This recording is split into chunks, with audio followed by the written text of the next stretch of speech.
Senators awaiting the arrival of Chief Justice John Roberts, who will call the proceedings to order. We'll do the opening prayer, the Pledge of Allegiance.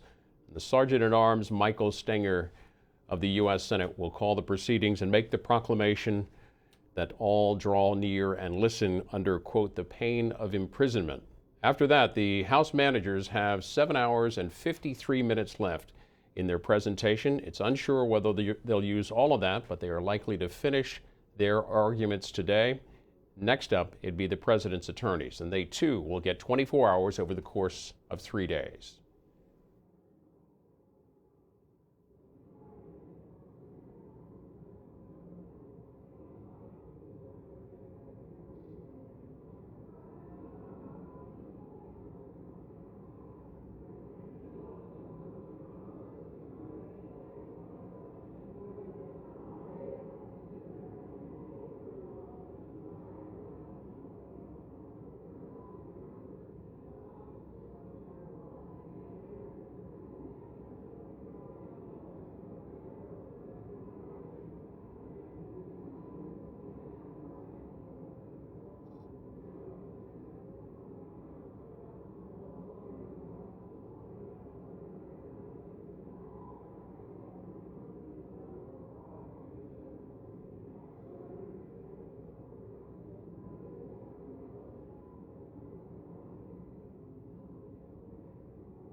The Senate will convene as a court of impeachment.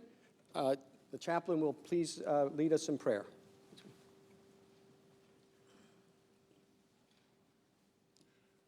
Let us pray. Almighty God, as we resume this impeachment trial, let your will be done. Enlighten our senators as you show them your will.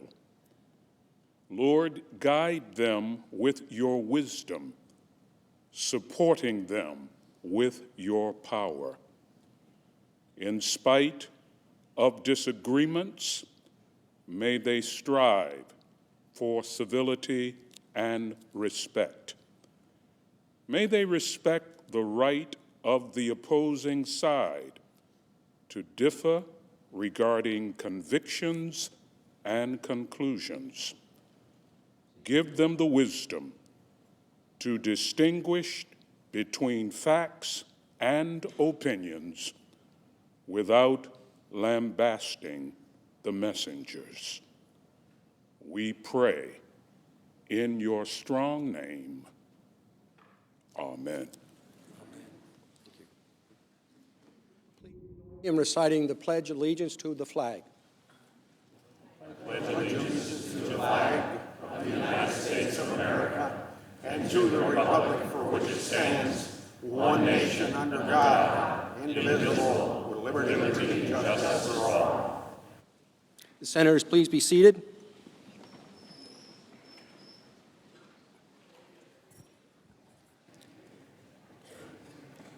If there is no objection, the journal of proceedings of the trial are approved to date.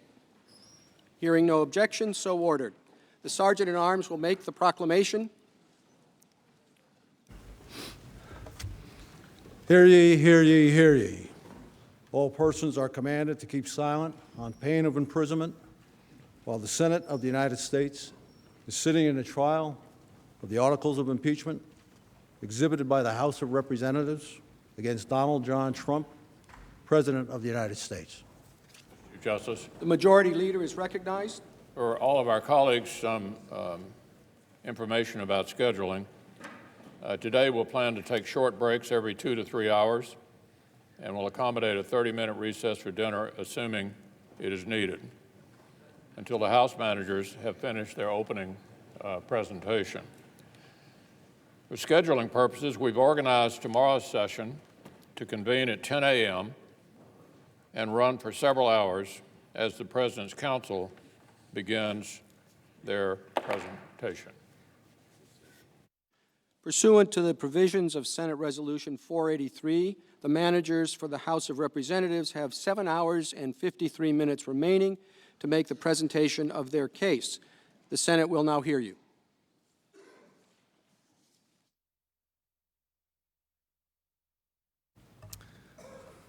Mr. Chief Justice, Senators, distinguished counsel of the President, I keep wanting to say good morning, but good afternoon. I just wanted to give a very brief orientation to the argument you'll hear today. We will begin with Jason Crow, who was talking about the conditionality of the military assistance. This is the latter part, although not the end of the argumentation on the application of the Constitution and law as it respects Article 1, the abuse of power.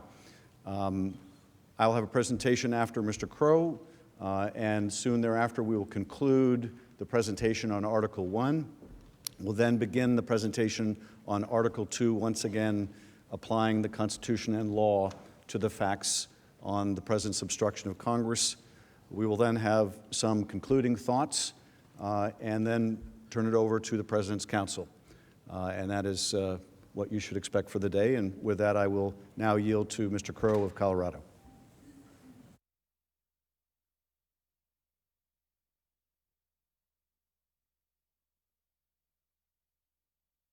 Good afternoon. I woke up this morning and walked to my local coffee shop where, unlike my esteemed colleague, Mr. Jeffries from New York, nobody complained to me about Colorado baseball. So I could only conclude that this is only a New York Yankees problem.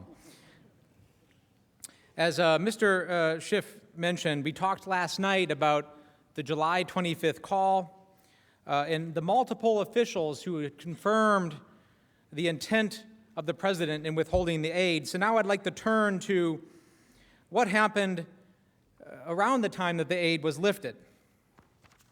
And we know that the aid was lifted ultimately on September 11th, but it wasn't lifted for any legitimate reason. It was only lifted because President Trump had gotten caught. Now let's go through how we know that. On August 26th, the whistleblower complaint had been sent to the Director of National Intelligence, and public reports indicate that President Trump was told about the complaint by White House counsel Pat Cipollone. On September 5th, though, the scheme became public. An editorial in the Washington Post on that day, for the first time publicly, explicitly linked the military aid hold in the investigations that President Trump wanted. Now, keep in mind that public scrutiny of the President's hold increased exponentially after this became public.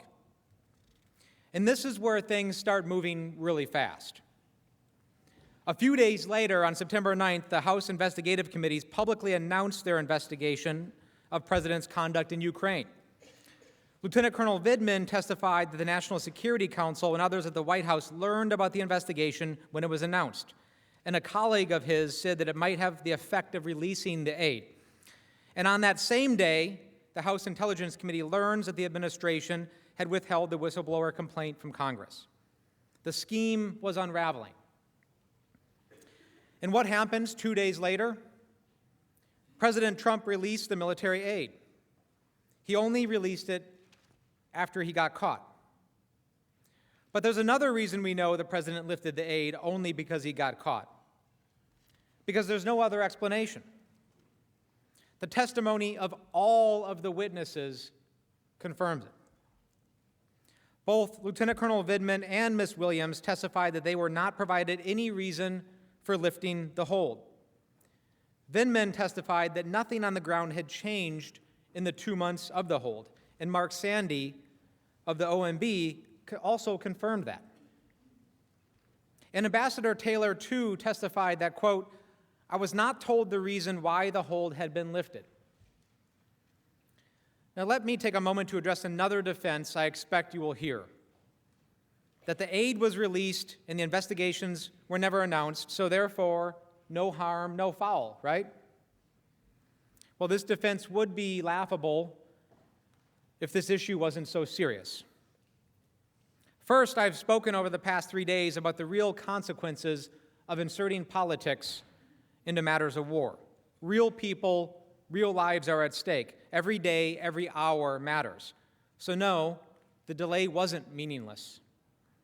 Just ask the Ukrainians sitting in trenches right now. And to this day, they are still waiting on $18 million of the aid that hasn't reached them. Jennifer Williams, who attended the Warsaw meeting with Vice President Pence, described President Zelensky's focus during this time.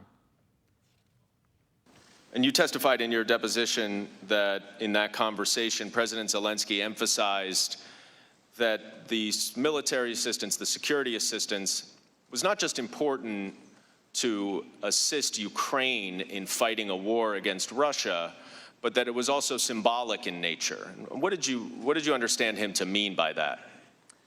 President Zelensky explained that more than, or just equally with the financial and physical value of the assistance, that it was the symbolic nature of that assistance that really was the show of U.S. support for Ukraine and for Ukraine's sovereignty and territorial integrity.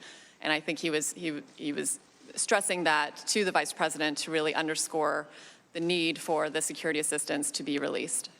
And that if the United States was holding the security assistance, is it also true then that Russia could see that as a sign of weakening U.S. support for Ukraine and take advantage of that? I believe that's what the President Zelensky was indicating, that any signal or sign that U.S. support was wavering would be construed by Russia as potentially an opportunity for them to strengthen their own hand in Ukraine.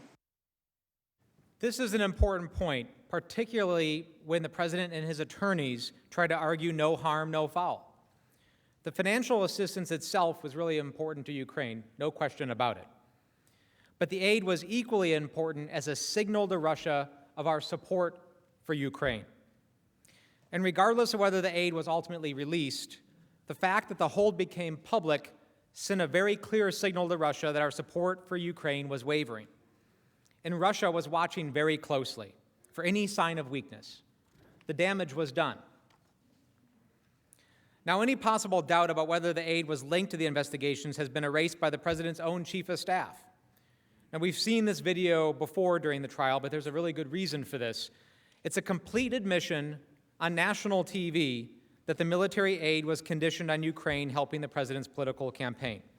Here, once again, is what Mulvaney said. Did he also mention to me in the past the corruption related to the DNC server?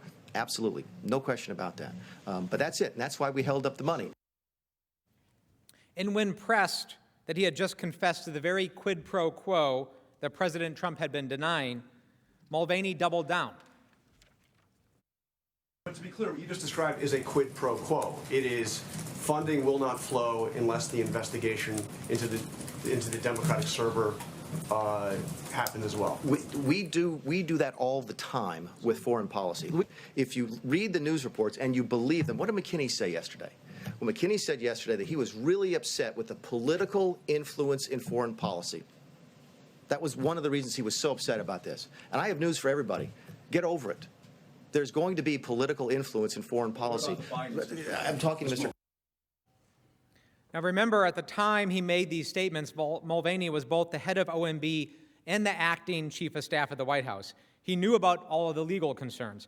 He also knew about the president's so-called drug deal, as Ambassador Bolton called it. He knew exactly what was going on in the Oval Office and how OMB implemented the president's illegal order to hold the aid. Mulvaney confirmed why the president ordered the hold. It was not to develop further policy to counter Russian aggression. It was not to convince the Ukrainians to implement additional anti-corruption reforms, and it was not to pressure our allies to give more to Ukraine. Now, since we won't have an opportunity to respond to the president's presentation, I'm going to take a minute to respond to some of the arguments that I expect them to make. You will notice, I'm sure, that they will ignore significant portions of the evidence while trying to cherry-pick individual statements here and there to manufacture defenses. But don't be fooled. One defense you may hear is that the aid was held up to allow for a policy review. This is what the administration told the GAO at one point. But the evidence shows the opposite. The evidence shows that the administration didn't conduct a review at any time after the president ordered the hold. Laura Cooper was not aware of any review of the funding conducted by DOD in July, August, or September. And similarly, George Kent testified that the State Department did not conduct and was never asked to conduct a review of funding administered by the State Department. In fact, on May 23rd, the anti-corruption review was complete and DOD certified to Congress that Ukraine had complied with all of the conditions and that the remaining half of the aid should be released.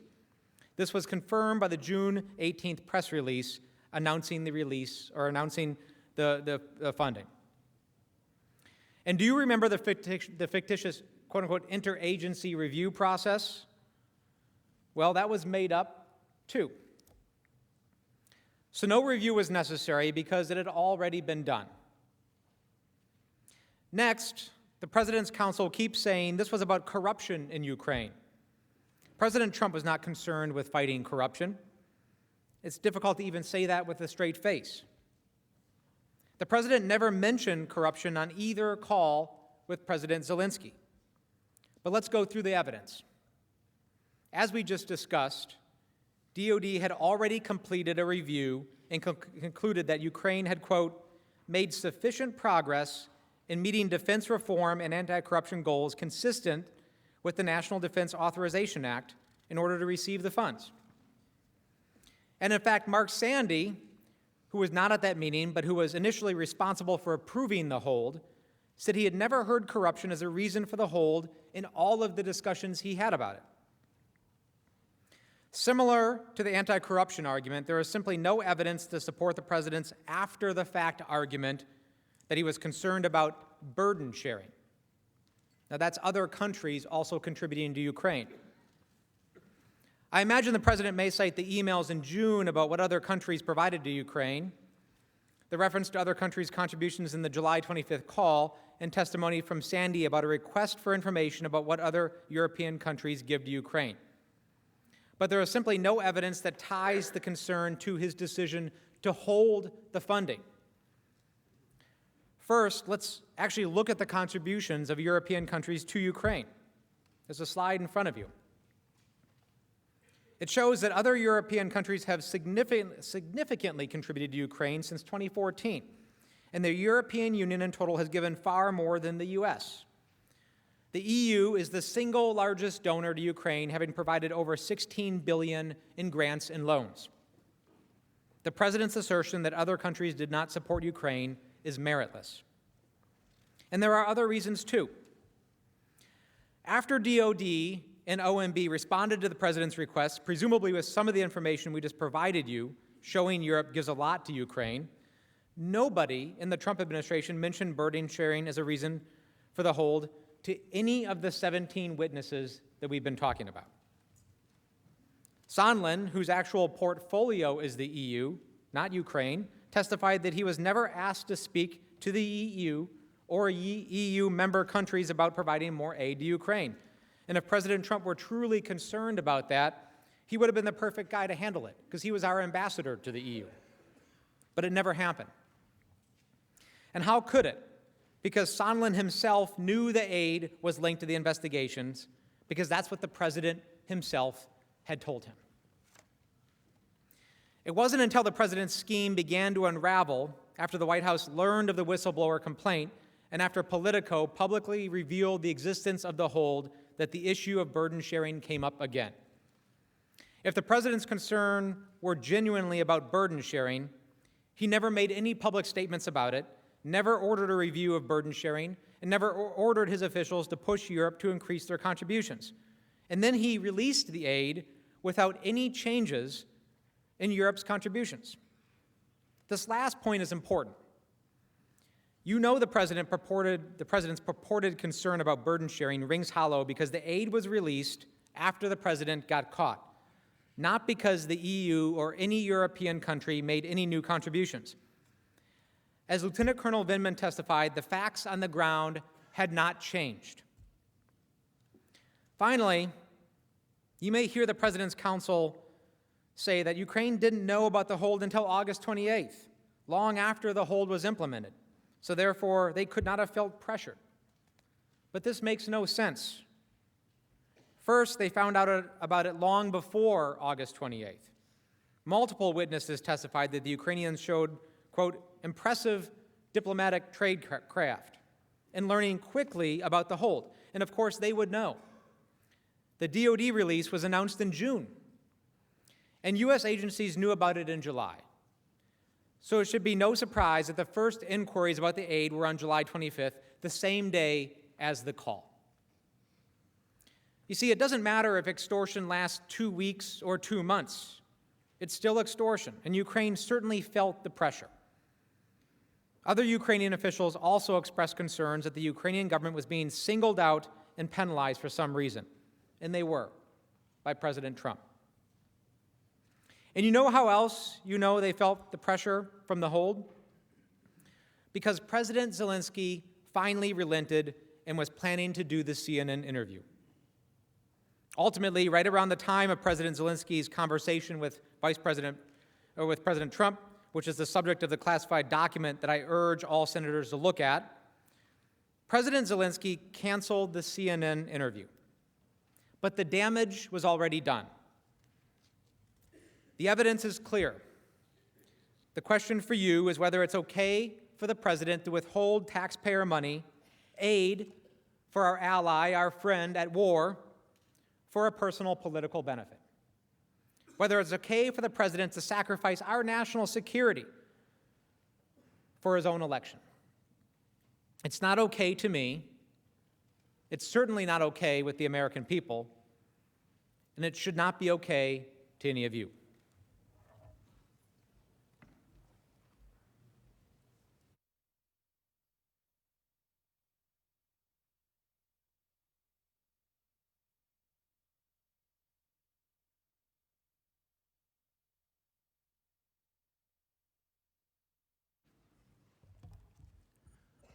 Mr. Chief Justice, distinguished members of the Senate, President's Council, the American people, once again, we are gathered here not as Democrats or Republicans, not as the left or the right, not as progressives or conservatives, but as Americans, doing our constitutional duty during this moment of presidential accountability. And as House managers, we thank you for your courtesy, your attentiveness, and your hospitality. At the heart of Article 2, obstruction of Congress, is a simple, troubling reality.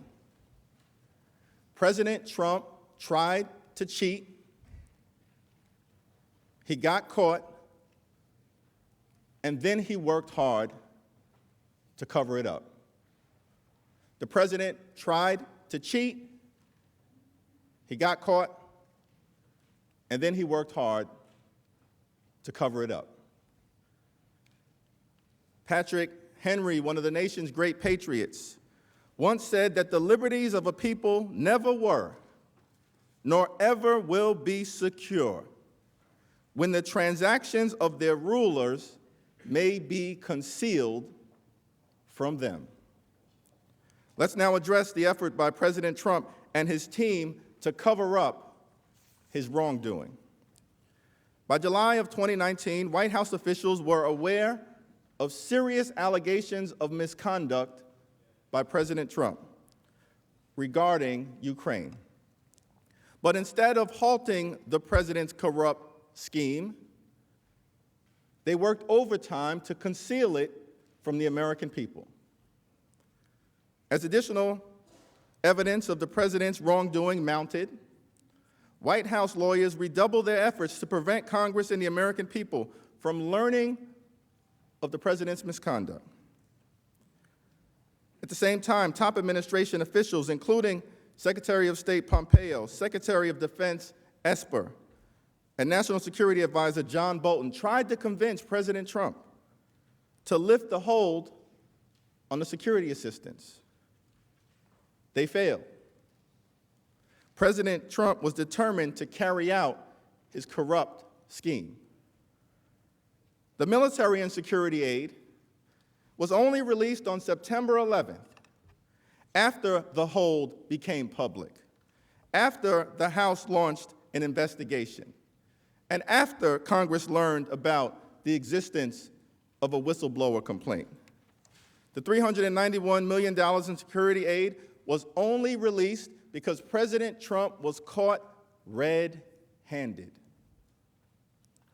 The actions of President Trump and high-level White House officials allowed his abuse of power to continue beyond the watchful eye of Congress and, most importantly, the American people.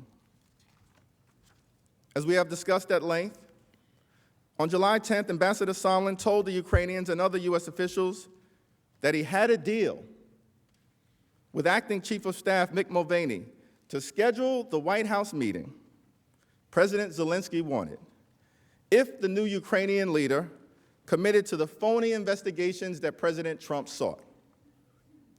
As you've seen in testimony shown during this trial, following that meeting, National Security Council officials Dr. Fiona Hill and Lieutenant Colonel Alexander Vindman immediately reported this information to John Eisenberg, the legal advisor for the National Security Council and a deputy counsel to the president. According to Dr. Hill, Mr. Eisenberg told her that he was also concerned about that July 10th meeting. On the screen is Dr. Hill's deposition testimony, where she explains Mr. Eisenberg's reaction, saying, he wasn't aware that Sondland, Ambassador Sondland, was kind of running around doing a lot of these meetings and independently. We talked about the fact that Ambassador Sondland said he'd been meeting with Giuliani, and he was very concerned about that. And he said that he would follow up on this. Mr. Eisenberg was very concerned about that and said that he would follow up on this. Dr. Hill further testified that Mr. Eisenberg told her that he followed up with his boss, the distinguished White House counsel, Pat Cipollone. However, because the president blocked Mr. Eisenberg from testifying in the House, we do not know what, if anything, he or Mr. Cipollone did in response to this deeply troubling information. What we do know is that President Trump's effort to cheat continued with reckless abandon by failing to put the brakes on the wrongdoing after that July 10th meeting, even after they were notified by concerned national security officials. The White House attorneys allowed it to continue unchecked. Right around the same time that the July 10th meetings at the White House took place, the Office of Management and Budget began executing President Trump's illegal order to withhold all security assistance from Ukraine. On July 12th, Robert Blair, an assistant to the president, communicated the hold to the acting director of the Office of Management and Budget, Russell Vought. On July 18th, an Office of Management and Budget official communicated the hold to other executive branch agencies, including the Department of State and the Department of Defense. And a week later, on July 25th, President Trump had his imperfect telephone call with President Zelensky and directly pressured the Ukrainian leader to commence phony political investigations as part of his effort to cheat and solicit foreign interference in the 2020 election. The July 25th call marked an important turning point. If there was any question among senior White House officials and attorneys about whether President Trump was directly involved in the Ukraine scheme, as opposed to just a rogue operation being led by Rudolph Giuliani or some other underlings. After July 25th, there can be no mistake.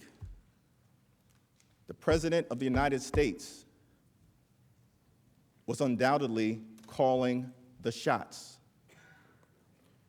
Thereafter, the complicity of White House officials with respect to the cover-up of the President's misconduct intensified.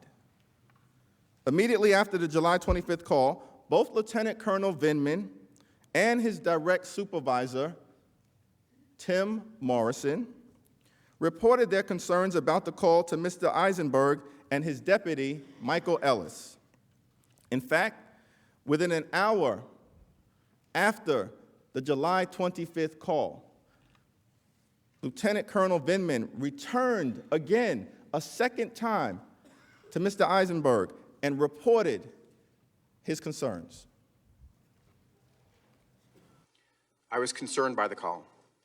What I heard was inappropriate, and I reported my concerns to Mr. Eisenberg. It is improper for the President of the United States to demand a foreign government investigate a U.S. citizen and a political opponent. I was also clear that if Ukraine pursued an investigation, it was also clear that if Ukraine pursued an investigation into the 2016 elections, the Bidens and Burisma, it would be interpreted as a partisan play.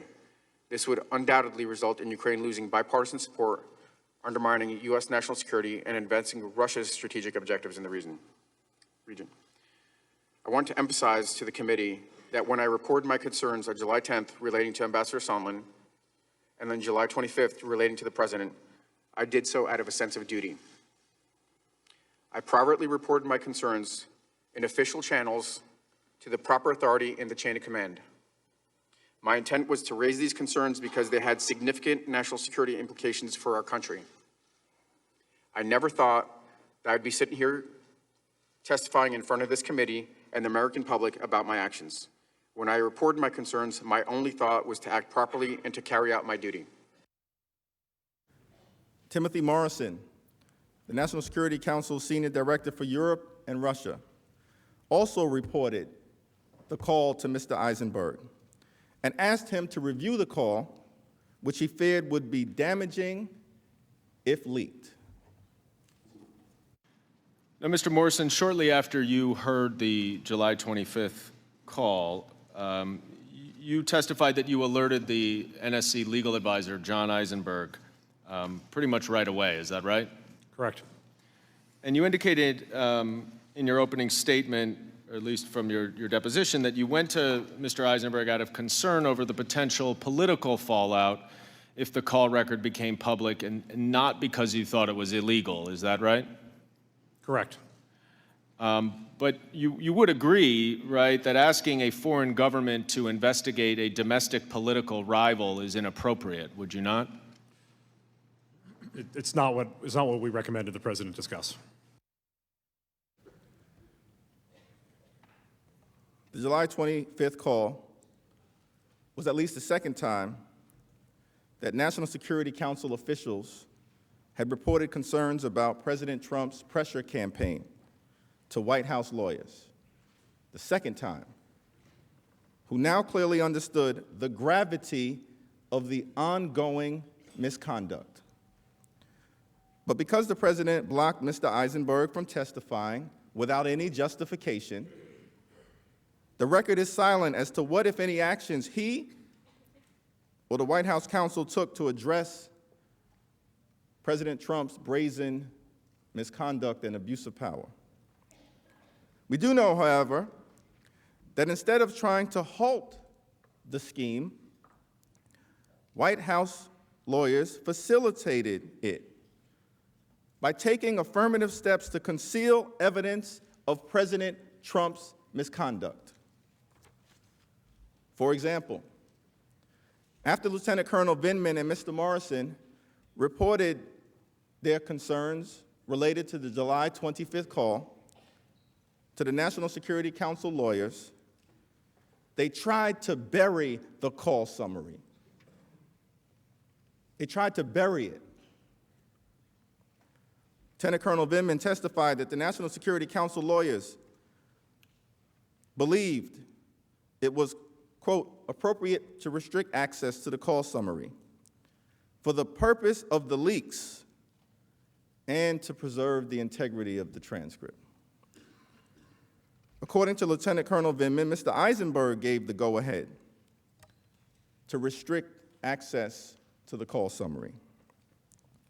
Mr. Morrison testified that he learned in late August, after he raised concerns that the call record might leak and politically damage the president, that the call summary had been placed on a highly classified National Security Council server. The call record was placed on a server that is reserved for America's most sensitive national security secrets and covert operations, not routine calls with foreign leaders. Apparently, Mr. Eisenberg claimed at the time that burying the call transcript on a highly classified server was a mistake. Now, in a second meeting with Mr. Eisenberg, what did you recommend that he do to prevent the call record from leaking? I recommended we restrict access to the package. Had you ever asked the NSC legal advisor to restrict access before? No. Did you speak to your supervisor, Dr. Kupperman, before you went to speak to John Eisenberg? No. Did you subsequently learn that the call record had been put in a highly classified system? I did. And what reason did Mr. Eisenberg give you for why the call record was put in the highly classified system? It was a mistake. He said it was just a mistake? It was an administrative error. In Mr. Morrison's view, the July 25th call record did not meet the requirements to be placed on a highly classified server. At his deposition, Mr. Morrison testified that the call record was placed on the server by mistake. However, even after this alleged mistake was uncovered, the July 25th call summary was not removed from the classified system because someone was trying to hide it. It was not until the launch of the House impeachment inquiry in late September and after intense public pressure that the rough transcript of the July 25th call was released. Again, because Mr. Eisenberg and Mr. Ellis refused to testify in the House. We do not know exactly how the July 25th call record ended up on this highly classified National Security Council server. What we do know is that Mr. Eisenberg ordered access restricted after multiple officials, like Dr. Fiona Hill and Lieutenant Colonel Vindman, advised him of the scheme to condition a White House meeting on phony political investigations. This strongly suggests that there was an active attempt to conceal the clear evidence of the president's wrongdoing.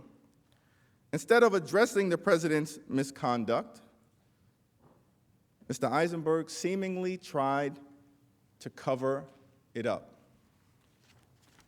Why did Mr. Eisenberg place the July 25th call summary on a server for highly classified material?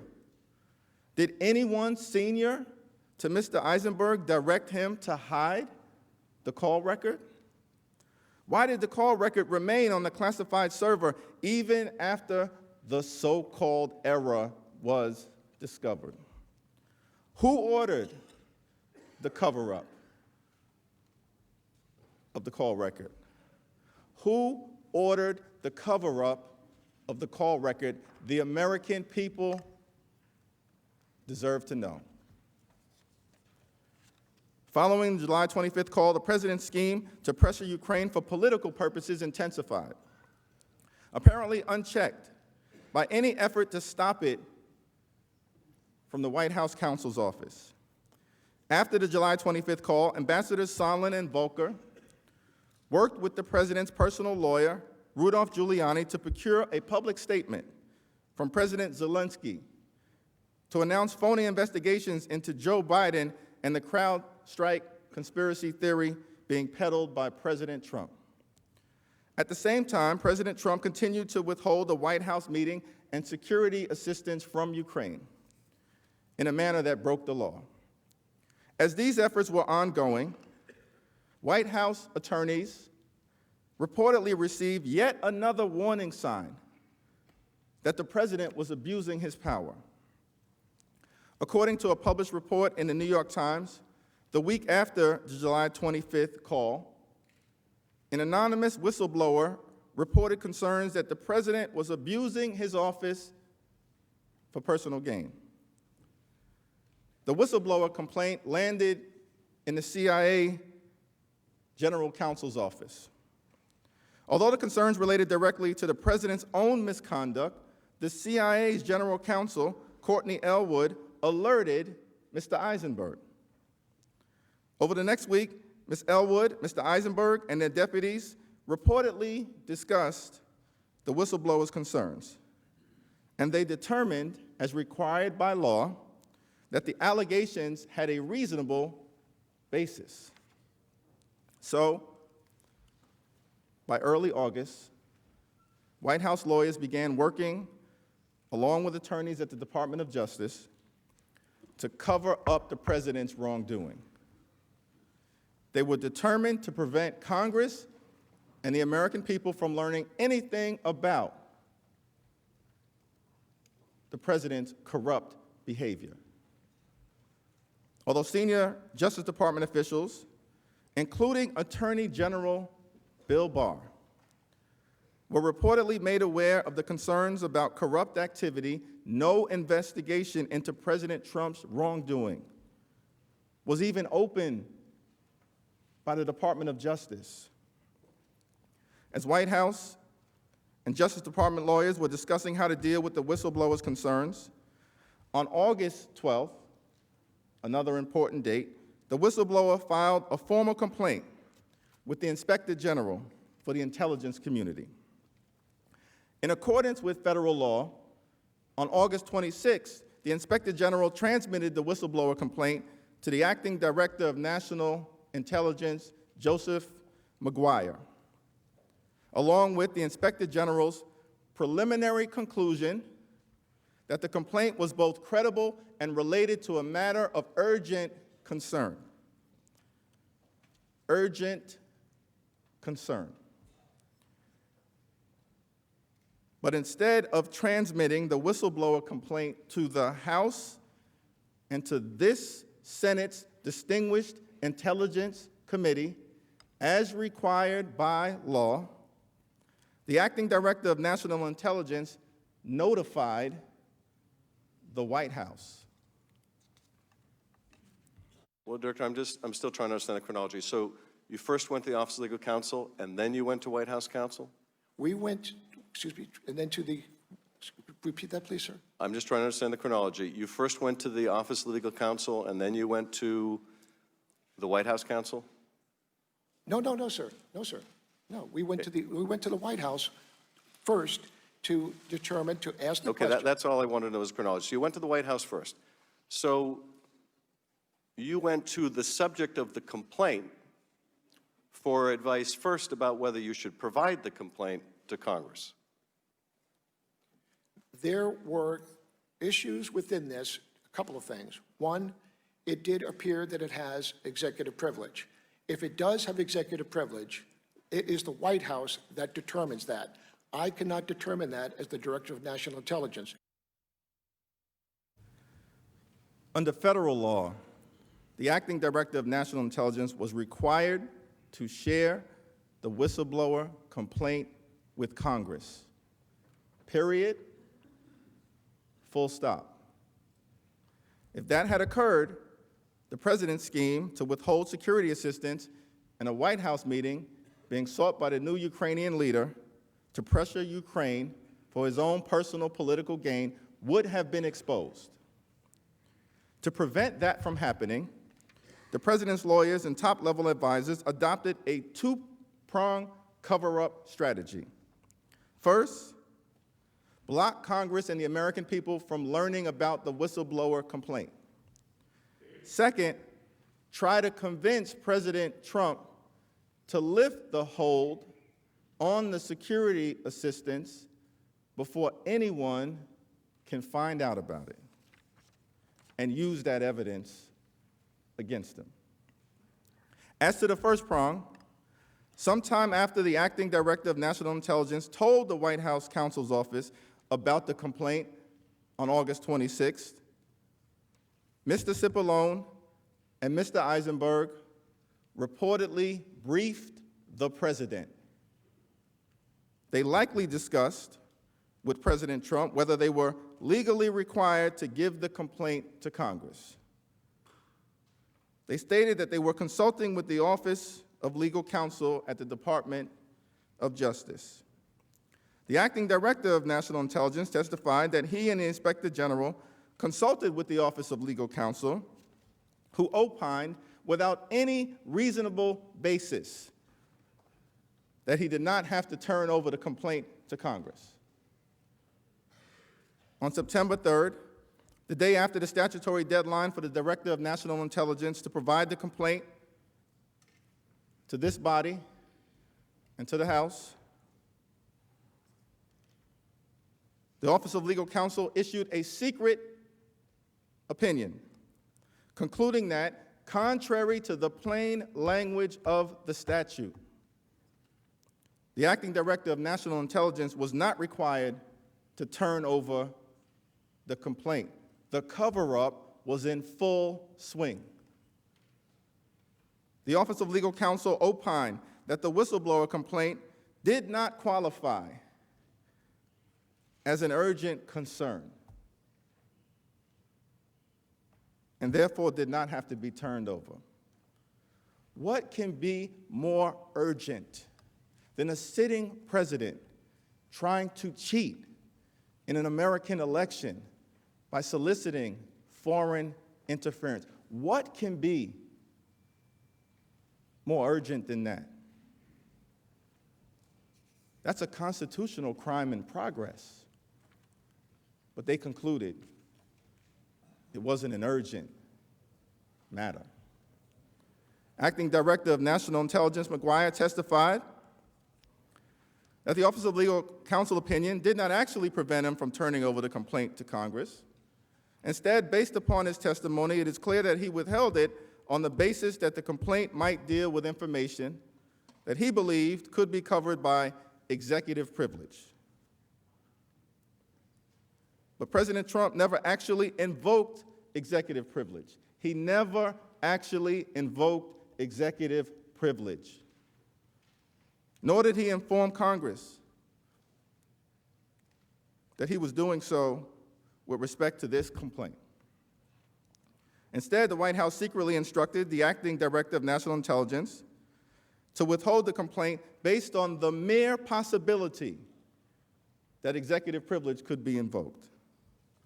By doing so, the White House was able to keep the explosive complaint from Congress and the American public without ever having to disclose the reason why it was withholding this information. But truth crushed to the ground will rise again. There's a toxic mess at 1600 Pennsylvania Avenue, and I humbly suggest that it's our collective job, on behalf of the American people, to try to clean it up. President Trump tried to cheat. He got caught. And then he worked hard to cover it up. There have been many great presidents throughout the history of this republic, great Republican presidents, and great Democratic presidents. Perhaps one of the greatest presidents is Abraham Lincoln. He once said that any man can handle adversity, But if you want to test a man's character, give him some power. America is a great nation.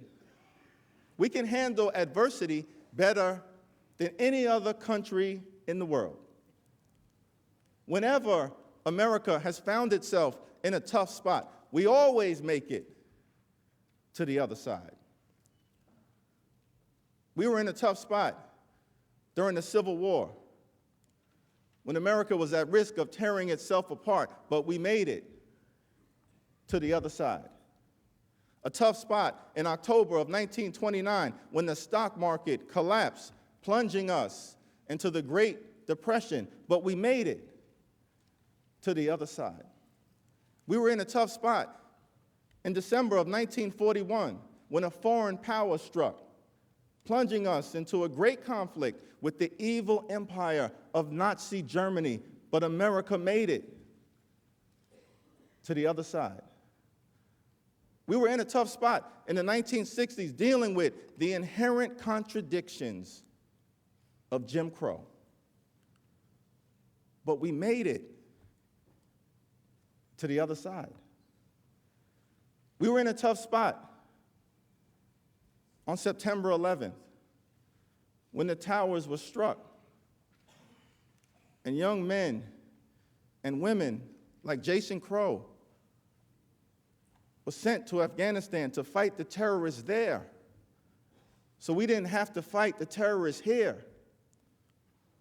And we made it to the other side. America is a great country. We can handle adversity better than any other nation in the world. But what are we going to do about our character? President Trump tried to cheat and solicit foreign interference in an American election. That is an attack on our character. President Trump abused his power and corrupted the highest office in the land. That is an attack on our character. President Trump tried to cover it all up and hide it from the American people and obstruct Congress. That's an extraordinary attack on our character. America is a great nation. We can handle adversity better than any other country in the world. But what are we going to do about our character?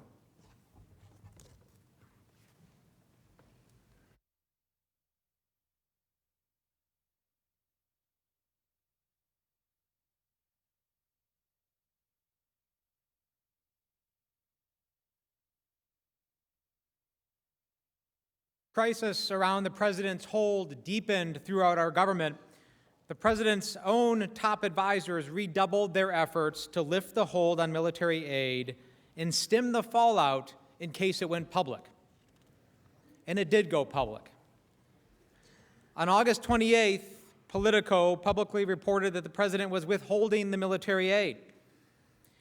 And as you've heard, the public disclosure of the president's hold in late August caused deep alarm among Ukrainian officials. It also caused U.S. officials to redouble their efforts once again. At the end of August, Secretary of State Pompeo, Defense Secretary Esper, and Ambassador Bolton reportedly tried to convince President Trump to release the aid, but they failed. The president wanted the hold to remain. That prompted Duffy, the political appointee charged with implementing the hold, to send an email on August 30th to the DOD stating, and I quote, "Clear direction from POTUS to hold." Now, this is consistent with Laura Cooper's deposition testimony when she said that they were, quote, "hopeful this whole time that Secretary Esper and Secretary Pompeo would be able to meet with the president and just explain to him why this was so important and get the funds released." But instead, the president held firm. And even as the president's own cabinet officials were trying to convince him to lift the hold, White House lawyers were receiving new reports about the president's abuse. On September 1st, Vice President Pence met with President Zelensky in Warsaw, and immediately after, Sondland had a side conversation with the top Ukrainian presidential aide. Morrison was privy to these conversations, and when he returned from Warsaw, he reported to Eisenberg the details. What did Ambassador Sondland tell you that he told Mr. Yermak? That the Ukrainians would have to have the Prosecutor General make a statement with respect to the investigations as a condition of having the aid lifted. And you testified that you were not comfortable with what Ambassador Sondland had told you. Why not? Well, I was concerned about what I saw as essentially an additional hurdle to accomplishing what I had been directed to help accomplish, which was giving the president the information he needed to determine that the security sector assistance could go forward. So now there's a whole other wrinkle to it, right? There was the appearance of one based on what Ambassador Sondland represented. And you told Ambassador Taylor about this conversation as well, is that right? I promptly reached out to Ambassador Taylor to schedule a secure phone call. And in your deposition, you testified that his testimony, other than one small distinction between President Zelensky and the Prosecutor General, was accurate as to what you told him. Is that correct? About that conversation, yes. And generally speaking, you confirmed everything that Ambassador Taylor told you, except for that one thing and a small other ministerial matter relating to the location of a meeting. Is that correct? Correct. Now, did you tell Ambassador Bolton about this conversation as well? I reached out to him as well and requested his availability for a secure phone call. And what was his response when you explained to him what Ambassador Sondland had said? Tell the lawyers. Did you go tell the lawyers? When I returned to the States, yes. And did he explain to you why he wanted you to tell the lawyers? He did not. Now, this wasn't the first time, and it wouldn't be the last, that Ambassador Bolton instructed other government officials to report details of the president's scheme to White House lawyers. Now, let's be clear. When government employees have concerns about whether something is legal, they often go to their agency's lawyers. And it was happening an awful lot around this time.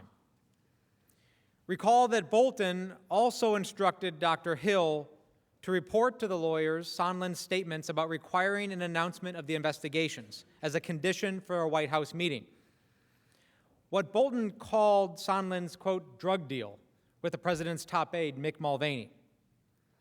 Ambassador Bolton's testimony would obviously shine further light on these concerns and what or who, if anyone at the White House or the cabinet, did to try to stop the president at this time.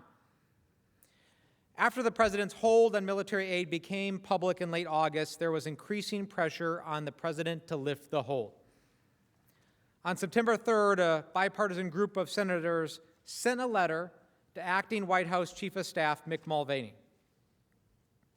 And an excerpt from that letter is in front of you. The senators expressed, quote, deep concerns that the, quote, administration is considering not obligating the Ukraine Security Initiative funds for 2019. The senator's letter also urged that the vital funds be obligated immediately. On September 5th, the chairman and the ranking member of the House Foreign Affairs Committee sent a joint letter to Mulvaney and OMB Director Russell Vought. That letter also expressed deep concern about the continuing hold on the military aid. The same day, Senators Murphy and Johnson visited Kyiv and met with President Zelensky along with Ambassador Taylor. On September 5th, I accompanied Senators Johnson and Murphy during their visit to Kyiv. When we met with President Zelensky, his first question to the senators was about the withheld security assistance. My recollection of the meeting is that both senators stressed that bipartisan support for Ukraine in Washington was Ukraine's most important strategic asset, and that President Zelensky should not jeopardize that bipartisan support by getting drawn into U.S. domestic politics. I had been making, and continue to make, this point to all of my official Ukrainian contacts. but the odd push to make President Zelensky publicly commit to investigations of Burisma and alleged interference in the 2016 election showed how the official foreign policy of the United States was undercut by the irregular efforts led by Mr. Giuliani. The senators sought to reassure President Zelensky that there was bipartisan support in Congress for providing the military aid. Also on September 5th, the Washington Post editorial board reported concerns that President Trump was withholding the aid, and a meeting to force President Zelensky to announce investigations to benefit his personal political campaign. The editors wrote, quote, "We're reliably told that the president has a second and more venal agenda. He is attempting to force Mr. Zelensky to intervene in the 2020 U.S. presidential election by launching an investigation of the leading Democratic candidate, Joe Biden. Mr. Trump is not just soliciting Ukraine's help with his presidential campaign, he is using U.S. military aid the country desperately needs in an attempt to extort it," end quote. Despite these efforts to get the president to lift the hold in the now public discussion about the president's abuse of power, the scheme continued. 2 days later, on September 7th, Morrison went back to White House lawyers to report additional details he had learned from Ambassador Sondland about the president's scheme, again, at the direction of Ambassador Bolton. Now, a few days later, on September 7th, you spoke again to Ambassador Sondland, who told you that he had just gotten off the phone with President Trump. Isn't that right? That sounds correct, yes. What did Ambassador Sondland tell you that President Trump said to him? If I recall this conversation correctly, this was where Ambassador Sondland related that there was no quid pro quo, but President Zelensky had to make the statement and that he had to want to do it. And by that point, did you understand that the statement related to the Biden and 2016 investigations? I think I did, yes. And that was essentially a condition for the security assistance to be released? I understood that that's what Ambassador Sondland believed. After speaking with President Trump? That's what he represented. Now, you testified that hearing this information gave you a sinking feeling. Why was that? Well, I believe if we're on September 7th, the end of the fiscal year is September 30th. These are one-year dollars, the DOD and the Department of State funds. So we only had so much time, and in fact, because Congress imposed a 15-day notification requirement on the State Department funds, September 7th, September 30th, that really means September 15th, in order to secure a decision from the President to allow the funds to go forward. Did you tell Ambassador Bolton about this conversation as well? I did, yes. And what did he say to you? He said to tell the lawyers. And why did he say to tell the lawyers? He did not explain his direction. Again, tell the lawyers. Ambassador Sondland's call with President Trump on September 7th also prompted deep concern by Ambassador Taylor, which you've already heard about. On September 8th and 9th, Ambassador Taylor exchanged WhatsApp messages with Ambassadors Sondland and Volker describing his, quote, nightmare scenario, that, quote, they give the interview and don't get the security assistance. As he then goes on to say, quote, the Russians love it and I quit. After the hold on the military aid became public, the White House took two actions in early September. First, the White House and the Justice Department ensured that the acting DNI continued to withhold the whistleblower complaint from Congress in clear violation of the law. And second, the White House attempted to create a cover story for the president's withholding of the assistance, approximately 2 months after President Trump had ordered the freeze. Mark Sandy received an email from his boss, Michael Duffy, that for the first time gave a reason for the hold. Sandy testified that in early September, he received an email from Duffy, quote, that attributed the hold to the president's concern about other countries not contributing more to Ukraine. Again, after months of scrambling, this was the first time any reason had been provided for the hold. And according to Sandy, it was also only in early September, again after the White House learned of the whistleblower complaint and the hold became public, that the White House requested data from OMB on other countries' assistance to Ukraine. So let's recap why we know the concern about burden sharing was bogus. First, for months, no reason was given to the very people executing the military aid, who had been actively searching for answers about why the aid was being held. Second, remember the supposed interagency process performed by OMB? Well, it was fake.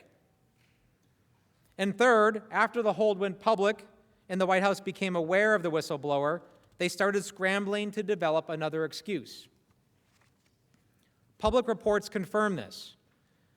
A November 24th news report, for instance, revealed that in September, Mr. Cipollone's lawyers conducted an internal records review. The review reportedly, quote, turned up hundreds of documents that reveal extensive efforts to generate an after-the-fact justification for the decision in a debate over whether the delay was legal. The president's top aides were trying to convince the president to lift the hold in late August and early September. And White House officials were actively working to develop an excuse for the president's scheme and devise a cover story in the event that it was exposed. And soon it would be. On September 9th, the chairs of the House Intelligence Committee, the Committee on Foreign Affairs, and the Committee on Oversight and Reform publicly announced the joint investigation of President Trump and Mr. Giuliani's scheme. And this is when the music stops and everyone starts running to find a chair. Word of the committee's investigation spread quickly through the White House to the NSC. Morrison recalled seeing and discussing the letter with NSC staff. Lieutenant Colonel Vindman also recalled discussions among NSC staff members, including Morrison's deputy, John Arath, about the investigation. The same day, there were efforts at OMB to create a paper trail to try to shift the blame for the president's hold on security assistance away from the White House. Duffy sent an email to Elaine McCusker that contradicted months of email exchanges. It stated falsely that OMB had, in fact, authorized DOD to proceed with all process necessary to obligate funds. Duffy was attempting to shift all the responsibility for the delay onto the Pentagon. McCusker replied, and I quote, "You can't be serious. I am speechless." Now, all of this, including OMB's efforts to shift blame to the Pentagon, the White House's effort to create a cover story for the hold on security assistance, were a continuation of the cover-up. It started with the White House's lawyers' failure to stop the scheme after the July 10th meeting was reported to them, continued with attempts to hide the July 25th call summary, and escalated with the White House's illegal concealment of the whistleblower complaint from Congress. On September 10th, the House Intelligence Committee requested that the DNI provide a copy of the whistleblower complaint as the law requires. But DNI continued to withhold the complaint for weeks. The same day it was announced that Ambassador Bolton was resigning or had been fired. It is unclear whether Ambassador Bolton's departure from the White House had anything to do with his opposition to the hold on military aid, but of course, Ambassador Bolton could shed light on that himself if he were to testify. The next day, on September 11th, President Trump met with Vice President Pence, Mulvaney, and Senator Portman to discuss the hold. Later that day, the president relented and lifted the hold after his scheme had been exposed. The president's decision to release the aid, just like his decision to impose the hold, was never explained.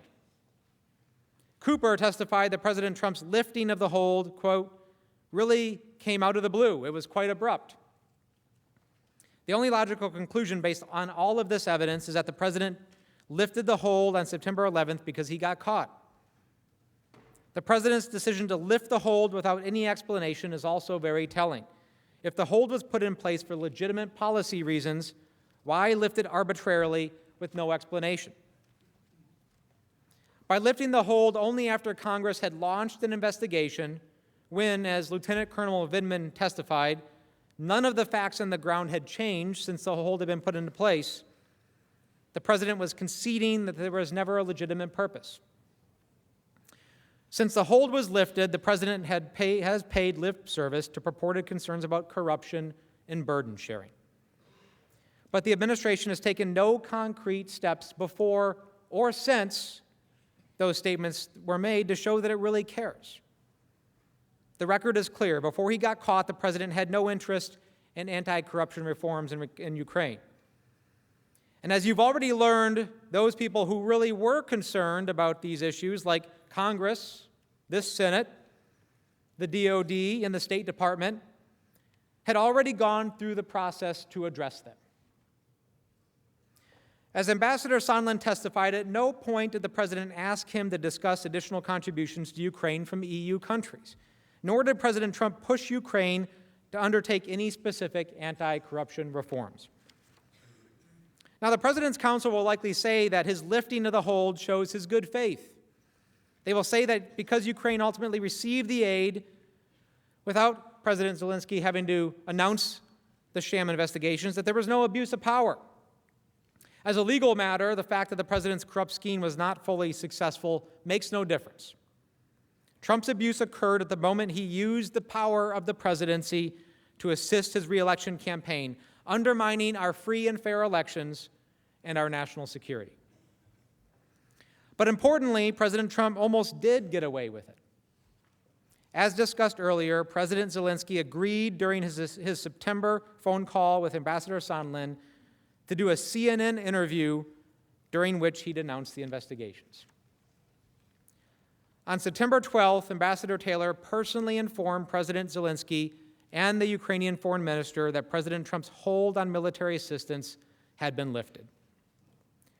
And on September 13th, Ambassador Taylor and David Holmes met with President Zelensky and his advisors and urged them not to go forward with the CNN interview. It was not until September 18th and 19th, around the time that President Zelensky spoke with Vice President Pence, that the Ukrainians finally canceled the CNN interview. The president has also repeatedly pointed to President Zelensky's public statements that he did not feel pressured by Trump. Not only unsurprising, it's also irrelevant. The question is whether President Trump used the power of the presidency to coerce President Zelensky into helping him win a political campaign. But we know that President Zelensky was pressured. He kept delaying and delaying because he did not want to be a pawn in U.S. domestic politics. In fact, President Zelensky remains under pressure to this day.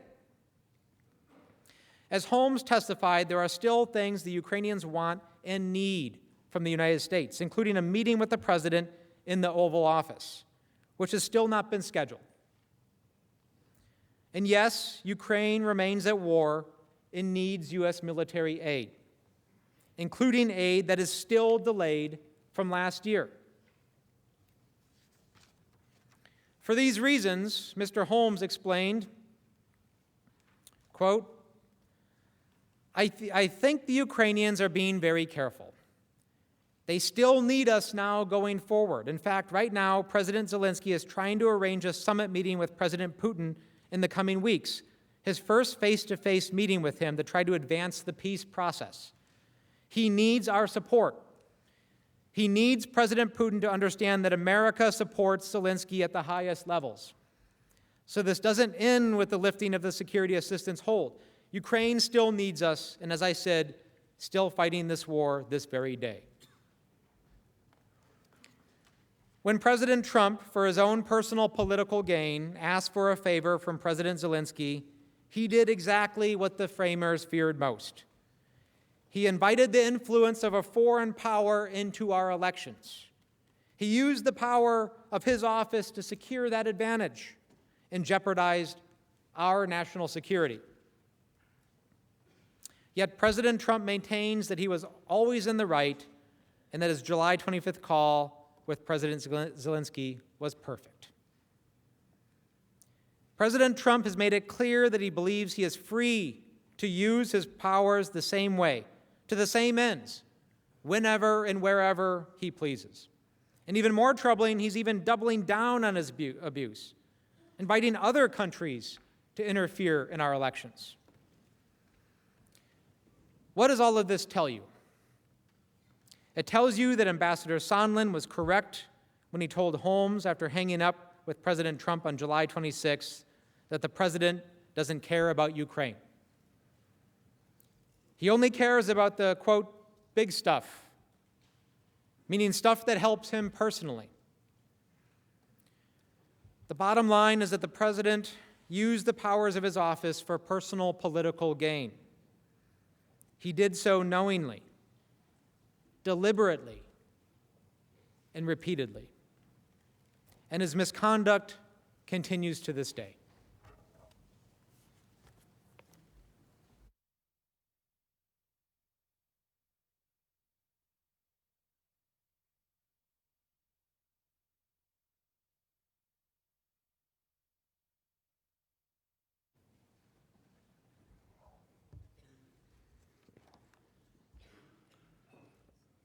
Senators, just for your orientation, this will be the last presentation on Article 1.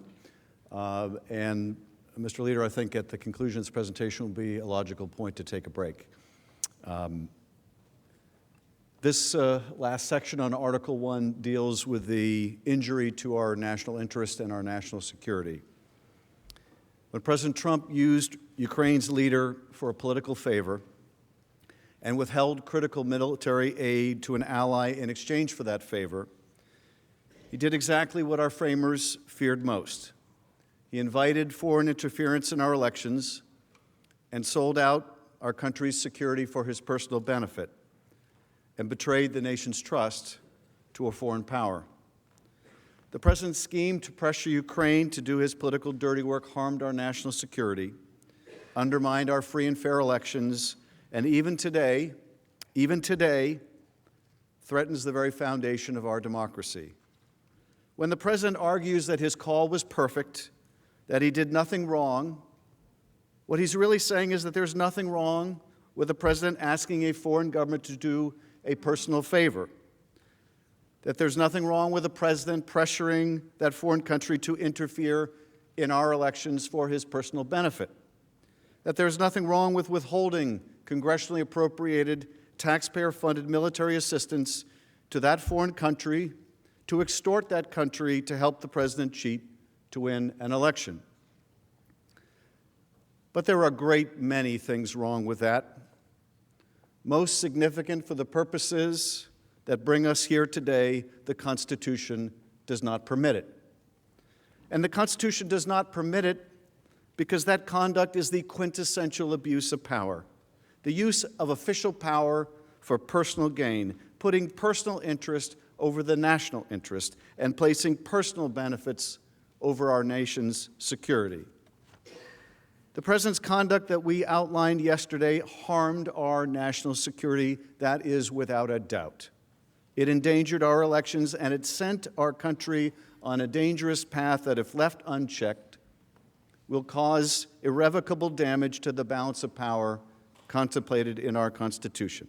If someone sacrifices the national interest in favor of his own and is not removed from office, our democracy is in jeopardy. It's just that simple. The grave consequences of President Trump's misconduct demand our attention. Let me take these issues in turn, beginning with this harm to national security. First, the president's abuse of power had immediate consequences to our security. Ukraine is a burgeoning democracy entangled in a hot war with Russia. By withholding military aid, President Trump not only denied Ukraine much-needed military equipment, but also weakened Ukraine's position in negotiations over the end of the war with Russia. Because of President Trump's corrupt actions, Vladimir Putin was emboldened at a pivotal moment ahead of those sensitive negotiations to attempt to end the war. And emboldened Russia is a threat to the United States and global security around the world. The president's willingness to put himself over a country undercut our European allies' confidence in America's commitment to deterring Russian aggression. And it signaled to adversaries and friends alike that the President of the United States, the most powerful man in the world, our commander-in-chief, could be influenced by manipulating his perception of what was best for his personal interests. Now, I have no doubt that the Russians and probably every other nation that has the capacity does a psychological profile of the President of the United States, as we profile other leaders. If a president can be so easily manipulated to disbelieve his own intelligence agencies, to accept the propaganda of the Kremlin, that is a threat to our national security. And that is just what has happened here. But that's not all. President Trump's willingness to entangle our foreign allies in a corrupt political errand also undermined the credibility of Americans to promote the rule of law and fight corruption abroad. This is Trump first, not American first, not American ideals first. And the result has and will continue to be grave harm to our nation if this chamber does not stand up and say it is wrong. If you do not stand up and say this is not only wrong, not only unacceptable, but conduct incompatible with the office of the presidency. And if it really is incompatible with the office of the presidency, if you cannot faithfully execute that responsibility, if you cannot bring yourself to put your nation's interests ahead of your own, it must be impeachable, or the nation remains at risk. Let's consider the big picture here. And probably a question many people around the country are asking. Why does Ukraine matter to the United States? Why does Ukraine matter to the United States? Because we're talking about a small country that many people know very little about. Well, this small country, this ally of ours, is a country hungry for reform and eager for a stronger relation with its most powerful, important ally, the United States. And we're talking about ourselves and what it means to the strength of our own democracy and democracies around the world when countries like Ukraine are fighting our fight against authoritarianism. At least that used to be our fight. And God help us if it's not our fight still. Russian President Putin declared the collapse of the Soviet Union to be the greatest geopolitical catastrophe of the 20th century. Ukraine's vote for independence in December 1991 was the final nail in the Soviet Union's coffin. That made Ukraine's greatest moment Putin's greatest tragedy. When it declared independence from Soviet domination, Ukraine inherited roughly 1,900 Soviet nuclear warheads, enough firepower to level every major American city several times over. 1,900 Soviet nuclear warheads.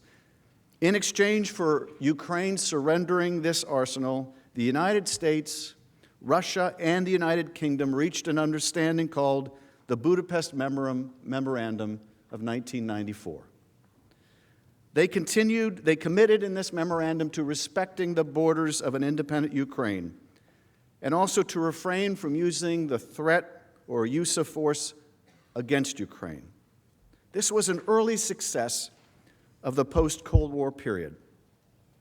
Despite its commitment to respect Ukraine's independence, of course, Russia continued to meddle in Ukraine's affairs. Ambassador Taylor recounted how events took an even more sinister turn in 2013. The West. But in 2013, Vladimir Putin was so threatened by the prospect of Ukraine joining the European Union that he tried to bribe the Ukrainian president. This triggered mass protests in the winter of 2013 that drove that president to flee to Russia in February 2014, but not before his forces killed 100 Ukrainian protesters in central Kyiv. Angered by the fall of the Kremlin-backed leader in Kyiv, President Putin ordered the invasion of Ukraine, specifically a region known as Crimea. Russia's aggression was met with global condemnation.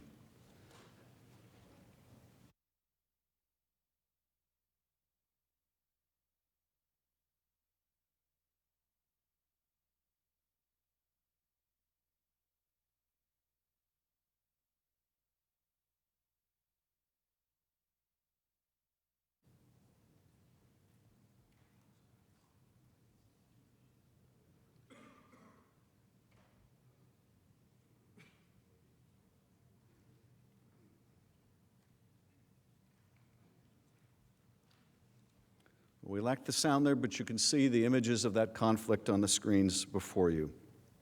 Deputy Assistant Secretary of Defense Laura Cooper testified as to the stakes for U.S. national security. Russia violated the sovereignty of Ukraine's territory. Russia illegally annexed territory that belonged to Ukraine.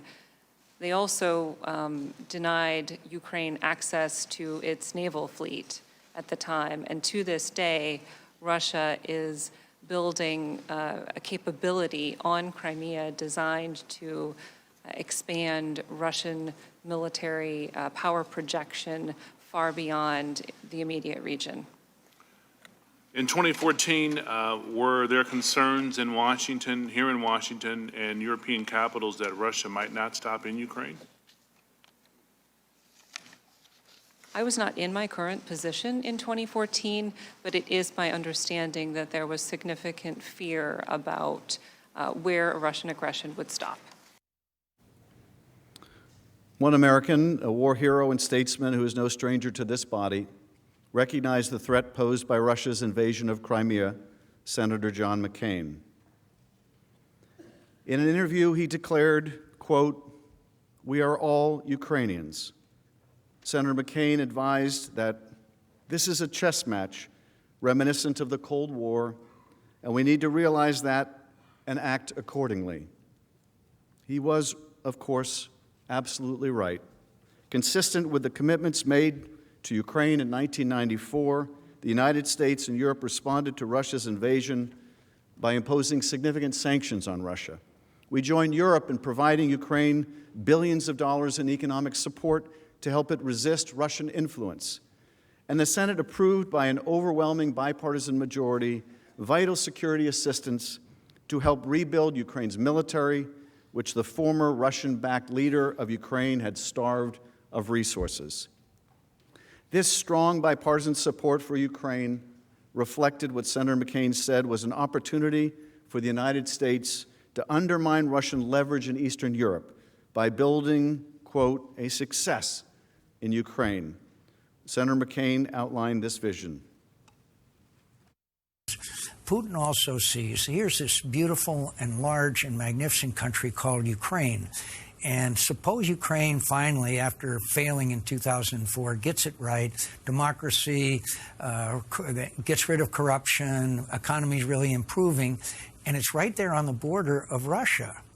And so I think it makes him very nervous if there were a success in Ukraine in bringing about a free and open society and economic success, which is not the case in Russia, as you know, which is propped up by energy. Achieving the Ukrainian success that Senator McCain and many of us hoped for proved to be a daunting task. But several witnesses who testified before the House said Vladimir Zelensky's landslide election in April 2019 was a game changer. Here is how U.S. diplomat David Holmes explained the, quote, historic opportunity created by his election. Despite the Russian aggression over the past 5 years, Ukrainians have rebuilt a shattered economy, adhered to a peace process, and moved economically and socially closer to the West, toward our way of life. Earlier this year, large majorities of Ukrainians again chose a fresh start by voting for a political newcomer as president, replacing 80% of their parliament, and endorsing a platform consistent with our democratic values, our reform priorities, and our strategic interests.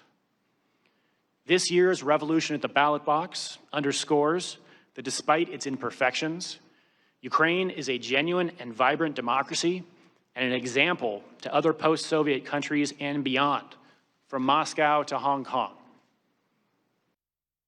Support for Ukraine's security and reform is critical not only to our own national security, but that to other allies and emerging democracies around the world. The widely accepted fact of Ukraine's importance to our national security makes President Trump's abuse of power and withholding of vital diplomatic and military support all the more disturbing. First, witnesses assess that withholding the military aid likely helped to prolong the war against Russia. When wars drag on, more people die. Ambassador Taylor testified to this sober reality.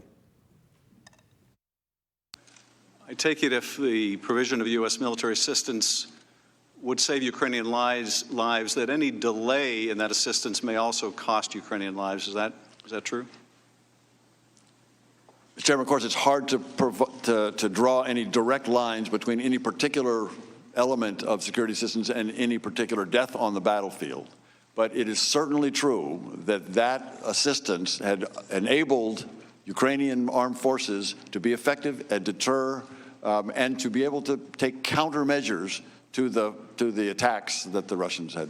And I think you said that a Ukrainian soldier lost their life while you were visiting Donbass. We keep very careful track of the casualties, and I noticed on the next day the information that we got that one was killed, 4 soldiers were wounded on that day. And indeed, Ukrainians lose their lives every week. Every week.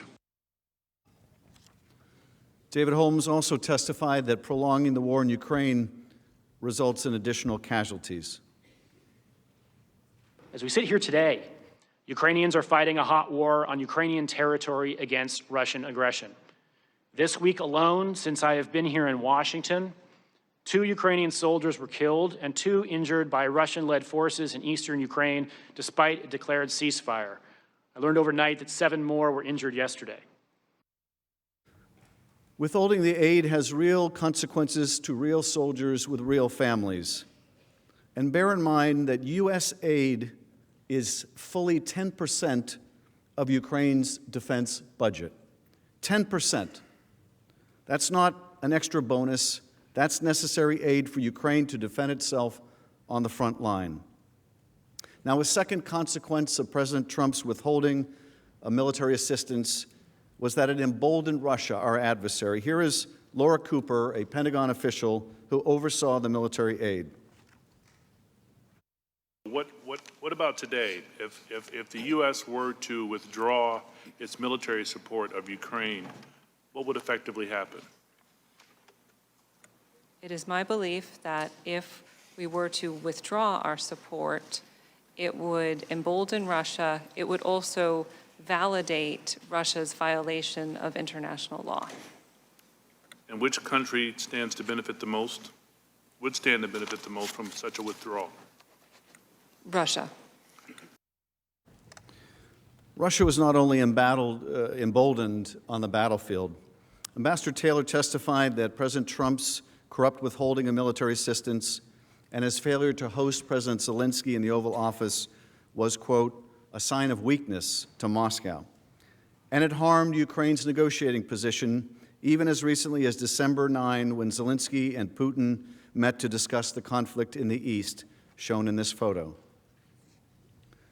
Ambassador Taylor explained, I think you also testified that Russia was watching closely to gauge the level of American support for the Ukrainian government. Why is that significant? This is significant, Mr. Chairman, because the Ukrainians, in particular under this new administration, are eager to end this war. And they are eager to end it in a way that the Russians leave their territory. These negotiations, like all negotiations, are difficult. Ukrainians would like to be able to negotiate from a position of strength, or at least more strength than they now have. Part of that strength, part of the ability of the Ukrainians to negotiate against the Russians, with the Russians for an end to the war in Donbass, depends on the United States and other international support. If we withdraw or suspend or threaten to withdraw our security assistance, that's a message to the Ukrainians, but it's at least as important, as your question indicates, Mr. Chairman, to the Russians, who are looking for any sign of weakness or any sign that we are withdrawing our support for Ukraine. And so when the Ukrainians learned of the suspension of the military aid, either privately or when others learned publicly, the Russians would be learning also. And they would take that as a lack of robust U.S. support for Ukraine. Is that right? That's correct, sir. And that would weaken Ukraine in negotiating an end to the war in Donbass. It would. Indeed, the aid doesn't just supply much-needed weapons to Ukraine. It is a symbol of support, a signal of strength, a signal of the backing of the United States. And withholding that aid, even for a period of time, undermined all of those things. President Trump's actions towards Ukraine also undercut worldwide confidence in the United States as a reliable security partner. Maintaining that confidence is crucial to the strength of our alliances in Europe, to deterring Russia, and ultimately protecting and projecting democracy around the world.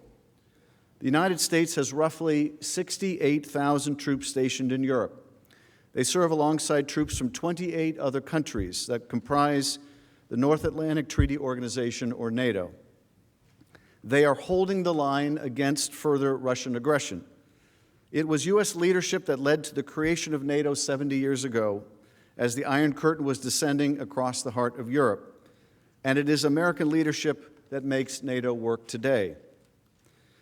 NATO is also effective because other countries, friends and foes alike, know that we are committed to our collective defense, that an attack against one nation is an attack against all of us.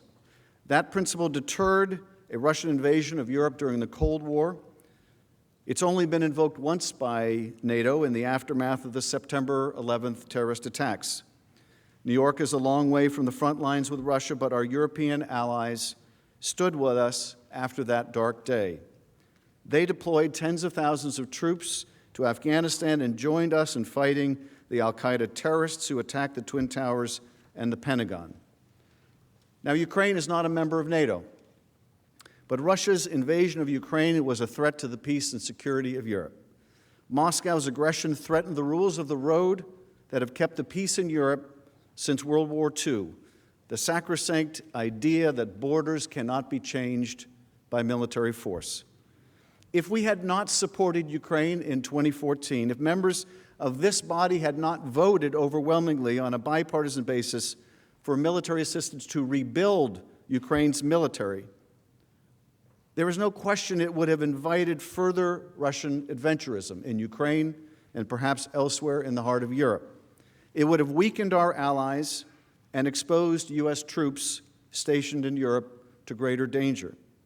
Deterring Russia requires persistence, not just one military aid package or one Oval Office meeting, but a sustained policy of support for our partners. We only deter Russia by consistently demonstrating support for our friends like Ukraine. George Shultz, who served as Ronald Reagan's Secretary of State, understood this. He compared diplomacy and alliance management to gardening. He said, quote, "If you plant a garden and go away for 6 months, what have you got when you come back? Weeds." Diplomacy, he said, is kind of like that. You go around, talk to people, you develop a relationship of trust and confidence, and then if something comes up, you have that base to work from. President Trump's decision to transform the military aid and Oval Office meeting into leverage was the equivalent of trampling all over George Shultz's garden, crushing Ukraine's confidence in the United States as a partner. He also caused our NATO allies to question whether we would stand with them against Russia. Leaders in European capitals now wonder whether personal political favors and not treaty obligations guide our foreign policy. Colleagues, this is how alliances wither and die, and how Russia wins. Ambassador Taylor made clear That is why it is so important to our security that we stand with Ukraine. Mr. Chairman, as my colleague, Deputy Assistant Secretary George Kent described, we have a national security policy, a national defense policy that identifies Russia and China as adversaries. The Russians are violating all of the rules, treaties, understandings that they committed to that actually kept the peace in Europe for nearly 70 years. Until they invaded Ukraine in 2014, they had abided by sovereignty of nations, of inviolability of borders. That rule of law, that order that kept the peace in Europe and allowed for prosperity as well as peace in Europe was violated by the Russians. And if we don't push back on that, on those violations, then that will continue. And that, Mr. Chairman, affects us. It affects the world that we live in, that our children will grow up in, and our grandchildren. This affects the kind of world that we want to see abroad. So that affects our national interest very directly. Ukraine is on the front line of that conflict. Now, we understood that in 2017, the first year of the Trump administration, and it appeared the Trump administration understood it as well. And we understood it in 2018, and the Trump administration understood that as well. And we understood that in 2019, and the Trump administration appeared to as well. At least it did until it didn't. It did until something of greater importance and significance came along, and that event of greater significance to the Oval Office was the emergence of Joe Biden as a candidate for president. And then that military support, which had increased during the Trump administration, was suddenly put on hold for inexplicable reasons. Ukraine got the message. It wasn't very inexplicable to Ukraine. And what's more, Russia got the message. It wasn't very inexplicable to Russia, that had pushed out the whole propaganda theory that it was Ukraine that had interfered in our election and not Russia. And so that consensus among the Congress and the administration, among the right and the left and the center, that as Ambassador Taylor explained, this is not only vital to Ukraine's security and the post-World War II order that has kept the peace in Europe for 70 years, but it's vital to us and our security as well. That all broke down. That all broke down over an effort led by the president and his agent, Rudy Giuliani, and his agents, Parnas and Fruman, to overturn all of that. Overturn a decades-long commitment to standing up to Russian aggression. We have so tremendously benefited. No country has benefited more from the international rules of the road, the international order, than the United States. It gave us the peace and stability to prosper like no other nation has before. And we're throwing it away. We're throwing it away. We're undermining the rule of law. We're undermining the principle you don't invade your neighbor. We're undermining the key to our own success. And for what? For help with a political campaign. To quote Bill Taylor, that's crazy. That's crazy.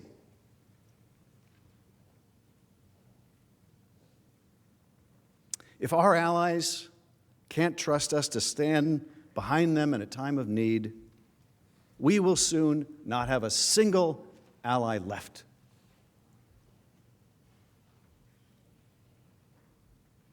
Look, I know it's painful to see some of our allies and how they talk about this president, because when they talk about this president, they're also talking about the United States.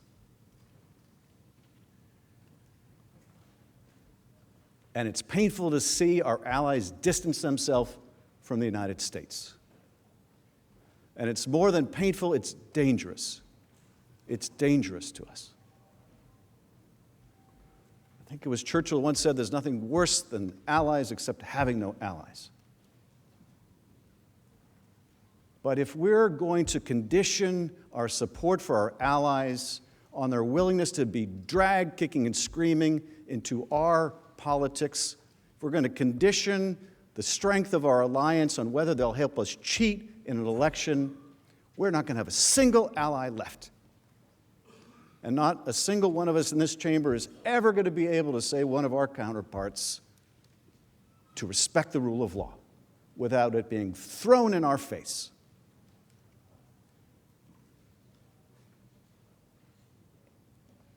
Promoting the rule of law and fighting corruption is central to our foreign policy. It distinguishes U.S. global leadership from the transactional approach favored by authoritarian adversaries. The inherently corrupt nature of the president's demand that Ukraine investigate his political opponent undermined the credibility of efforts to promote the rule of law and combat corruption in Ukraine and around the world. Indeed, the president engaging in the very conduct at home that our policy fights abroad sabotages long-standing bipartisan pillars of American diplomacy. This was a problem, not least because the pervasive corruption with Ukraine leaves its politics and economy susceptible to Russian influence and subterfuge. Ambassador Yovanovitch emphasized that U.S. policy in Ukraine has long recognized that the struggle against corruption and defending against Russia are in fact two sides of the very same coin. Corruption makes Ukraine's leaders ever vulnerable to Russia, and the Ukrainian people understand that. That's why they launched the Revolution of Dignity in 2014, demanding to be a part of Europe, demanding the transformation of the system, demanding to live under the rule of law. Ukrainians wanted the law to apply equally to all people, whether the individual in question is the president or any other citizen. It was a question of fairness, of dignity. Here again, there is a coincidence of interests. Corrupt leaders are inherently less trustworthy, while an honest and accountable Ukrainian leadership makes a U.S.-Ukrainian partnership more reliable and more valuable to the United States. A level playing field in this strategically located country, bordering 4 NATO allies, creates an environment in which U.S. business can more easily trade, invest, and profit. Corruption is also a security issue, because corrupt officials are vulnerable to Moscow. During that conversation that we related in the past, when Ambassador Volker urged his Ukrainian counterpart, Andrei Yermak, not to investigate the past president of Ukraine, and Yermak threw it back in his face. You remember the conversation. No, you mean like the investigation you want us to do of the Clintons and the Bidens. They taught us something in that conversation. They taught us that we'd forgotten, for that moment, our own values. You know, just listening to the ambassador right now, I was thinking how interesting it is the Ukrainians chose to describe their revolution as a revolution of dignity. And maybe that's what we need here, a revolution of dignity at home, a revolution of civility here at home. Maybe we can learn a lot more from our Ukrainian ally. In short, it is America's national security interest to help Ukraine transform into a country where the rule of law governs and corruption is held in check. As we heard yesterday, anti-corruption policy was a central part of the talking points provided to President Trump before his phone calls with President Zelensky on April 21st and July 25th. President Trump, of course, didn't mention corruption, but importantly, those same foreign policy goals remained intact following the call. As Tim Morrison testified, anti-corruption reforms, institutional reforms remain a top U.S. priority to help Ukraine fight corruption. President Zelensky was swept into office on an anti-corruption platform. Immediately, he kept his promise and introduced numerous bills in Ukraine's parliament. In a sign that he intended to hold himself accountable, Zelensky even introduced a draft law on presidential impeachment. He also introduced a bill to restore punishment of top officials found guilty of illicit enrichment. President Trump's self-serving scheme threatened to undermine Zelensky's anti-corruption work. Zelensky's successful anti-corruption reforms would have advanced U.S. security. Instead, President Trump's demands undermined that effort to bring about reform to Ukraine. Here's George Kent, a rule of law and corruption expert at the State Department. U.S. efforts to counter corruption in Ukraine focus on building institutional capacity so that the Ukrainian government has the ability to go after corruption and effectively investigate, prosecute, and judge alleged criminal activities using appropriate institutional mechanisms. That is, to create and follow the rule of law. That means that if there are criminal nexuses for activity in the United States, U.S. law enforcement should pursue the case. If we think there's been a criminal act overseas that violates U.S. law, we have the institutional mechanisms to address that.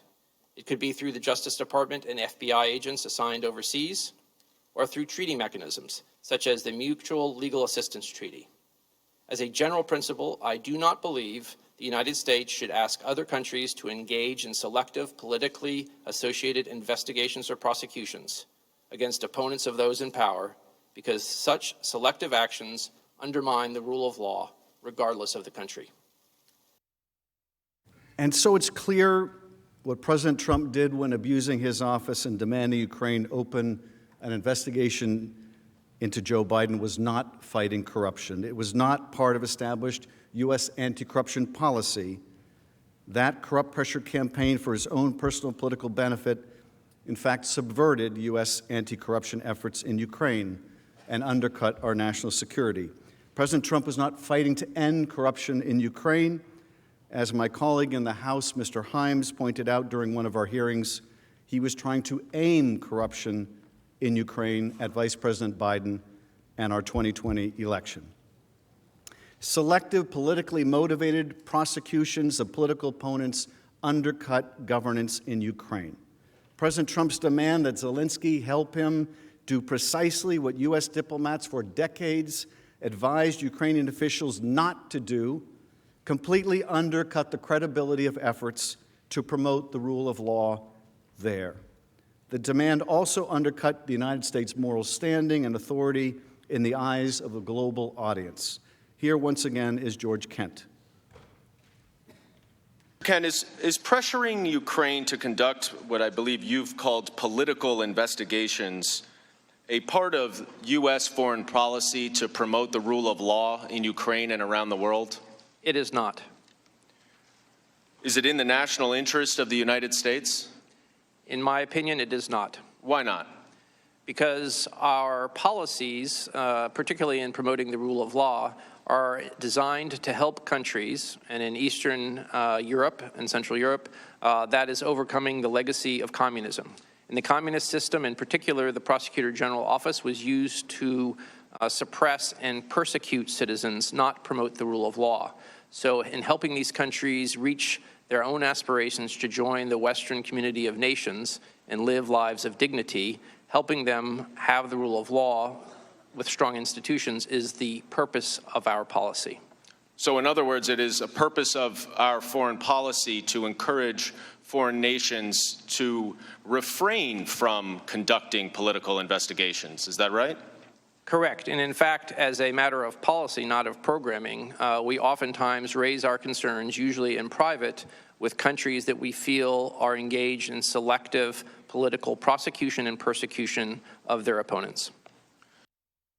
Yovanovitch aptly summarized the global consequences and harm to U.S. national security resulting from President Trump's demand that Ukraine investigate his political opponent. Such conduct undermines the U.S., exposes our friends, and widens the playing field for autocrats like President Putin. Our leadership depends on the power of our example and the consistency of our purpose. Both have now been opened to question. The issues I just covered are not a matter of policy disagreement over foreign policy and national security. Article 1 asserts that the President was engaged in no such policy at all, but instead sold out our policies and our national interests for his own personal gain and to help him corrupt the next election. That is the core conduct of an impeachable offense.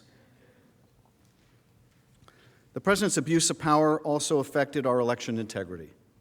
The framers of our Constitution were particularly fearful that a president might misuse or abuse the power of his office to undermine the free and fair elections at the heart of our democracy. Sadly, that moment has arrived. President Trump's repeated solicitation of a Ukrainian investigation was a clear effort to leverage foreign interference to bolster his prospects in the 2020 election. In other words, to cheat in his election. In our democracy, power flows from the will of the people as manifest in free and fair elections. One person, one vote is fundamental in our democracy. President Trump's invitation of foreign interference in the 2020 election for the purposes of helping him win an election undercut the Constitution's commitment to popular sovereignty. Americans are now left to wonder if their vote matters, or if they're simply pawns in a system being manipulated by shadowy foreign forces working on behalf of corrupt interests of a lawless president. Over the long term, this weakens our democratic system's capacity for self-governance by encouraging apathy and non-participation. Cynicism makes it easier for enemies to influence our politics and undermine the national good. Indeed, this is precisely what Vladimir Putin intended when he meddled in the 2016 election, for us to become more cynical, for us to lose faith in the notion that the American system of government is superior to the corrupt, autocratic model of government that he has erected in Russia and sought to export to places like Ukraine. These are not the free and fair elections Americans expect or demand if foreign powers are interfering. How can we know that our elections are free from foreign interference, whether by disinformation or hacking or fake investigations? We must not become numb to foreign interference in our elections. Our elections are sacred. If we do not act to put an end to the solicitation of foreign interference in our election by the President of the United States, the effect will be corrosive to our elections and our values. Future presidents may believe that they, too, can use the substantial power conferred on them by the Constitution in order to undermine our system of free and fair elections, that they, too, can cheat to obtain power or keep it. That way lies disaster for the great American experiment in self-governance. As you have seen, there is powerful evidence that President Trump will continue to betray the national interest to a foreign power and further undermine both our security and democracy. This creates an urgent need to remove him from office before the next election. To explain the nature of that continuing threat, let me describe Russia's ongoing efforts to harm our elections, the President's corrupt refusal to condemn or defend against those attacks, his statements confirming that he welcomes foreign interference in our elections, so long as this is meant to help him, and his conduct proving that he will persist in seeking to corrupt elections at the expense of our security and at the expense of those elections. Let's start with Russia's ongoing attacks on our democracy. At the heart of the President's Ukraine scheme is his decision to subscribe to that dangerous conspiracy theory that Ukraine, not Russia, was responsible for interfering in 2016. President Trump and his men pressured Ukraine into investigating this bogus piece of Russian propaganda, and in doing so, they aided Putin's concerted plot to undermine our security and democracy. Special Counsel Mueller warned that Putin's plot was ongoing. Is this, in your investigation, did you think that this was a single attempt by the Russians to get involved in our election, or did you find evidence to suggest they'll try to do this again? No, it wasn't a single attempt. They're doing it as we sit here. And they expect to do it during the next campaign. Not a single attempt. They're doing it as we sit here, and they expect to do it in the next campaign. That was Special Counsel Mueller's stark warning. And we now know that Director Mueller was right. Just the other week, we saw public reporting that Russian hackers may be using phishing emails to attack the Ukrainian gas company Burisma, presumably in search of dirt on Joe Biden. Those are the same tactics deployed by the same adversary, Russia, that Special Counsel warned about in the last election. It may be Russia once again attempting to sway our election for one candidate, this time through Ukraine.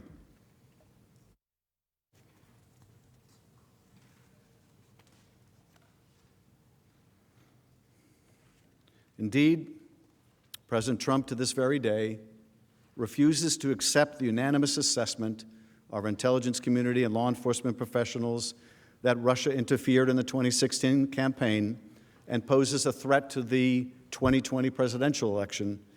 Instead, he views it from his own personal lens, whether it is an attack on the legitimacy of his 2016 electoral victory. Special Counsel Mueller's testimony on July 24, 2019, the day before the President's call with President Zelensky, contradicted President Trump's claim that his was, quote, a clean campaign. Mueller found that individuals associated with the 2016 campaign of the President welcomed Russia's offers of assistance and adjusted their political strategy so that then candidate Donald Trump might benefit from Russia's assistance. When they were subsequently asked by U.S. law enforcement about their activities, President Trump's advisors repeatedly lied.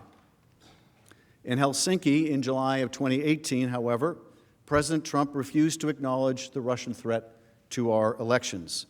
When a reporter explicitly asked whether he believed Putin or the U.S. intelligence agencies on the issue of foreign interference in the 2016 election, President Trump said, quote, I don't see any reason why it would be Russia, and talked about the DNC server.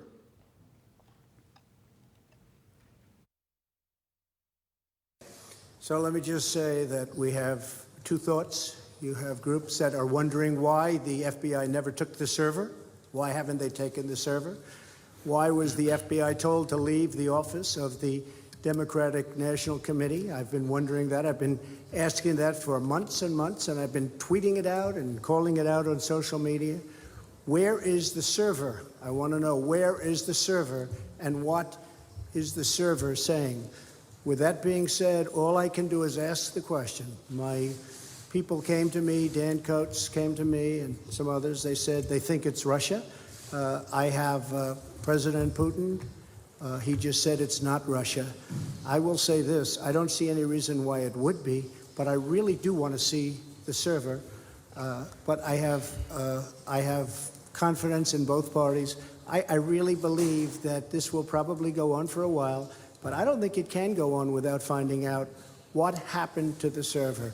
What happened to the servers of the Pakistani gentleman that worked on the DNC? Where are those servers? They're missing. Where are they? What happened to Hillary Clinton's emails? 33,000 emails, gone, just gone.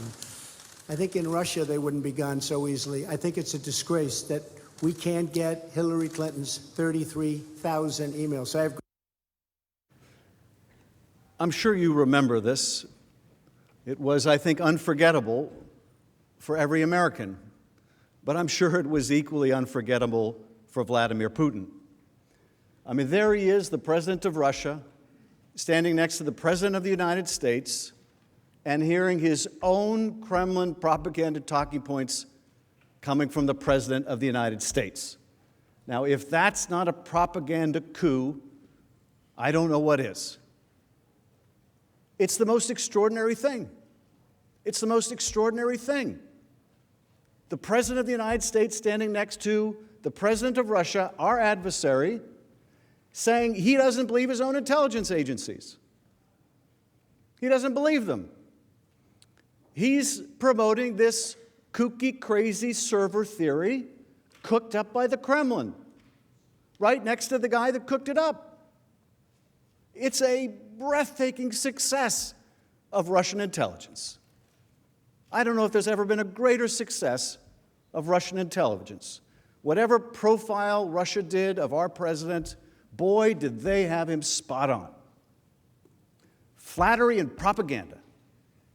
Flattery and propaganda is all Russia needed. And as to Ukraine, well, they needed to deliver a political investigation to get help from the United States. I mean, this is just the most incredible propaganda coup. Because as I said yesterday, it's not just that the President of the United States standing next to Vladimir Putin is reading Kremlin talking points. He won't read his own national security staff talking points, but he will read the Kremlin ones. But it's not just that he adopts the Kremlin talking points. That would be bad enough. It's not bad enough, it's not damaging enough, it's not dangerous enough to our national security that he's undermining our own intelligence agencies. It's not bad enough that he undermines those very agencies that he needs later, that we need later to have credibility. We've just had a vigorous debate over the strikes against General Soleimani. And the president has made his argument about what the intelligence says and supports. How do you make those arguments when you say the U.S. intelligence community can't be believed? Now, we've had a vigorous debate about what that intelligence has to say. That's not the issue here. The issue here is you undermine the credibility of your own intelligence agencies. You weaken the country for when you need to rely on them, for when you need to persuade your friends and your allies. You can trust us when we tell you this is what the intelligence shows. How do you make that argument as the President of the United States when you've just told the world you trust the Russians more than your own people? You trust Rudy Giuliani more than Christopher Wray. How do you make that case? And if you can't make that case, what does that mean to our security? But that's not the end of it. It's not just a propaganda coup. It's not just the undermining of our agencies. It's also that the buy-in to that propaganda meant that Ukraine wasn't going to get money to fight the Russians. I mean, that's one hell of a Russian intelligence coup. They got the President of the United States to provide cover for their own interference with our election. They got the President of the United States to discredit his own intelligence agencies. They got the President of the United States to drive a wedge between the United States and Ukraine. They got the President of the United States to withhold aid from Ukraine in a war with Russia, in a war that is claiming Ukrainian lives every week. Has there ever been such a coup? I would submit to you, in the entire length of the Cold War, the Soviet Union had no such success. No such success. And why? Because a former mayor of New York persuaded a president of the United States to sacrifice all of that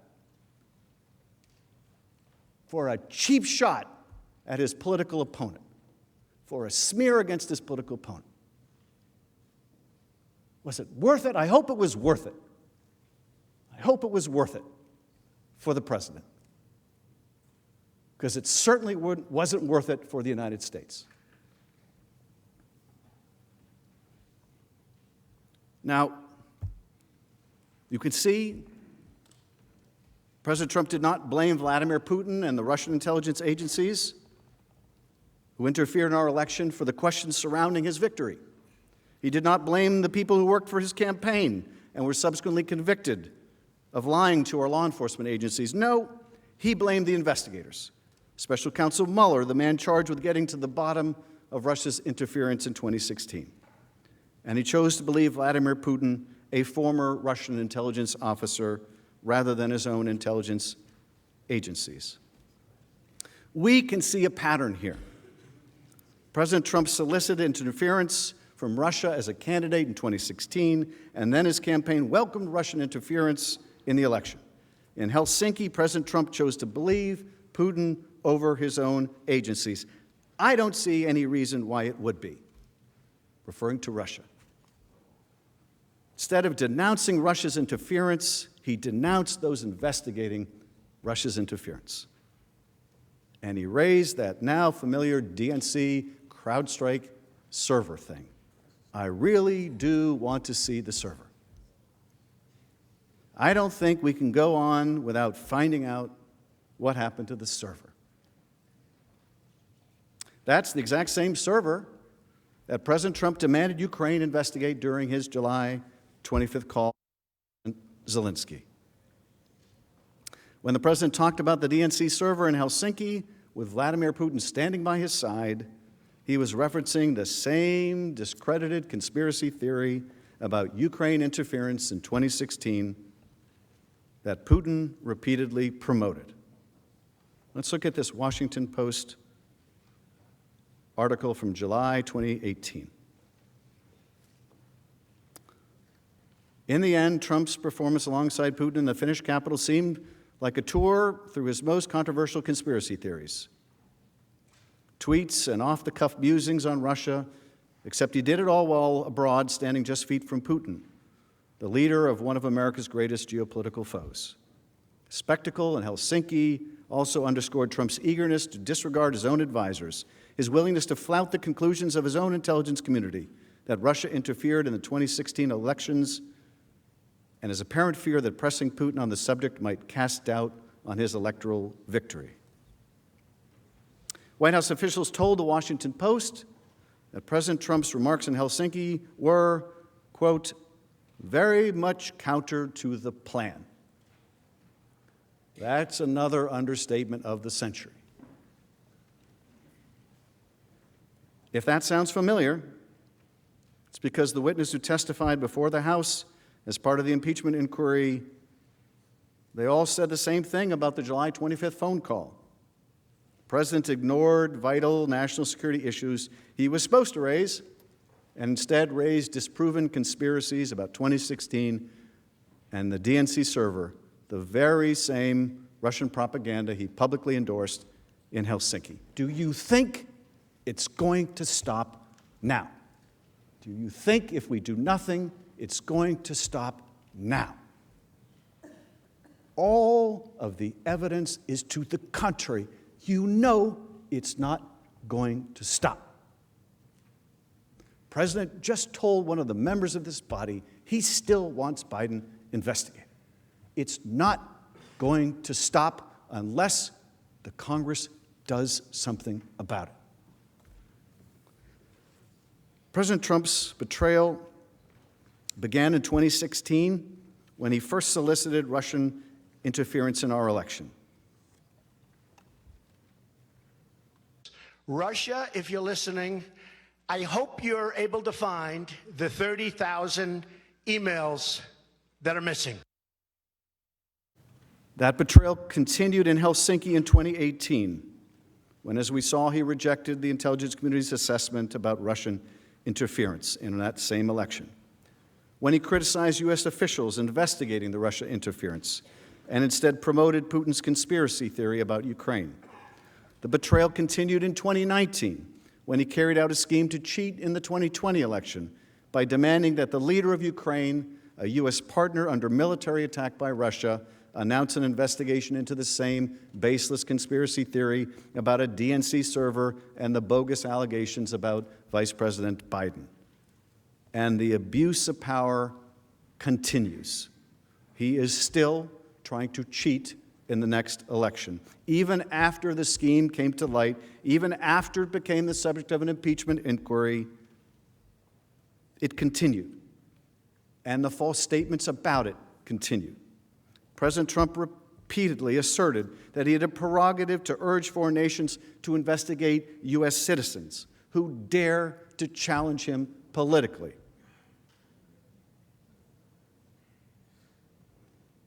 You know, I mean, just for a minute, we should try to step into the shoes of someone else.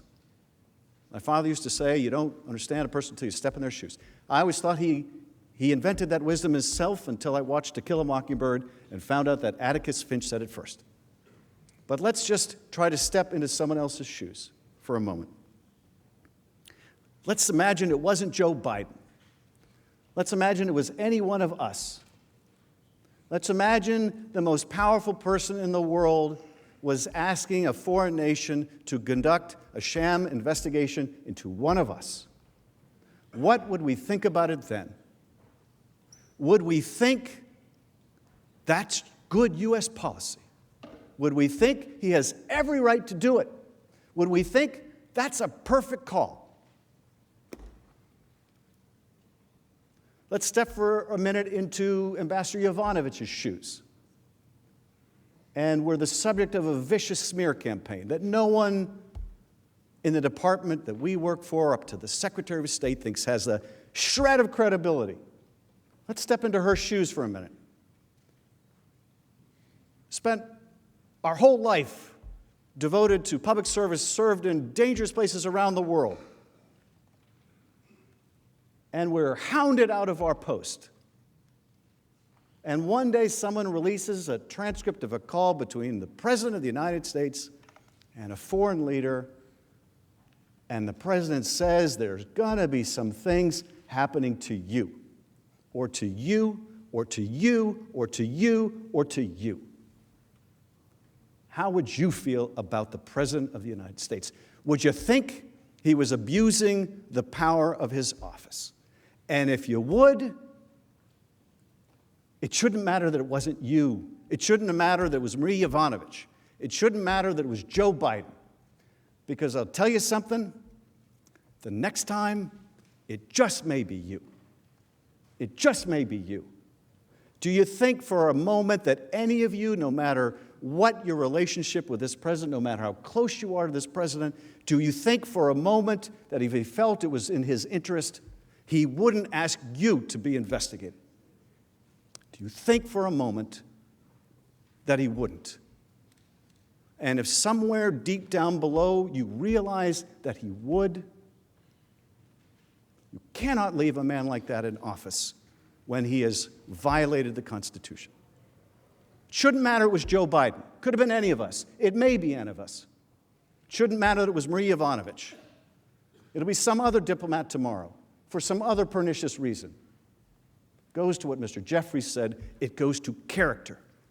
You don't realize how important character is in the highest office in the land until you don't have it. Until you have a president willing to use his power to coerce an ally, to help him cheat, to investigate one of our fellow citizens. One of our fellow citizens. Yes, he's running for president. He's still a U.S. citizen. He's still a U.S. citizen. And he deserves better than that.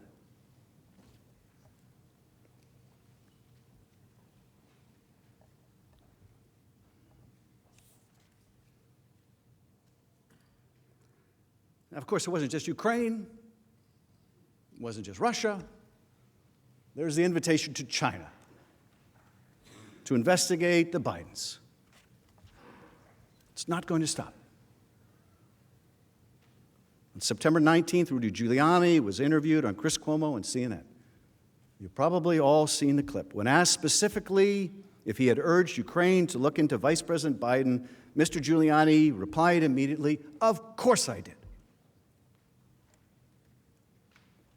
Of course I did." It shouldn't matter that it was Joe Biden. Wasn't Hunter Biden there? It was Joe Biden. Wasn't Hunter Biden on that call? It was Joe Biden. But it shouldn't matter whether it's Hunter Biden or Joe Biden. We're talking about American citizens. It shouldn't matter to any of us which American citizens.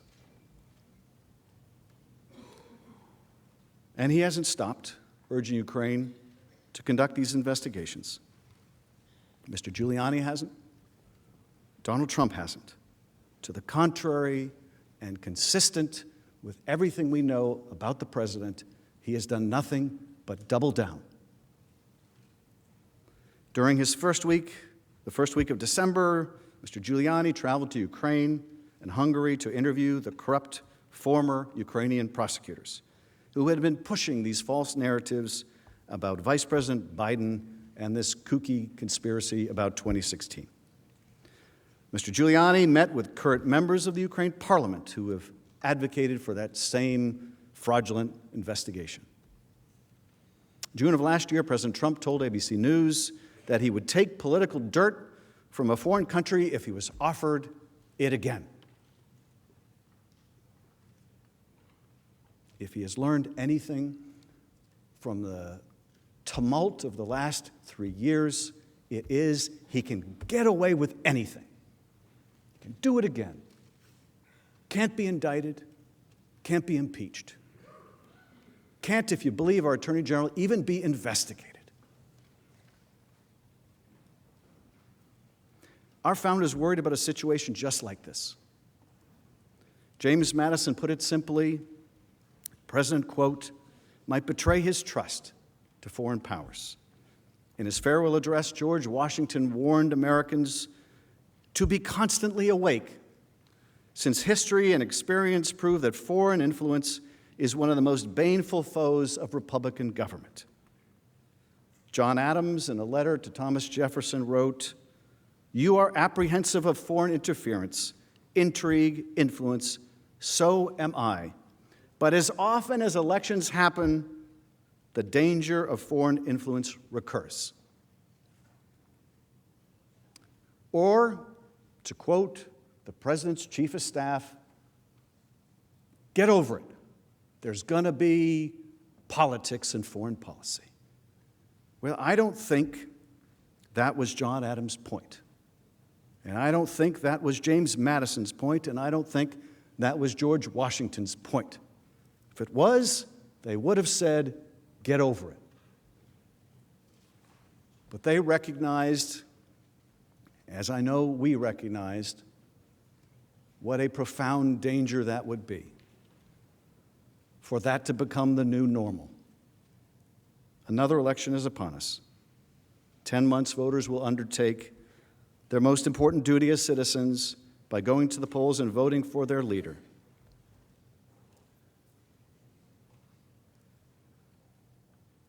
And so we must ask, what role will foreign powers play in trying to influence the outcome?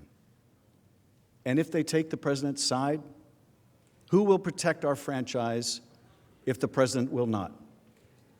As charged in the first article of impeachment, President Trump has demonstrated that he will remain a threat to national security and the Constitution if allowed to remain in office, and has acted in a manner grossly incompatible with self-governance and the rule of law.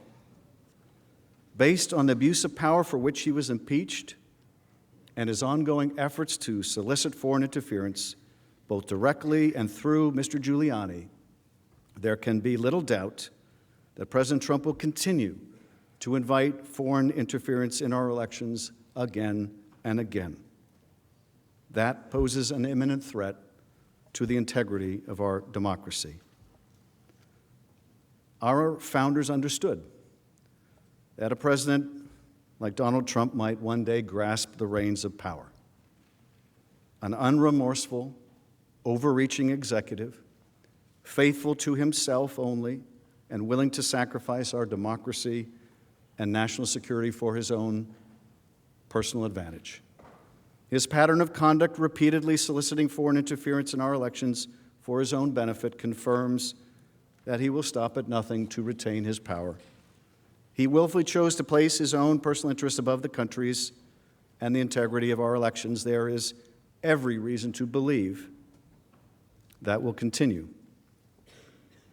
He has stonewalled Congress and ordered executive branch agencies, organizations that work for the American people, not for the president, to join in his obstruction.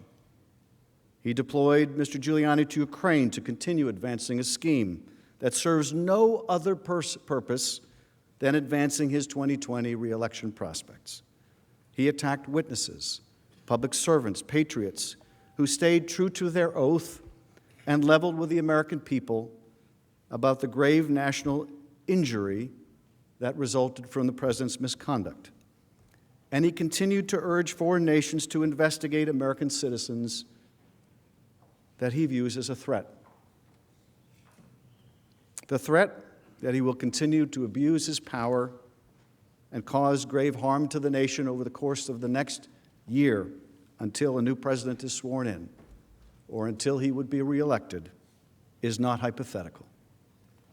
Merely exposing the president's scheme has not stopped him from continuing this destructive pattern of behavior that has brought us to this somber moment. He is who he is. That will not change, and nor will the danger associated with him. Every piece of evidence supports that terrible conclusion, that the President of the United States will abuse his power again, that he will continue to solicit foreign interference to help corruptly secure his reelection. He has shown neither remorse nor acknowledgement of wrongdoing.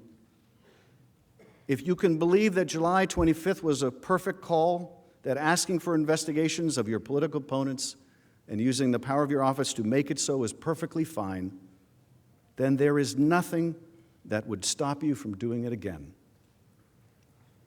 President Trump has abused the power of his office and must be removed from that office. Mr. McConnell, I yield back.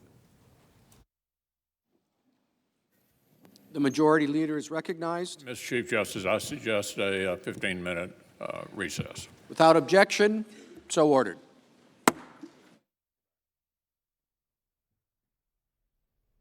Congressman Adam Schiff concluding his argument on Article 1, Impeachment Article 1 on abuse of power, saying the president has abused his office and must be removed from office. They're taking a 15-minute break here, and we'll resume next, we understand, by taking up the second article of impeachment on obstruction of Congress. As we've done in past breaks here on C-SPAN 2 during the Senate impeachment trial, we'll look for opportunities to hear from members of the president's team, the House managers, perhaps senators as well. We have camera locations across the Capitol, and we'll keep our eyes on those locations as well and hear from you. We'll open up our phone lines here momentarily to hear your thoughts and what you heard in the closing arguments there from Adam Schiff on Article 1. 202-748-8920 is the line to call for Democrats, 202-748-8921 for Republicans.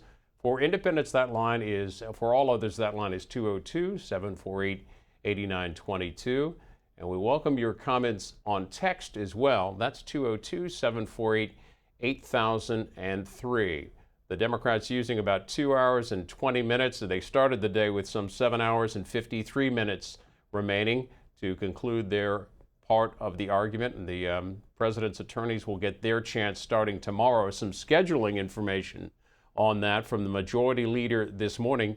Craig Kaplan, our Capitol Hill producer, tweeting that the Saturdays in the U.S. Senate, McConnell announced following the prayer and the pledge, the Senate trial would continue tomorrow at the earlier start time of 10 a.m. instead of 1 p.m., and the president's counsel would be presenting their opening argument. Jesse Burns from the Hill says that Trump's lawyers are expected to only present their case for about 2 hours on Saturday, a day the president called, quote, Death Valley for TV, and he links to an article at the Hill. The president did say that, tweeting earlier today after having been treated unbelievably unfairly in the House and then having to endure hour after hour of lies, fraud, and deception by Shifty Schiff, Crying Chuck Schumer, and their crew. Looks like my lawyers will be forced to start on Saturday, which is called Death Valley in TV. So that's expected to start tomorrow morning, 10 a.m. Eastern.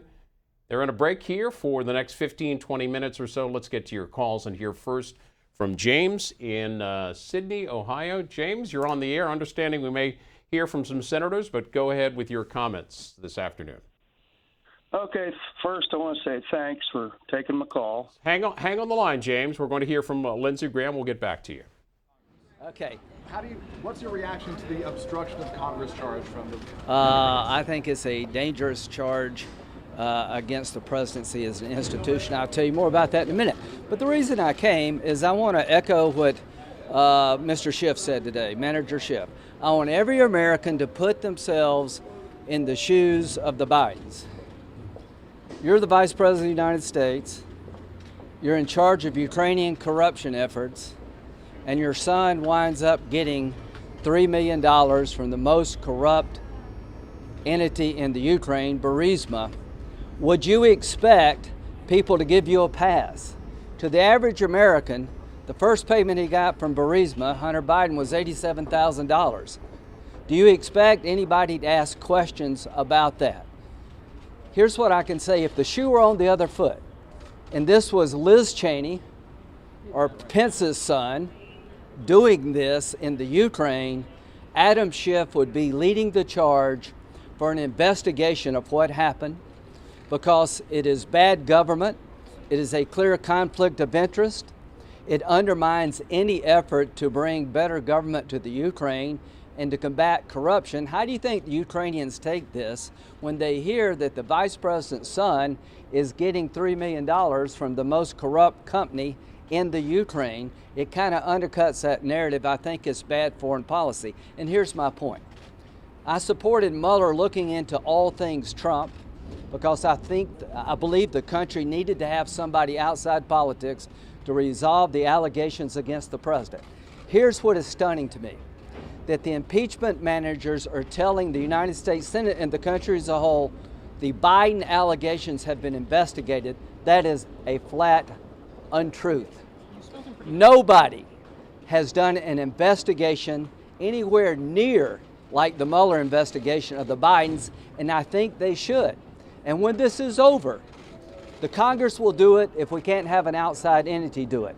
I think it's very important to find out what happened, why the prosecutor was fired, how the system could let this go unchallenged, how the Secretary of State's stepson could be on the payroll of this company.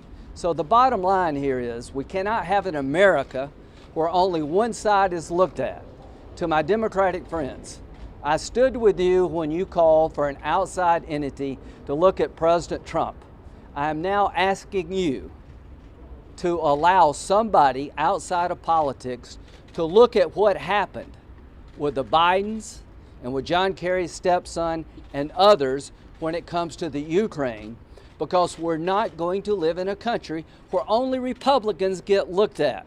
So here's what I am saying. At home, put yourself in the shoes and see what would happen to you if you did this. And if you're a Republican, please understand, Mr. Schiff would not be so kindly towards you. What did you think of the McCain clip? I agree with John McCain that Ukraine is important. Here's what people don't get. Donald Trump said that the world order that was so glowingly talked about by Mr. Schiff has not served us well.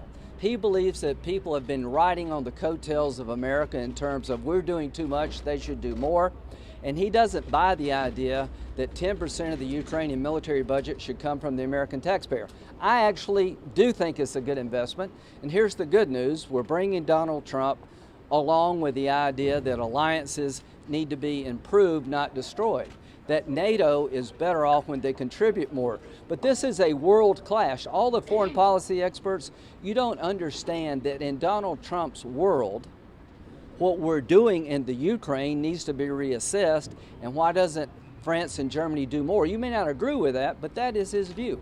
And what John McCain said is what Lindsey Graham believes. I believe it's in a vital national interest to stand with Ukraine, but it's also okay to ask questions about the business dealings of the Ukraine. The new president seems to be a good guy, but one of the guys he wanted to put in charge of his cabinet was a lawyer for one of the most corrupt oligarchs in the Ukraine. So I like President Zelensky, But to say that we should accept everything that happened before President Trump in terms of foreign policy basically ignores why he got elected. Senator Chuck Schumer came to the microphone. Chuck Schumer said that Republicans don't want to hear the true facts. Your response? Well, here's what I would say. If you believe here's what I would say. They said, the House managers, there's no evidence, not one witness can tell us that Hunter Biden did anything wrong. When they tried to call Hunter Biden in the House, they said no. So I would say to Senator Schumer, this whole idea that the Bidens have been fairly investigated, if this were a Republican, you wouldn't be saying that. You would be going nuts. I was told by a reporter the Obama administration looked at this. Really, is that an adequate answer? Who in the Obama administration looked at it, and should I accept their word? So here's what I'd say about the truth. Here's the truth. They could have called people in the House close to the president. They chose not to, and they're dumping this in our lap. They should have looked more at what happened with the Bidens. They chose not to. The truth for me is the best thing to do is to end this trial with no witnesses for either side and have Congress do oversight regarding what happened in the Ukraine in a professional way, and I would prefer an outside counsel. Lawyers, how would you present the defense after hearing everything? Well, the first thing I would do is suggest that President Trump had no corrupt purpose, that he believes to this day that somebody should look at the Bidens, and so do I. And when 3 Democratic senators wrote a letter to the Ukraine asking them to cooperate with the Mueller investigation, I don't think they should be impeached. I think we need to set up a system to look at what the Bidens did as much outside of politics as possible. If I were the managers, I would go hard at the idea that the Biden investigation has been conducted, has been debunked, is bogus. If you can show a scintilla of evidence that there's a legitimate concern and questions should be asked, game, set, match in terms of their case. I would also suggest that President Trump's policies toward the Ukraine and Russia have been very aggressive compared to the other administration. There was no betrayal of the Ukrainian fighting forces. I would hit that pretty hard. And I would use the words of the other side as they use my words. I'm fair game. Talking about how they viewed executive privilege when there was a Democratic president involved. That's kind of what I would do, and I wouldn't take 24 hours. Senator, why didn't Republicans look at the Bidens in 2016, 2017? The facts. Honest to God, I didn't know anything about this. I haven't really been following it. I didn't know. One, I like Joe Biden. If people ask me, no, I don't think he's corrupt, but I think he has to answer for how he could allow his son to get himself and the country in this spot. I think those are fair questions. But a lot of this has come out when you start talking about the Ukraine. I gave Mueller the space to do all things Russia, but if you're going to bring up the Ukraine and Trump, how can you not bring up the Ukraine and Biden? You know, the president didn't say, I want all of my political opponents investigated. He is saying that when you talk about me in the Ukraine, how can you ignore the Bidens in the Ukraine? It is an obvious conflict of interest that I think compromises our national security and undercuts the narrative that we're serious about fighting corruption. Is it similar to senators, their children having lobbying jobs? I mean, why is this different? Well, I would say this. I would say that we have a responsibility up here to conduct ourselves honorably and to follow the law. But I would suggest that we probably have kids working in the private sector for lobbyists. I think that's a bit different than working for the most corrupt company in the Ukraine when you're giving the charge of trying to combat corruption.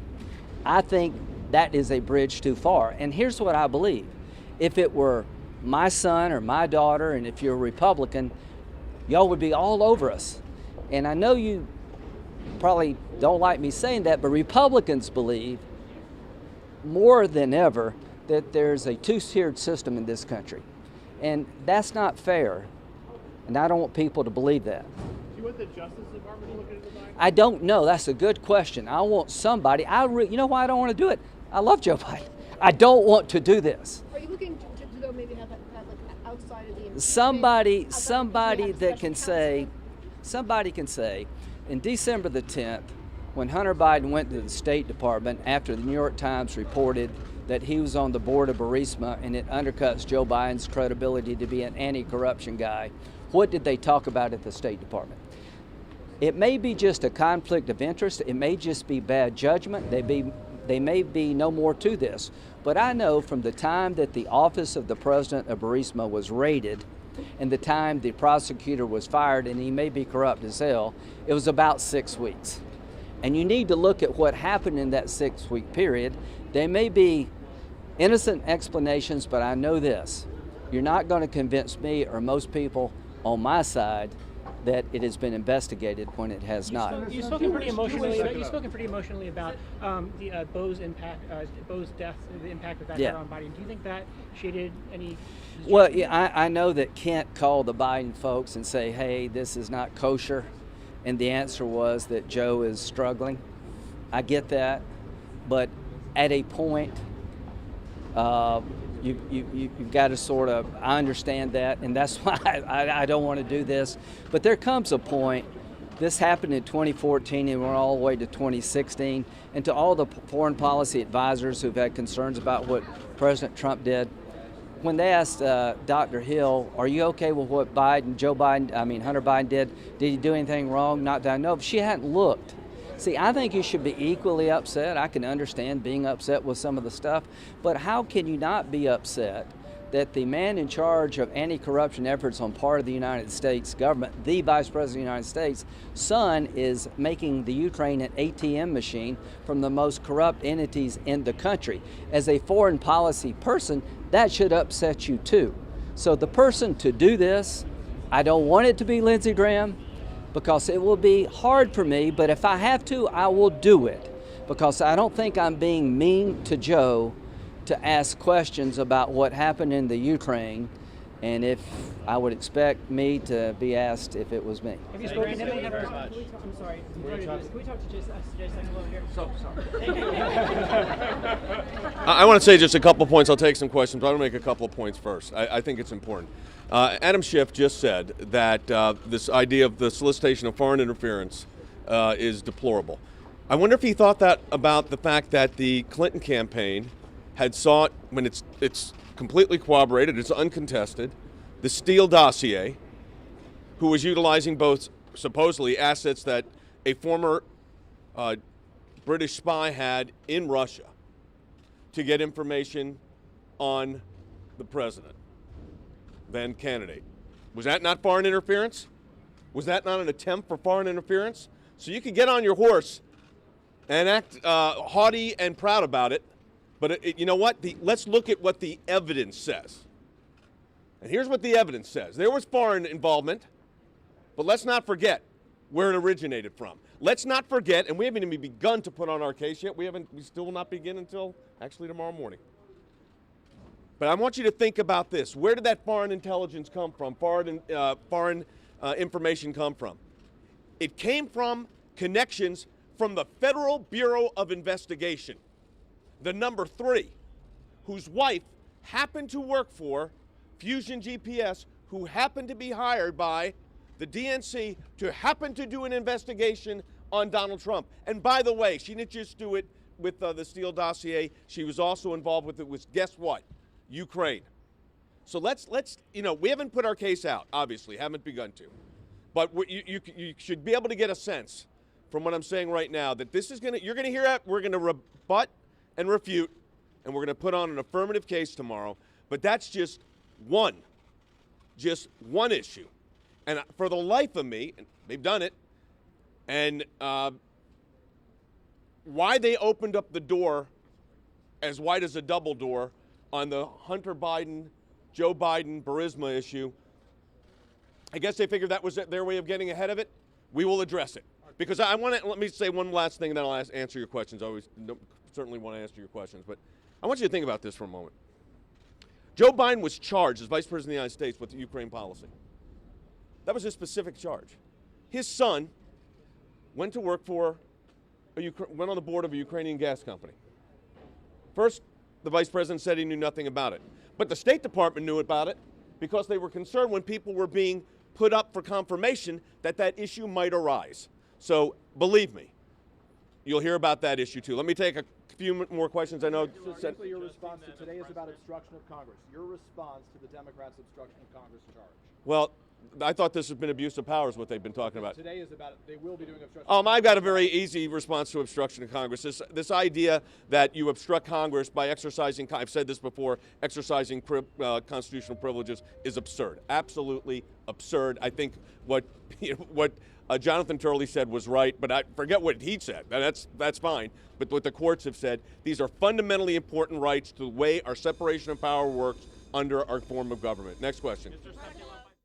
That's Jay Sekulow, the president's personal attorney. The Senate about to come back into session after 2 hours and 20 minutes or so of opening remarks this afternoon. House managers will pick up with the obstruction of Congress, Article 2, the second article of impeachment. And here on C-SPAN 2, as we've reminded you in the past, those cameras, the audio come from the Senate, and we'll keep our eye on the screen for the Senate to return momentarily. But we have been waiting to get some phone calls from you. James from Sydney, Ohio. Thank you for your patience. If you want to go ahead with your thoughts, with the caveat that we expect the Senate back in momentarily. The floor is yours for a moment. Okay. Well, since President Trump was elected, they've been out to get him. They've said so. I told my wife it would surprise me if they let him take his full term. They've tried everything they can think of, the Russian thing, and now we got this. Another thing that bothers me is every time there's a break in the trial, Schumer or one of the Democrats run to the microphone and say, the evidence is overwhelming. The House managers have proven over and over of the president's guilt. Okay, so why do we need more witnesses and documents? They brought this to the Senate as it is. Another thing here, when and if, hopefully, the president wins in November, what will they try then? And how many times can they try this? Now, I've heard people call in and say they are embarrassed by the Democrats. Well, me too. This must stop. All right, James in Ohio will go to New York City to our Democrats line and hear from Ed. Hello. Go ahead, Ed. You're Hello? on the air. You're on the air. Yes. I'm a retired Vietnam veteran and a civil servant of New York and the government for 44 years. And my problem here is that I demand that the Republicans hear all the testimony. I'm a taxpayer. I've been a taxpayer for 65 years. I don't understand why we can't hear from the witnesses, because the witnesses and the testimony is what is necessary for a trial. To stop it before it even begins has no credibility. And they want to talk about. I'm sorry about the Republicans who can't see it. What my general counsel had. I'm going to let you go to John in Fort Montgomery, New York. Go ahead, John. Yes, I think that Adam Schiff did a very good job in presenting his case. He was extremely articulate, and everything he said made sense to me. I'm just not sure what's going to happen from now in. It appears right now to me that even though the president has done all these things, it just may not be sufficient for removing Donald Trump from the office of president. I'll wait to see what's going to happen, what the Republicans present. Thank you very much. Well, when they started the afternoon, they had the Democrats, the House managers, had 7 hours, 53 minutes remaining of their time. They used up about 2 hours and 20 minutes of that. They've been in a break here since 3:30 Eastern this afternoon. We're waiting for the return. We will take you there immediately once we hear the gavel come down and the cameras come back on the Senate floor. We'll go to Shane next, though, on our Republican line in Ripley, Tennessee. Yeah, the Democrats are just leading us down a dangerous path. It puts our country in a state of complete vulnerability. Trump's our leader. He's the head of our country, and they're so completely against him and make us look like idiots to all these other countries because we're so divided as a country and battling out, an impeachment over an election. That's what it comes down to, is an election. Impeaching him and a trial less than a year away from the election is just a huge waste of taxpayer money. He can't do any good in their eyes because he just Like, he doesn't fit into the liberal agenda. He's done nothing that is impeachable. He's the most badly treated president in our history. You know, Donald Trump has fought for our country and stood up for world leaders. He stood up for veterans, for women, for, you know, the black community, for unborn babies, American workers, and every other citizen of the United States. And to Shane's comment, the president speaking today, the first ever president to speak at the annual March for Life rally that was held just behind us here, just on Capitol Hill and down on the Mall. The president spoke about midday today, and you can find that in our video library at cspan.org. To Martha, Louisville, Kentucky, Democrats line. Good afternoon. Yes, what I don't understand is that from the jump, before this man became president, there was a lot of scandal around him, period. And did not this man say one time he could kill somebody and get away with it? In any other court of law, you have a right to call your witnesses. Now, I don't know what's the problem with this. If you really want to get the truth, you should want the witnesses to speak. Even Donald Trump's side should want to speak.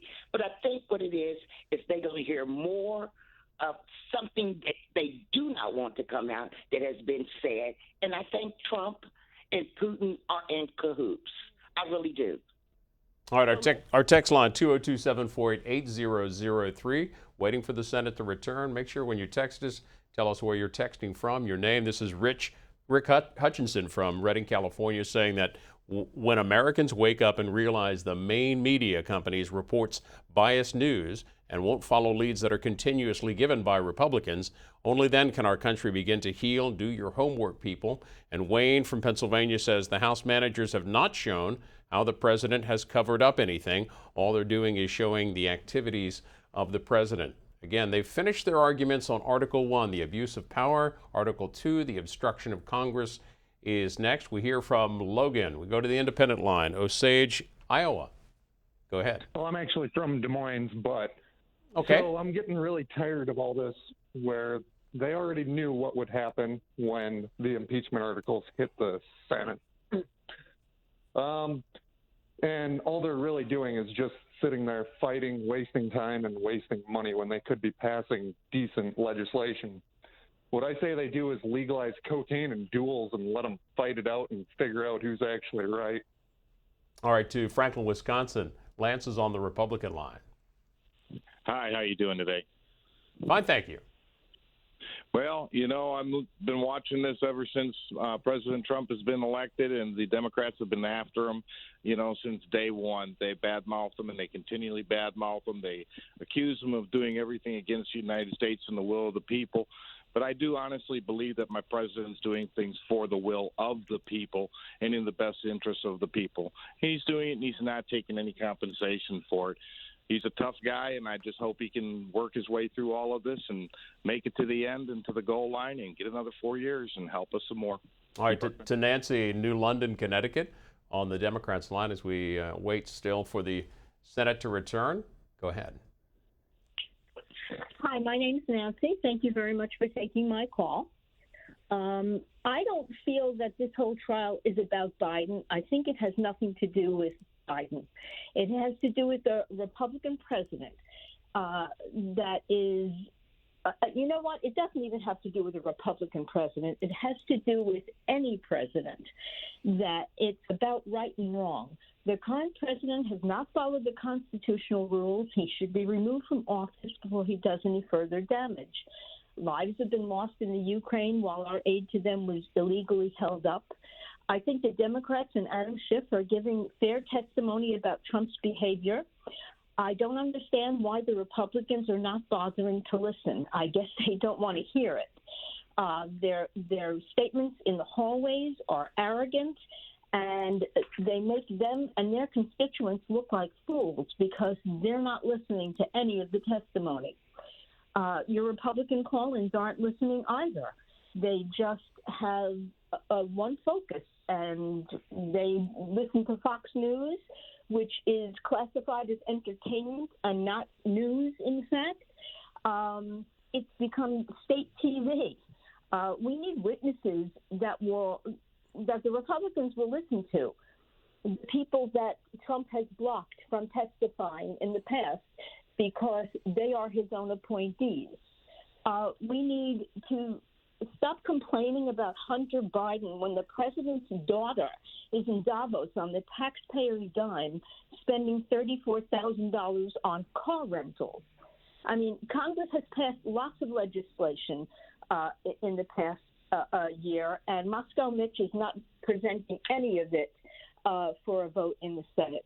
All right, Nancy, I'll let you go there. A reminder, too, a lot of the video that you're seeing in the testimony so far that they're presenting, a lot of that video is from C-SPAN coverage of the House hearings in particular, but more than that, you can find all of that at cspan.org/impeachment.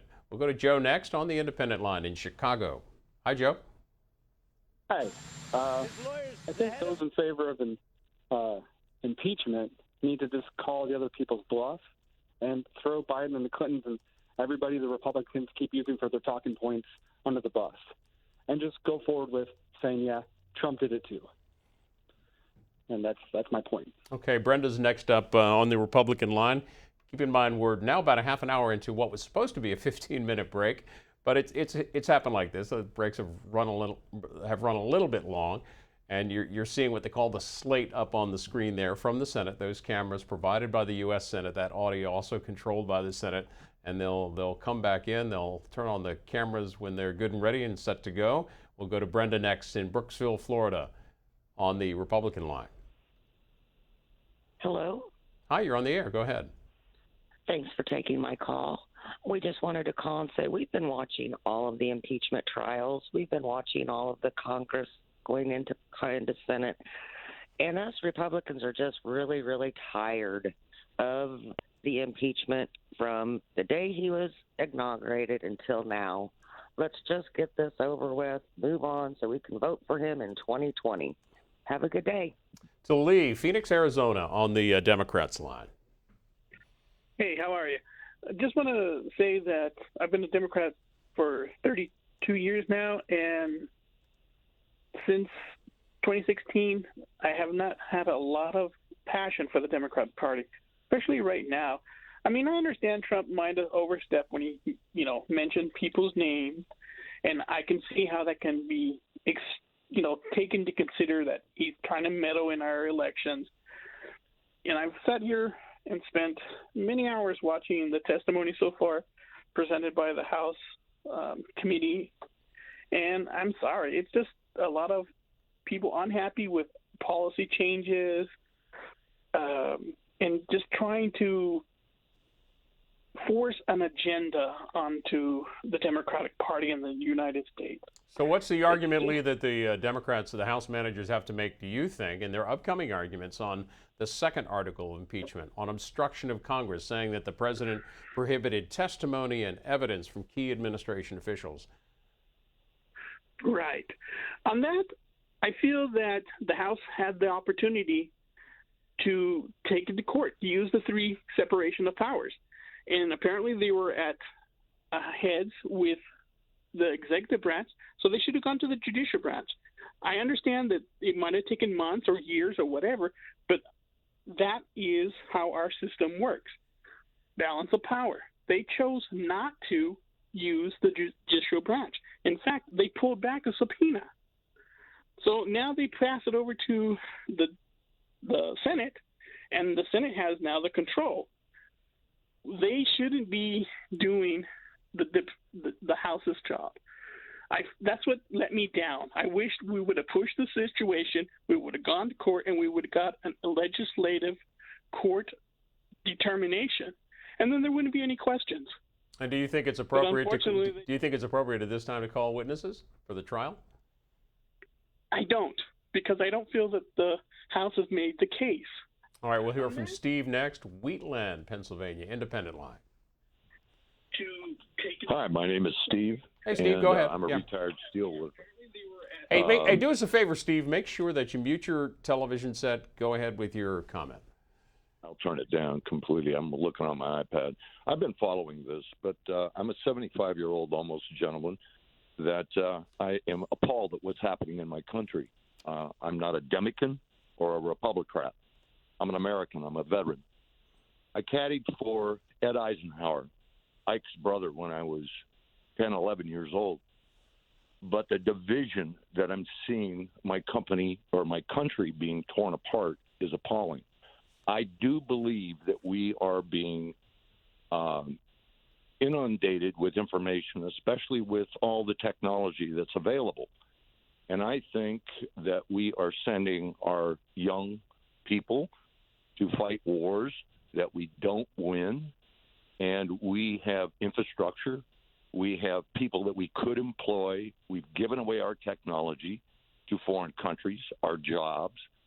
But I see a future that I totally believe that the youth of this country, if they are willing to put down their phones and talk decently to one another, that my parents probably thought my generation, when I was a kid, was not going to make it. I am not of that mind. I believe my kids. We'll let you go there, Steve. Thank you for your comment. The Senate is back.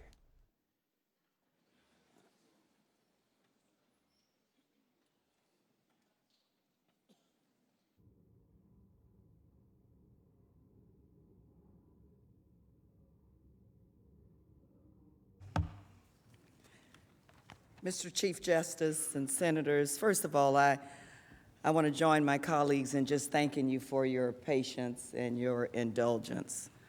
What I can tell you today is that we are closer today than we were on yesterday, because I'm prepared to present Article 2, Obstruction of Congress. The second article of impeachment charges the President with misusing the powers of his high office to obstruct the House impeachment inquiry. We are here today in response to a blanket order issued by President Trump directing the entire executive branch to withhold all documents and testimony from that inquiry.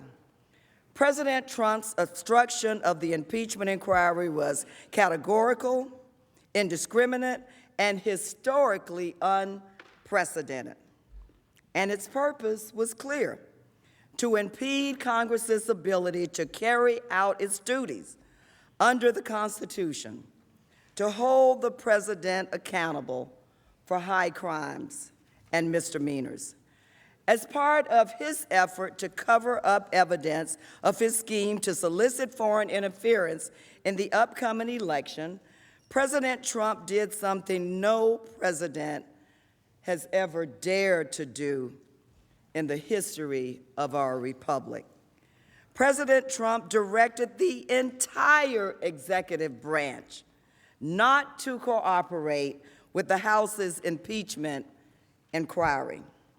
President Trump blocked every person who works in the White House and every person who works in every department, agency, and office of the executive branch from providing information to the House as part of the impeachment inquiry.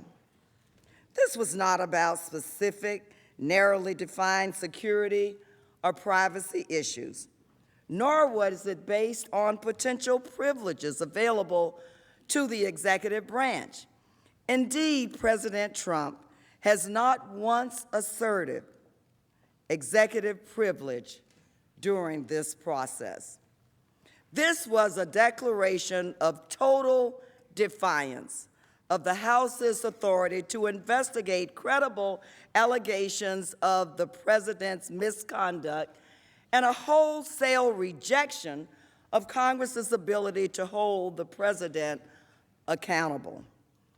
The President's order, executed by his top aides, substantially interfered with the House's constitutionally authorized power to conduct an impeachment inquiry. At President Trump's direction, the White House itself refused to produce a single document or record in response to a House subpoena that remains in full force and effect, and it continues to withhold those documents from Congress and from the American people. But it is not just the White House. Following President Trump's order, the Office of the Vice President, the Office of Management and Budget, the Department of State, the Department of Energy, and the Department of Defense all continued to refuse to produce a single document or record in response to 71 specific requests, including 5 subpoenas. Additionally, following President Trump's order, 12 current or former administration officials continued to refuse to testify as part of the House's impeachment inquiry. Not only current administration officials, but former administration officials as well. 9 of those witnesses, including senior officials with direct firsthand knowledge of the president's actions, continue to defy subpoenas for testimony because of the president's order. And yet, despite President Trump's obstruction, as you have heard and seen throughout the House manager's presentation of the facts of the president's scheme, the House gathered overwhelming evidence of his misconduct from courageous public servants who were willing to follow the law, comply with subpoenas, and tell the truth. On the basis of that formidable body of evidence, the House adopted the first article of impeachment. These witnesses also testified with great specificity about extensive documents, communications, and records in the possession of the White House and other agencies regarding the president's scheme to coerce Ukraine's leader to help his re-election.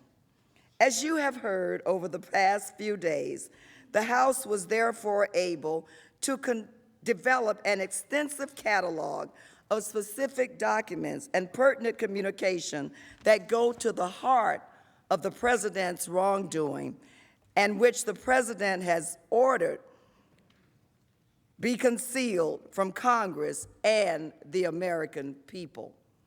Revelations of evidence harmful to the president have only continued since the House compiled its investigative reports. Recent court-ordered releases under the Freedom of Information Act, as well as disclosures to the media, have further demonstrated that the White House, OMB, State Department, and other agencies are actively withholding highly relevant documents that could further implicate the president and his subordinates. Over time, these documents and this evidence will undoubtedly come to light. And I ask this body to not wait to read about it in the press or in a book. You should be hearing this evidence now. Hearing this evidence now. Now, there is one point that I would like to make very clear. President Trump's wholesale obstruction of Congress strikes at the very heart of our Constitution and our democratic system of government. The President of the United States could undertake such comprehensive obstruction only because of the exceptional powers entrusted to him by the American people. Only one person in the world has the power to issue an order to the entire executive branch. That person, senators, as you know, is the president. And President Trump used that power not to faithfully execute the law, but to order agencies and employees of the executive branch to conceal evidence of his misconduct. Now, I know that no other American could seek to obstruct an investigation into his or her wrongdoing in this way. We all know that no other American could use the vast powers of our government to undertake a corrupt scheme to cheat, to win an election, and then use those same powers to suppress the evidence of his constitutional crime. We would not allow, no, I am convinced that we would not allow any member of our state or local governments to use the official powers of their office to cover up crimes and misdeeds. As this body is well aware, mayors and governors have gone to jail for doing so. Sheriffs and police chiefs are certainly not immune.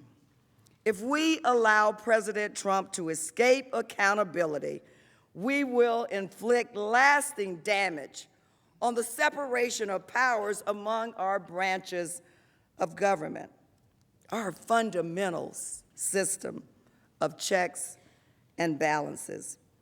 It would inflict irreversible damage by allowing this commander-in-chief and establishing precedents for future presidents to act corruptly or abusively and then use the vast powers of their office, the office of the presidency, to conceal their own misconduct from Congress and the American people.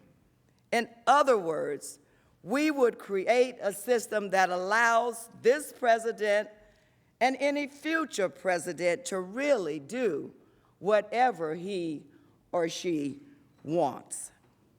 It is an attack on congressional oversight, not just on the House, but also on the Senate's own ability to oversee and serve as a check on this and future presidents, both Republican and Democratic administrations. Without meaningful oversight, without the power of impeachment, Americans will have to come to accept a far greater likelihood of misconduct in the Oval Office, and they would not be able to look to other branches of government to hold their president, the people's president, accountable. Executive power without any sort of restraint, without oversight, and without any checks and balances is absolute power. And we know what has been said about absolute power. Absolute power corrupts absolutely. This is the very opposite of what the framers intended. The framers of the Constitution purposefully entrusted the power of impeachment to the legislative branch so that it may protect the American people from a corrupt president. Well, the times, senators, have found us. If Congress allows President Trump's obstruction to stand, it effectively nullifies the impeachment power. Senators, we are the keepers, the protectors, the defenders of what the framers intended. And we must hold any unprincipled and undisciplined executive accountable. Senators, I know that this is not easy. I don't take this moment lightly. These are tough times. I remember quite a few tough times during my 27 years as a law enforcement officer. But we must stop this president. Today, we will explain why. First, we will review key facts regarding the scope and breadth of President Trump's unprecedented actions to stop the House's impeachment inquiry. As you well know, we covered many of these facts on Tuesday. when we explained in depth what evidence the president had blocked from Congress. We addressed documents we know the White House and other agencies are concealing. And we addressed testimony the president's aides would provide if they testified under oath. We will therefore review the documents and witnesses briefly. Second, after surveying relevant history and constitutional law, we will explain why obstruction of Congress in and of itself warrants impeachment and removal from office. Finally, we will demonstrate that President Trump is without question guilty of obstruction of Congress, that his defenses lack any legal foundation, and that his actions pose a dire and continuing threat to the foundation of our constitutional framework. This is very simple. It's simple. The president abused the powers entrusted in him by the American people in a scheme to suppress evidence, escape accountability, and orchestrate a massive cover-up. And he did so in plain sight. And his obstruction remains ongoing.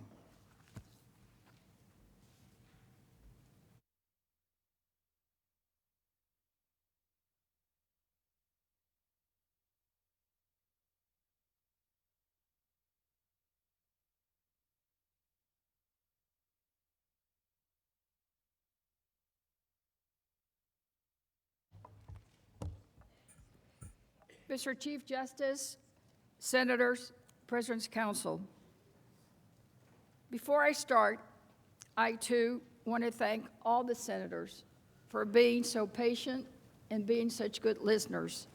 It reminds me, quite frankly, of one of the first days that I went to what was affectionately called baby judge school when we first got started. And those are the first two things that they told us, that we needed to be patient, and we needed to listen, and that we needed to be fair and always give the opportunity to be heard to each side. And I must say that you have certainly been playing a very good role as judges, because although I know that the press calls you jurors, I know that you are in the role of judges. And I commend you for being good listeners and for having the patience to listen to us this last 2 days and our final remarks today. So thank you all. Now, Ms. Demings has given us an overview of the second article of impeachment, obstruction of Congress. So let us now turn to the facts of the case, because to fully appreciate the scope and the scale of the president's wrongdoing and the size of the cover-up he has orchestrated requires an understanding of the evidence that he has lawlessly hidden from Congress and the American people. President Trump categorically, indiscriminately, and in unprecedented fashion obstructed Congress's impeachment inquiry. In other words, he orchestrated a cover-up. And he did it in plain sight. First, from the beginning, the Trump administration sought to hide the president's misconduct by refusing to turn over the Intelligence Committee whistleblower complaint. That complaint would sound the first alarm of the president's wrongdoing. Second, the president issued an order prohibiting the entire executive branch from participating in the impeachment inquiry. No cooperation, no negotiation, nothing, or as we say in Texas, nada. Following the president's orders, Federal agencies refused to produce documents, and key witnesses refused to testify. In fact, the president sanctioned specific directions to officials, ordering them to defy congressional subpoenas. Third, and perhaps the most reprehensible of all, the president waged a campaign of intimidation against those brave public servants who did come forward to comply with their obligation under the law. Senators, as I've mentioned, I'm a lawyer and a former judge. I have never, ever seen anything like this from a litigant or a party in any case, not anywhere. But from the very beginning of this scandal, President Trump has sought to hide and cover up key evidence. The cover-up started even before the House began to investigate the president's Ukraine-related activity. It began when the White House sought to conceal the record of Donald Trump's July 25 call with the president of Ukraine by placing it on a highly classified system. But, as we've said before, there was no legitimate national security reason to do so. The cover-up continued. A top OMB official instructed the freeze to be, quoted, closely held. In other words, don't say anything to anybody.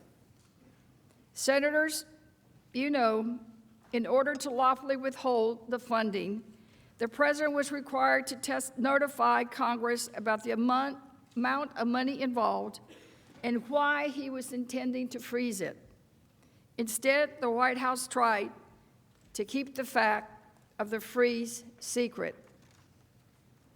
Maybe they kept it a secret because a senior White House aide, Rob Blair, accurately predicted to his boss, Mick Mulvaney, quote, expect Congress to become unhinged if it learned that bipartisan aid approved for a valuable foreign partner was being frozen for the president's personal gain.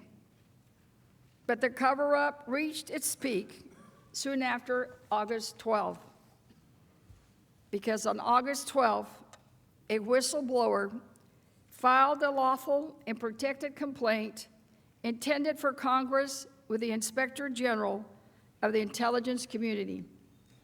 The president, who was the subject of the complaint, learned of the filing well before Congress and the American people. In an effort to conceal the whistleblower's concerns, the White House and the Department of Justice took an unprecedented step.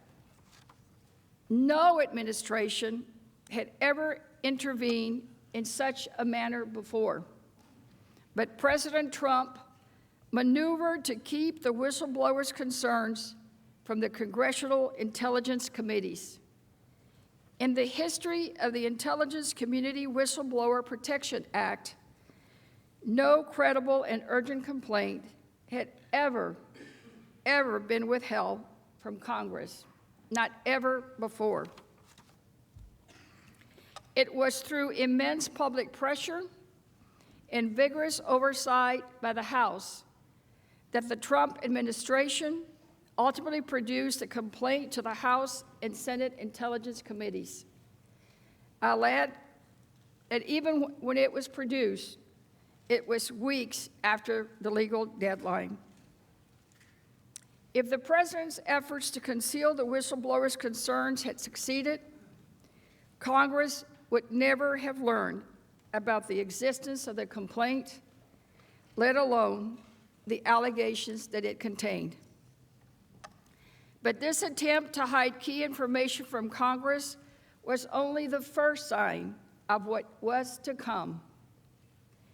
Following new, deeply troubling revelations about the president's July 25 call, on September 24th, the Speaker of the House announced that the House investigations into the president's scheme to pressure Ukraine for personal gain would be folded into the ongoing impeachment inquiry.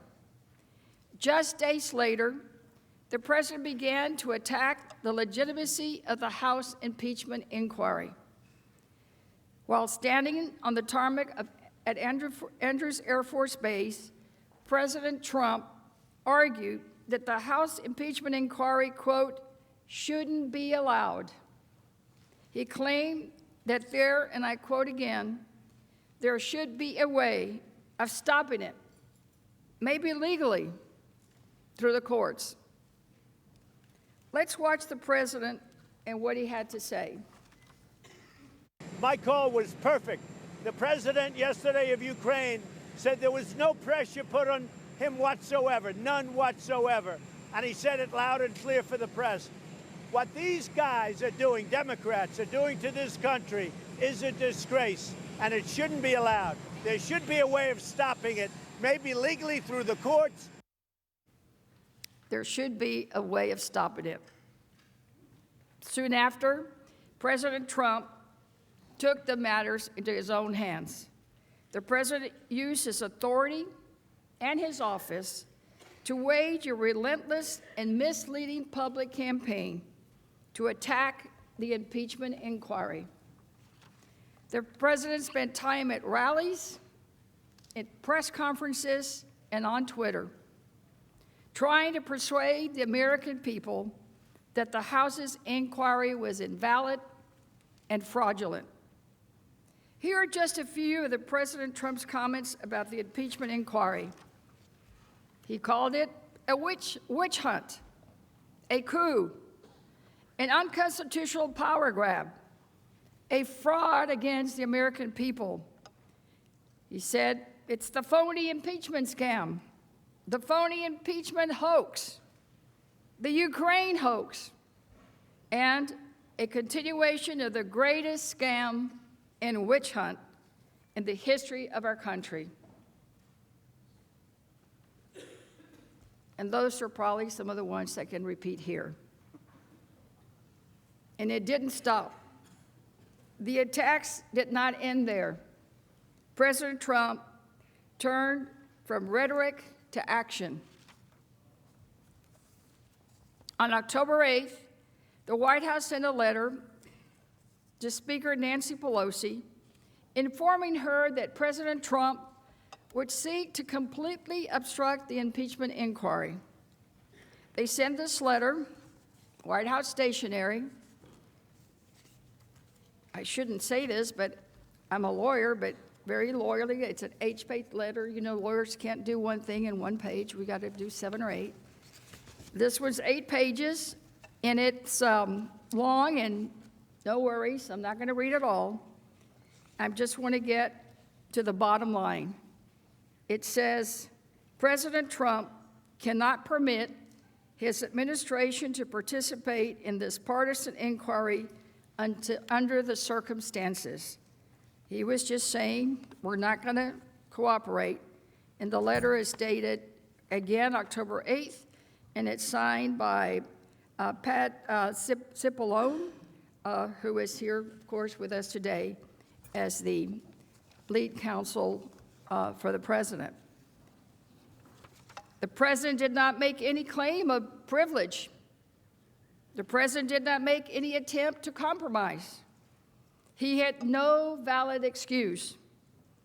And although we're all too familiar with President Trump's rhetoric and rants, these words in this letter on White House stationery, signed by his lead counsel here today, have consequences.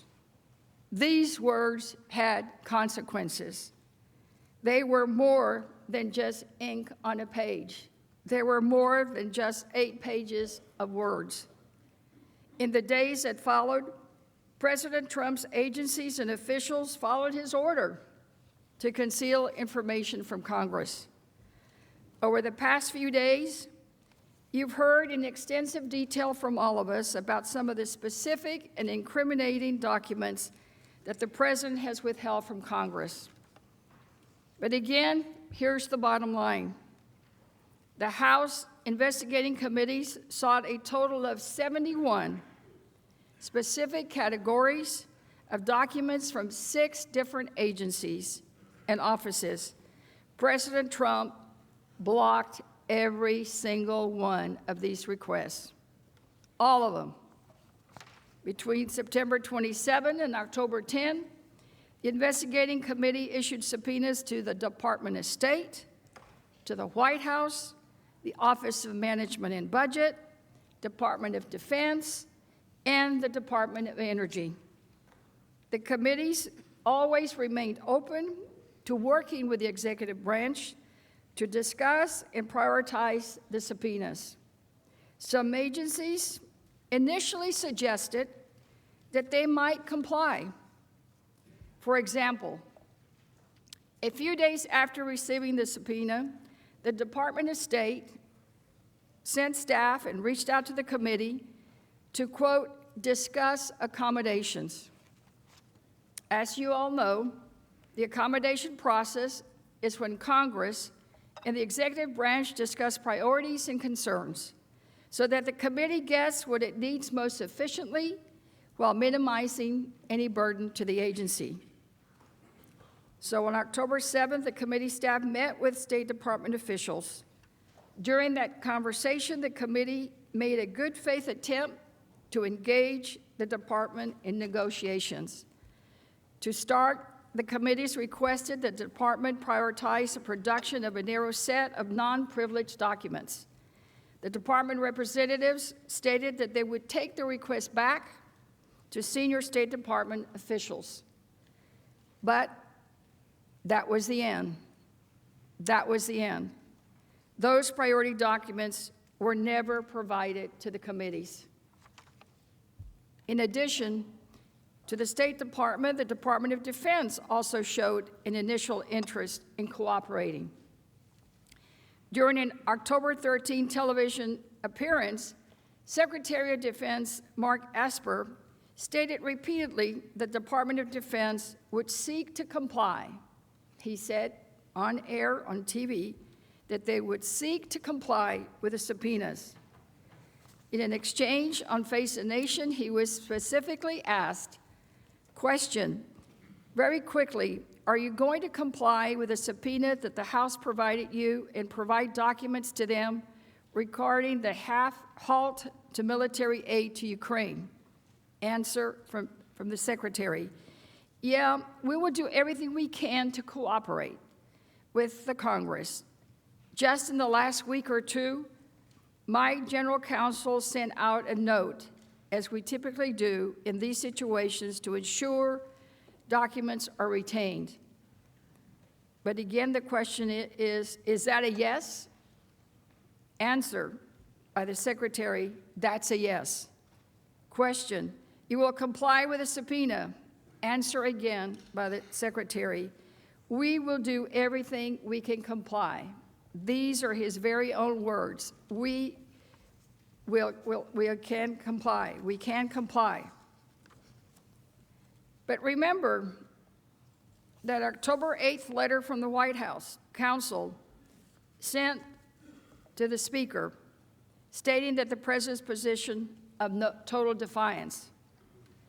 President Trump, again, I'll quote it, had said, President Trump cannot permit his administration to participate in this partisan inquiry under these circumstances. So every department, every office, top to bottom of the executive branch was under these instructions. You know, that is about 2 million public servants, top to bottom. The executive branch, all ordered by President Trump not to provide information to Congress. The President offered no accommodation and no opportunity for negotiation. Ultimately, each agency and office followed the President's order. In response to each subpoena, the Trump administration produced no documents, nothing, nada. And the agencies and offices made clear that it was due to the president's instructions. They always deferred to that October 8 letter. For example, despite the secretary's initial signal of cooperation, I gave you the quote when he was asked specifically on TV.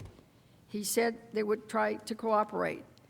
But despite that, the Department of Defense later refused to respond to the committee's subpoena.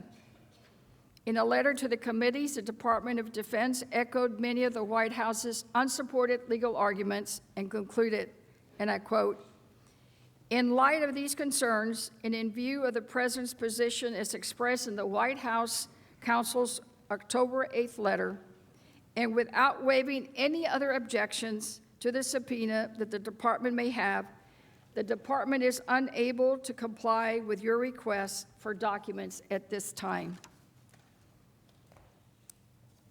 Again, on a TV interview on Face the Nation, they tried to ask him again. So when asked by Chris Wallace on Fox News, question, but do you feel Congress has the right to oversight and to be able to see documents from the Pentagon about a program that was approved by Congress? Answer, well, they do, but provided it's done in the right way and proper way. And I think that was the issue.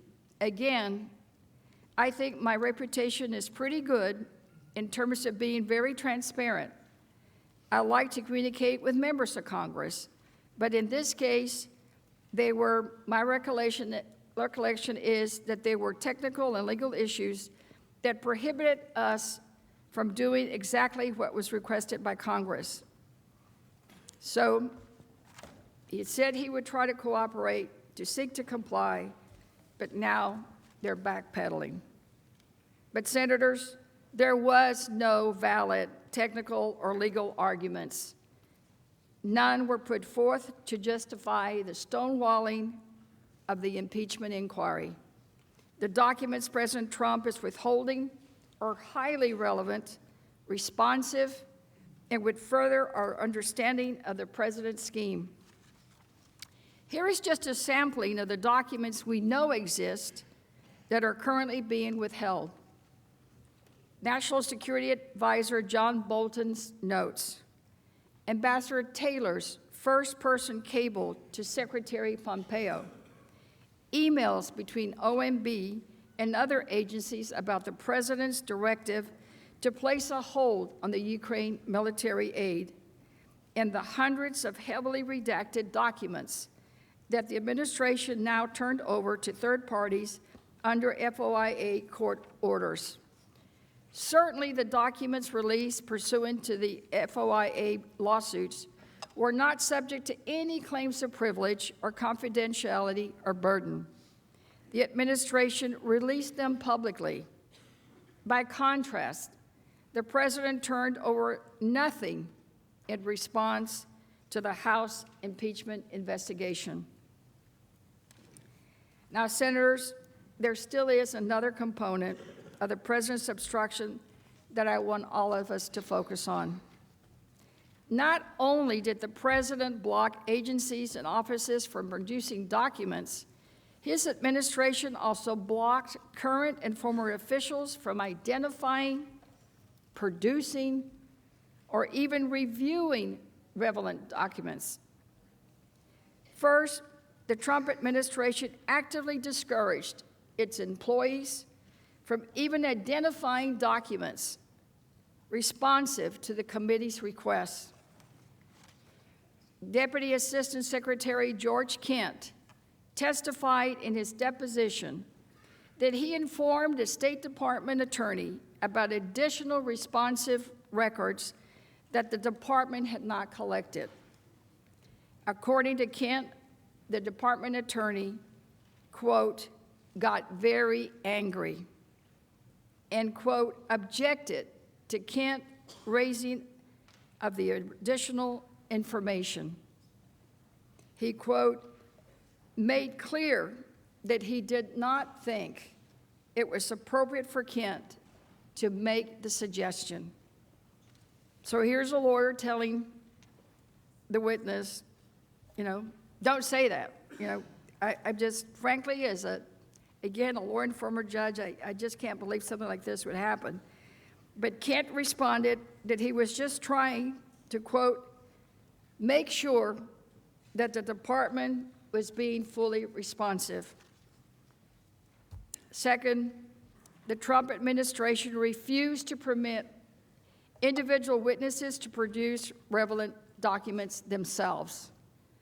After the State Department failed to respond to voluntary requests for documents at the beginning of the investigation, the committee sent document requests to 6 individual State Department employees. Secretary Pompeo objected to the committee's request to state officials, calling them, quote, it's an act of intimidation and an invitation to violate federal court laws. He also claimed that the House inquiry, quote, an attempt to intimidate, bully, and treat improperly the distinguished professionals of the Department of State. Now, we were the bullies. But let's be clear. His statement has been contradicted by actual State Department professionals from whom the committee sought documents. Kent testified that he, quote, had not felt bullied, threatened, and intimidated by the House. In fact, Kent said that the language in Secretary Pompeo's letter, which had been drafted by a State Department attorney, was without consulting Mr. Kent. He said, quote, it was inaccurate. Inaccurate. Then the State Department ordered witnesses to withhold documents from Congress. For example, on October 14, the department sent a letter to Kent's personal attorney warning, quote, your client is not authorized to disclose to Congress any records relating to official duties. Certain witnesses defied these orders and produced the substance of key documents, providing critical insight into the president's scheme. Other witnesses produced documents to the Trump administration so they could be turned over to Congress. But now the administration is also sitting on those documents and is refusing to turn them over. Ambassador Taylor testified that he turned over documents to the Trump administration, but to his knowledge, they had not been produced to the House. Let's watch. But has any of the documents that you turned over, to your knowledge, been turned over to the committee? No.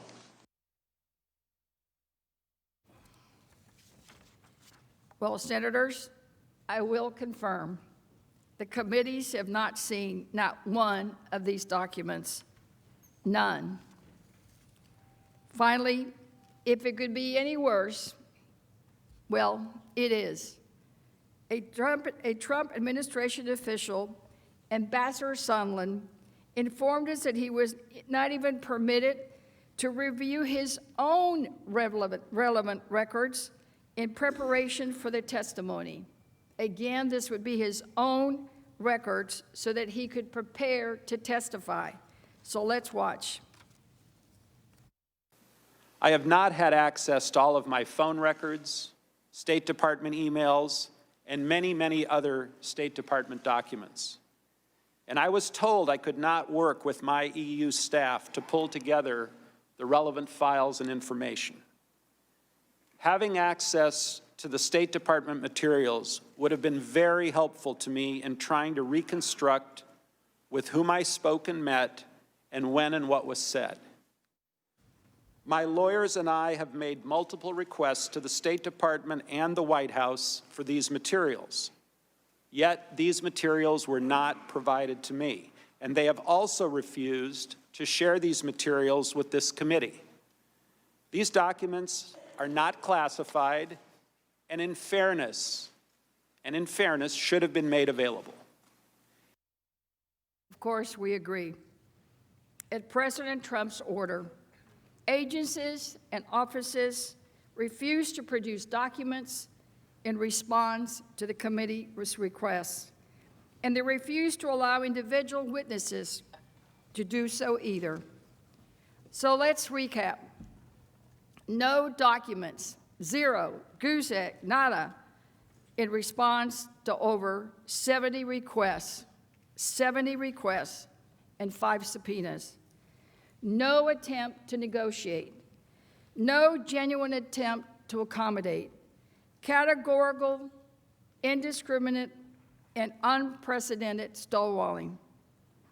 Again, never in my time as a lawyer or as a judge have I seen this kind of total disrespect and defiance of a lawfully issued subpoena, and all on President Trump's orders. And it could continue because this obstruction of Congress is real and it's beyond comparison. This president should be removed.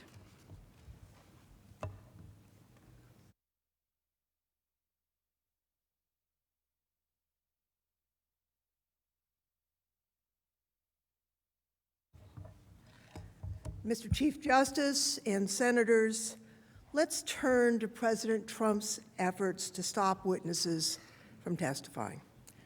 No other president facing impeachment has taken the extreme step to prohibit executive branch witnesses from testifying before Congress. Even President Nixon, who famously attempted to defy a subpoena for tape recordings of his conversations, he let his most senior staff testify before Congress. Now, I remember listening on TV as John Dean testified before the Senate Watergate Committee. He was the president's lawyer. President Nixon didn't block him. Not only did President Nixon allow his staff to testify before Congress, he publicly directed them to testify and without demanding a subpoena. Actually, with the Senate Watergate investigation, President Nixon said, and this is a quote, "All members of the White House staff will appear voluntarily when requested by the committee. They will testify under oath, and they will answer fully all proper questions." Now compare to President Trump. He publicly attacked the House's impeachment inquiry, calling it, quote, "constitutionally invalid." And he ordered every single person working in the executive branch to defy the House impeachment inquiry. As just discussed, in the letter to the Speaker of the House, the White House counsel said that President Trump, quote, "cannot permit his administration to participate." No president ever used the official power of his office to prevent witnesses from giving testimony to Congress in such a blanket and indiscriminate manner. There's no telling how many government officials would have come forward if the president hadn't issued this order. Let's look at some of the witnesses who followed the president's orders. The House issued subpoenas to compel the testimony of 3 officials at the Office of Management and Budget: Acting Director Russell Vought, Associate Director Michael Duffy, and Associate Director Michael McCormick. Now, according to the testimony in the House, which was reinforced by emails recently revealed through the Freedom of Information Act lawsuits, OMB was just central to the president's hold on security assistance to Ukraine. Its officials served as conduits for the White House to implement the hold without directly engaging the agencies that actually supported release of the aid. President Trump directed these 3 OMB officials to violate their legal obligation by defying lawful subpoenas, and they followed his orders. This isn't just an argument, it's a fact. In response to House subpoenas, the OMB sent a letter to Chairman Schiff refusing to comply, and this is what the letter said. As directed by the White House counsel's October 8, 2019 letter, OMB will not participate in this partisan and unfair impeachment inquiry. In that simple statement, OMB admitted several key points. First, Mr. Ceppolini's letter of October 8th was an official directive from the White House. Second, President Trump's blanket order applied to OMB and the 3 officials subpoenaed by the House. Third, President Trump's blanket order not only directed them to refuse to participate voluntarily, it also directed them to defy House subpoenas. Fourth, President Trump's blanket order directly prevented the 3 OMB officials from providing testimony to the House. There's no question about the scope of President Trump's order. It was total. There's no question about the intent of the order. It was clearly understood by administration officials as shown by OMB. And there's no question the order had an impact. It directly prevented the House from getting testimony from the 3 senior officials at OMB. So here we are. The President of the United States issued an official order forbidding every single person who works for the executive branch of our government from giving testimony to the House as part of an impeachment investigation. That order prevented the House from getting testimony from witnesses who knew about the President's conduct. The matter is simple, it's plain to see. The question we here in Congress must ask is whether we're prepared to turn a blind eye to a president's obstruction. Obstruction not only of oversight, but also the power to determine whether Congress may gather evidence in an impeachment proceeding. If the Senate is prepared to accept that, it will mean that not only President Trump, all presidents after him will have veto power over Congress's ability to conduct oversight and the power of impeachment. The House was not prepared to accept that, and that's why the House approved Article 2. As you consider what you think about this, please know that President Trump's blanket order was not the end of his campaign to obstruct the impeachment inquiry. Actually, it was just the beginning. In addition to his total ban of government witnesses, President Trump also sent specific explicit orders. He directed key witnesses to defy subpoenas and to refuse to testify as part of the House's impeachment inquiry. As you know, the House subpoenaed acting White House Chief of Staff Mick Mulvaney. We wanted his testimony. As at a White House press briefing in October, I know you've seen it before, Mr. Mulvaney confirmed what we had suspected. Mr. Mulvaney admitted that President Trump withheld the aid to pressure Ukraine into announcing an investigation into the conspiracy theory that Ukraine interfered in the 2016 elections. Here's his words. Did he also mention to me in the past the corruption related to the DNC server? Absolutely. No question about that. But that's it. And that's why we held up the money. After this really stunning admission, the House issued a subpoena to require Mr. Mulvaney to testify. But on the day of Mr. Mulvaney's scheduled deposition, the White House sent a letter to his personal attorney. It prohibited from obeying the subpoena. And the letter said, quote, "The President directs Mr. Mulvaney not to appear at the committee's scheduled deposition." When he issued this order, President Trump doubled down on his previous blanket order.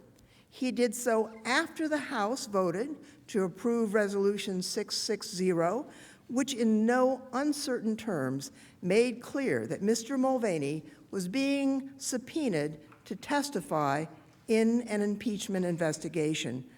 This order was the first of many. President Trump also ordered another White House official, Robert Blair, not to testify. Mr. Blair is Mr. Mulvaney's senior advisor and his closest aide. He was involved in communications about the hold on Ukraine aid. The day after his initially scheduled deposition, Mr. Blair's personal attorney sent a letter to the House. It said, quote, "Mr. Blair has been directed by the White House not to appear and testify." The House also wanted testimony from John Eisenberg, the senior attorney on President Trump's National Security Council. As you've heard over the past few days, key witnesses, including Dr. Hill, Lieutenant Colonel Vindman, said they were concerned by President Trump's efforts to pressure Ukraine. They were told to report these concerns to Mr. Eisenberg. On the day before his scheduled deposition, the White House sent a letter to Mr. Eisenberg's personal attorney. It said, quote, "The President directs Mr. Eisenberg not to appear at the committee's deposition." Now that language is starting to sound familiar. Mr. Eisenberg's personal attorney then sent a letter to the House. The letter said this: "Under these circumstances, Mr. Eisenberg has no other option that is consistent with his legal and ethical obligations except to follow the direction of his client and employer, the President of the United States. Accordingly, Mr. Eisenberg will not be appearing for a deposition at this time." Now that language, I think, is important, and it's telling. It shows that President Trump's order left Mr. Eisenberg with, quote, "no other option that is consistent with his legal and ethical obligations." By directing him to defy a lawful subpoena, President Trump created a legal and ethical problem for Mr. Eisenberg. I'm sure you know, contempt of Congress can be punished as a criminal offense. It carries a possible sentence of up to 12 months in jail. No president has ever dared, during an impeachment inquiry, to officially and explicitly order government witnesses to defy House subpoenas. You don't have to consider high-minded constitutional principles to understand why this was wrong. It's simple, really. By ordering specific government officials to defy congressional subpoenas, President Trump forced those officials to choose between submitting to the demands of their boss or break the law. Nobody should abuse a position of power in that way. But President Trump specifically ordered all three of these senior White House officials, Mulvaney, Blair, Eisenberg, to defy the House's subpoenas and refuse to testify. President Trump's efforts to conceal his actions didn't stop there, and they didn't stop at the front door of the White House. No less than 12 other witnesses were specifically ordered not to testify. One of those witnesses, Ulrich Brechtbull, hasn't been highlighted much over the past few days, but the way he fits into the story is worth noting. Mr. Brechtbull is a senior official at the State Department. Like these other senior officials, he was ordered not to testify. In a letter to the House, his attorney said, quote, "Mr. Brechtbull has received a letter of instruction from the State Department directing that he not appear." Mr. Brechtbull is still another person who could shed light on President Trump's actions. He was kept updated on Rudy Giuliani's broader efforts in Ukraine. He had firsthand knowledge of Secretary Pompeo's involvement. For one thing, he handled Ambassador Yovanovitch's recall from Ukraine, though he refused to meet with her in the aftermath. Also, messages by Ambassador Volker show that Mr. Brechtbull knew about Mr. Giuliani's efforts in the Ukraine as they occurred. On July 10th, Ambassadors Taylor, Volker, and Sondland discussed Rudy Giuliani's push abroad. While discussing the problems Rudy was creating by meddling in official U.S. foreign policy, Ambassador Taylor noted that he, quote, "briefed Ulrich this afternoon." Also, on August 11th, Ambassador Sondland emailed Mr. Breckbull to ask him to brief Secretary Pompeo on a statement he was negotiating with President Zelensky, the aim of, quote, making the boss happy enough to authorize an invitation. Ambassador Sondland wrote to him, quote, Kurt and I negotiated a statement from Z to be delivered for our review in a day or two. The contents will hopefully make the boss happy enough to authorize an invitation. Now, State Department Executive Secretary Lisa Kenna answered Ambassador Sondland several hours later, letting him know that she'd pass that information on to Secretary Pompeo. Let's consider and pause here why this message to Mr. Breckbull, which the State Department continues to conceal, is important. In this exchange, Ambassador Sondland told Breckbull that he had negotiated a deal to get President Zelensky to make a statement, and that Sondland hoped that the promised statement would, quote, make the boss happy enough to authorize an invitation. It shows that senior State Department leadership, including Secretary Pompeo, were quite aware of the deal to trade an invitation to the White House for a statement from President Zelensky. Indeed, Ambassador Sondland confirmed that he kept them in the loop. Here's his testimony. We kept the leadership of the State Department and the NSC informed of our activities, and that included communications with Secretary of State Pompeo, his counselor, Ulrich Breckbull, his executive secretary, Lisa Kenna, and also communications with Ambassador Bolton, Dr. Hill, Mr. Morrison, and their staff at the NSC. They knew what we were doing and why. 8 other witnesses were also ordered not to testify as part of the House's impeachment inquiry. But those 8 witnesses came forward anyway, despite the president's efforts to prevent them from testifying. All of the following witnesses were told not to testify: Ambassador Marie Yovanovitch, Ambassador Gordon Sondland, Deputy Assistant Secretary of State George Kent, Ambassador Bill Taylor, Deputy Assistant Secretary of Defense Laura Cooper, Deputy Associate Director at OMB Mark Sandy, State Department official Catherine Croft, and State Department official Christopher Anderson. Each of these 8 witnesses followed the law. They obeyed House subpoenas, and they testified before the House.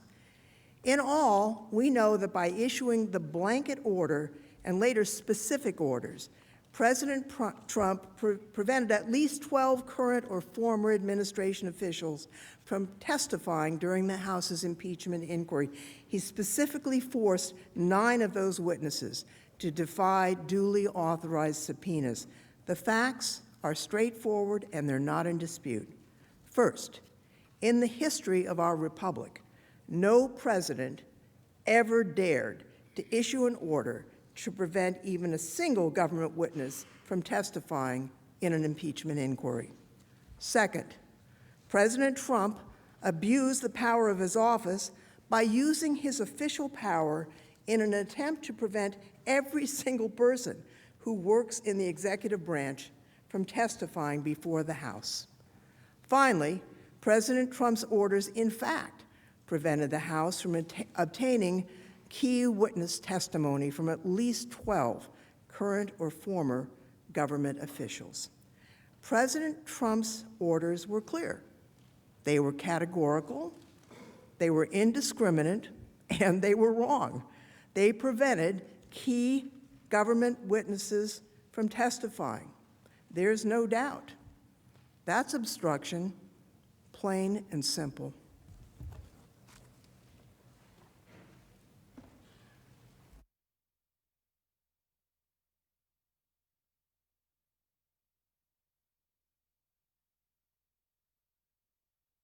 Now let us turn to some final set of facts.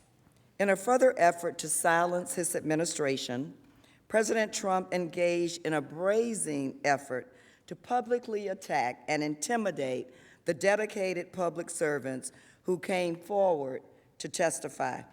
To be clear, these witnesses didn't seek the spotlight in this way.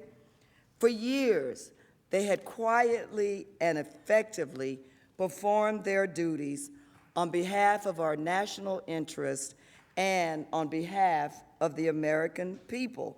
Why would they seek the spotlight in this way, knowing that the President of the United States would lead the chorus of attacks against them? And he did. In response, the President issued threats, openly discussed possible retaliation, attacked their character and patriotism, and subjected them to mockery and other insults. The President's attacks were broadcast to millions of Americans, including the witnesses, their families, their friends, and their co-workers. This campaign of intimidation risks discouraging witnesses from coming forward voluntarily or complying with mandatory subpoenas for documents and testimonies. And as we all know, witness intimidation is a federal crime. There is simply not enough time today to walk through each of the President's attacks on the House's witnesses. But let's talk about a few. As I am sure my colleagues recall, the House subpoenaed Ambassador Marie Yovanovitch for public testimony. Ambassador Yovanovitch's first tour was in Somalia, an increasingly dangerous place as that country's civil war progressed. During a different tour, when Ambassador Yovanovitch helped to open a U.S. embassy, during which time the embassy was attacked by a gunman who sprayed the embassy building with gunfire. Ambassador Yovanovitch has also served as ambassador to Armenia and served the U.S. Embassy in Moscow. As Chairman Schiff said earlier, she has served in some dangerous places around the world on behalf of our interests and the interests of the American people. President Trump's Undersecretary of State for Political Affairs described Ambassador Yovanovitch as, and I quote, an exceptional officer doing exceptional work at a critical embassy in Kyiv. But during Ambassador Yovanovitch's public testimony, President Trump tweeted, "Everywhere Marie Yovanovitch went turned bad." She started off in Somalia. How did that go? Then fast forward to Ukraine, where the new Ukrainian president spoke unfavorably about her in my second phone call with him. It is the U.S. president's outright or absolute right to appoint ambassadors. In that same hearing, Chairman Schiff asked Ambassador Yovanovitch for her reactions to the president's attacks during her testimony before the House. Let's listen to that exchange. Ambassador, you've shown the courage to come forward today and testify. Notwithstanding the fact you were urged by the White House or State Department not to, notwithstanding the fact that, as you testified earlier, the president implicitly threatened you in that call record, and now the president in real time is attacking you. What effect do you think that has on other witnesses' willingness to come forward and expose wrongdoing? Well, it's very intimidating. It's designed to intimidate, is it not? I mean, I can't speak to what the president is trying to do, but I think the effect is to be intimidating. Well, I want to let you know, Ambassador, that some of us here take witness intimidation very, very seriously. The House also subpoenaed the public testimony of Ambassador William B. Taylor, another career public servant who graduated at the top of his class from West Point, served as an infantry commander in Vietnam, and earned a Bronze Star and an Air Medal with the V device for valor. Yes, yet shortly after Ambassador Taylor came forward to Congress, President Trump publicly referred to him as a never-Trumper without any basis. And then, when a reporter noted that Secretary of State Mike Pompeo had hired Ambassador Taylor, President Trump responded, and I quote, "Hey, everybody makes mistakes." He then had the following exchange about Ambassador Taylor. Let's listen. Do you want him out now? He's a never-Trumper. His lawyers, the head of the never-Trumpers, they're a dying breed, but they're still there. Ambassador Taylor has since stepped down from his position as our chief diplomat in Ukraine. In addition to his relentless attack on witnesses who testified in connection to the House's impeachment inquiry, the president also repeatedly threatened and attacked the member of the intelligence community who filed the anonymous whistleblower complaint. In more than 100 statements about the whistleblower over a period of just 2 months, the president publicly questioned the whistleblower's motives and disputed the accuracy of the whistleblower's account. But most disturbing, President Trump issued a threat against the whistleblower and those who provided information to the whistleblower. Let's listen. I want to know who's the person that gave the whistleblower, who's the person that gave the whistleblower the information? Because that's close to a spy. You know what we used to do in the old days when we were smart, right? With spies and treason, right? We used to handle it a little differently than we do now. The president's need to conceal his actions was so extreme that he even attacked the credibility of those witnesses who served our country in combat. This included active duty military personnel and veterans who earned the Purple Heart and Bronze Star, among other battlefield recognition. But President Trump showed utter disregard for such patriotism. For example, President Trump attacked Lieutenant Colonel Vindman during his testimony on November 19th, seeking to question his loyalty to the United States. The president retweeted, Lieutenant Colonel Vindman was offered the position of defense minister for the Ukrainian government 3 times. Lieutenant Colonel Vindman, the National Security Director for Ukraine, has been an active duty Army officer for more than 20 years. Lieutenant Colonel Vindman earned a Purple Heart for wounds he sustained in an improvised explosive attack or device in Iraq. President Trump's campaign of witness intimidation is reprehensible, debases the presidency, and was part of his effort to obstruct the impeachment inquiry. The fact that it is the President of the United States making these threats tells us something. It tells us that the president desperately wanted to keep witnesses from testifying and thus further obstruct Congress's inquiry.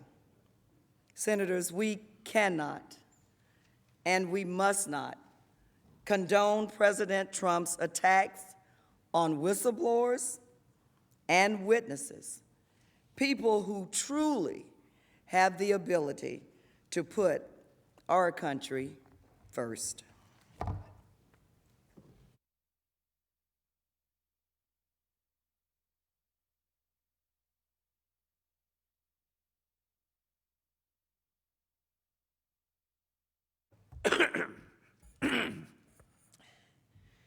Now that we have carefully reviewed the facts and have described the President's categorical obstruction of Congress, we address questions of law.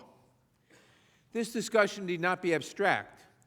The President's obstruction impacts the Senate directly. It impacts the constituents you represent. It impacts you, because your job as a member of Congress is to hold the executive branch in check. This is true no matter who occupies the White House or which party controls the House or Senate. And the further the President, any President, departs from the law and the Constitution, the more important it is for you to do your job. I suspect that there is common ground here. We all know that in order for Congress to do its work, we must have information. What is reasonable policy? What is the administration doing? Do we support it? Should we oppose it? Should we enact legislation to correct the problem? Asking questions, gathering information, making decisions based on the answers, this is one of the fundamental functions of Congress. I suspect that we agree on this as well. Our ability to do that work depends on our gathering information. It depends on the power of the congressional subpoena. Even when you make a polite request for information from a friendly administration, that request is backed by the threat of a subpoena. And although the power of the congressional subpoena has been affirmed repeatedly by the courts, enshrined in the rules of the House and Senate, and respected by executive branch agencies for centuries, if the President chooses to ignore our subpoenas, our power as a branch of government, our ability to do our jobs, our ability to keep an administration in check, our ability to make sure that the American people are represented by a Congress and not just by a President is diminished. Please know that we are not talking about a disagreement over the last few documents at the end of a long production schedule. We are talking about a direct order from the President of the United States to completely disregard all our subpoenas, to deny us all information the President wants to keep secret. This is in order to deprive Congress of our ability to hold an administration accountable. It is a bid to neuter Congress, to render the President all-powerful, since Congress could not have any information the President didn't want us to have. Without information, we cannot act. And so we must ask, is there a consequence for a President who defies our subpoenas absolutely, who says to all branches of the administration, do not obey a single congressional subpoena categorically without knowing the subject of the subpoena? Just never answer a congressional subpoena? Who denies Congress the right to any information necessary to challenge his power? Would Madison, Hamilton, and Washington support removing a president who declares that the Constitution lets him do whatever he wants, and who brazenly adds that he can ignore any effort to investigate, even when backed by subpoenas that the law requires him to obey? The answer to all these questions is a resounding yes. But before diving in, I'd like to set the historical scene. The framers were wise, and so they worried that presidents would abuse their power for personal gain. They feared that someday a president might mistake himself for a king, whose decisions cannot be questioned, whose conduct cannot be investigated, whose power transcends the rule of law. Such a would-be king would certainly think things like, quote, I have the right to do whatever I want as president. He might believe that it is, quote, illegitimate for anyone to investigate him. Of course, not even the framers could have imagined that a president would say these things out loud. A president with this view of raw power would attack anyone who tried to hold him to account, branding them, quote, human scum, and, quote, the enemy of the people. He would argue that courts have no power to enforce subpoenas against him. He would conscript his allies to ridicule Congress. He would harass witnesses who testified against him, declaring it disloyal to question his conduct. He would use the powers of his high office to sabotage our system of checks and balances. All of this we have seen in the last few years. indeed in the last few months. The framers wrote the impeachment clause to protect the American people from such a president. The impeachment clause exists to protect our freedom and our democracy in between elections. It exists to remind presidents that they serve the public, not the other way around. It is a reminder to presidents that they answer to something greater than themselves. It confirms that nobody in America is above the law, not even the president. But as we have discussed, the impeachment power does not magically protect us when the president commits high crimes and misdemeanors. In Benjamin Franklin's words, the framers left us a republic, if we can keep it. Now, one way we can uphold that promise is to do our duty as elected members of Congress to hold the executive branch in check. That responsibility is part of the constitutional design. The burden is ours, regardless of our political party, no matter who sits in the Oval Office. In the ordinary course, when we do our jobs, we do our nation a service by holding the executive branch, both its political leadership and its professional core, accountable to the people for its actions. And when the president's conduct exceeds the usual constitutional safeguards, it falls on the House to investigate presidential wrongdoing and, if necessary, to approve articles of impeachment. It then falls on the Senate to judge, convict, and remove presidents who threaten the Constitution. This entire framework depends on Congress' ability to discover and then to thoroughly investigate presidential malfeasance. If presidents could abuse their power and then conceal all the evidence from Congress, the impeachment clause would be a nullity. We, the people, would lose a vital protection. That is why officials throughout history have repeatedly recognized that subpoenas served in an impeachment inquiry must be obeyed, including by the president. It is why, before President Trump, only a single official in American history has ever defied an impeachment subpoena. And that is why that official, Richard Nixon, faced an article of impeachment for doing so. As the House Judiciary Committee reasoned in its analysis of Nixon's obstruction, quote, unless the defiance of the House subpoenas is considered grounds for impeachment, it is difficult to conceive of any president acknowledging that he is obligated to supply the relevant evidence necessary for Congress to exercise his constitutional responsibility in an impeachment proceeding. Representative Robert McClory, a Republican from Illinois, explained the importance of this article of impeachment for our separation of powers. He said, if we refuse to recommend that the president should be impeached because of his defiance of the Congress with respect to the subpoenas that we have issued, the future respondents will be in the position where they can determine themselves what they are going to provide in an impeachment inquiry and what they are not going to provide. And this would be particularly so in the case of an inquiry directed toward the President of the United States. So it not only affects this president, but future presidents. And that's where we find ourselves now, but with even greater force. President Nixon authorized other executive branch officials and agencies to honor their legal obligations. He also turned over many of his own documents. President Trump, in contrast, directed his entire administration, every agency, every office, and every official not to cooperate with the impeachment inquiry. As in Nixon's case, President Trump's obstruction is merely an extension of his cover-up. As in Nixon's case, President Trump's obstruction reveals consciousness of guilt. Innocent people do not act this way. They do not hide all the evidence. And like Nixon, President Trump has offered an assortment of arguments to excuse his obstruction. But as was true in Nixon's case, none of these excuses can succeed. At bottom, these arguments amount to a claim that the president can dictate the terms of his own impeachment inquiry. President Trump's lawyers may insist that his grounds for defying Congress are unique and limited, that they only apply here, just this one time, that it was the House, not the president, that broke from precedent, that he would gladly comply with subpoenas if only the House would do as he insists. That is pure fantasy. The president's arguments are not a one-ride ticket. They're not unique to these facts.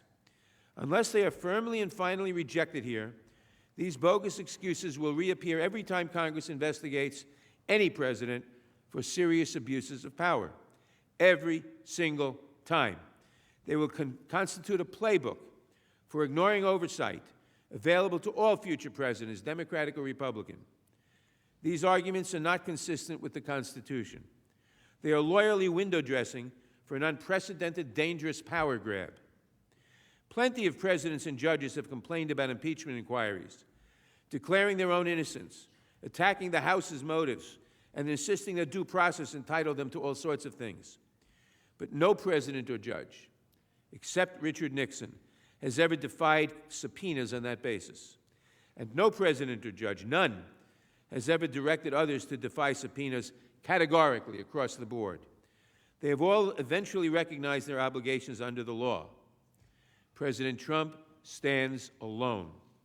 And if President Trump is permitted to defy our subpoenas here in an impeachment inquiry, when the courts have said the congressional power of inquiry is at its highest, imagine what future presidents will do when we attempt to conduct routine oversight. President Trump is the first leader of this nation to declare that nobody can investigate him for official misconduct except on his own terms. In word and in deed, President Trump has declared himself above the law. He has done so because he is guilty and wishes to conceal as much of the evidence from the American people and from this body as he can. In that, he must not succeed.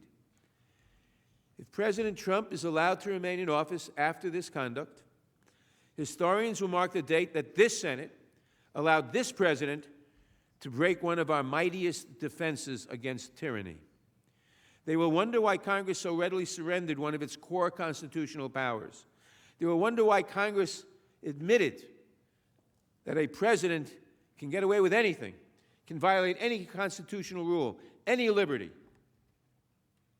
any request for information, and get away with it simply by saying, I don't have to answer your questions. Congress has no power to make me answer questions about my conduct. That's what is at stake. And future people will despair that future presidents can abuse their power without fear of consequence or constraint.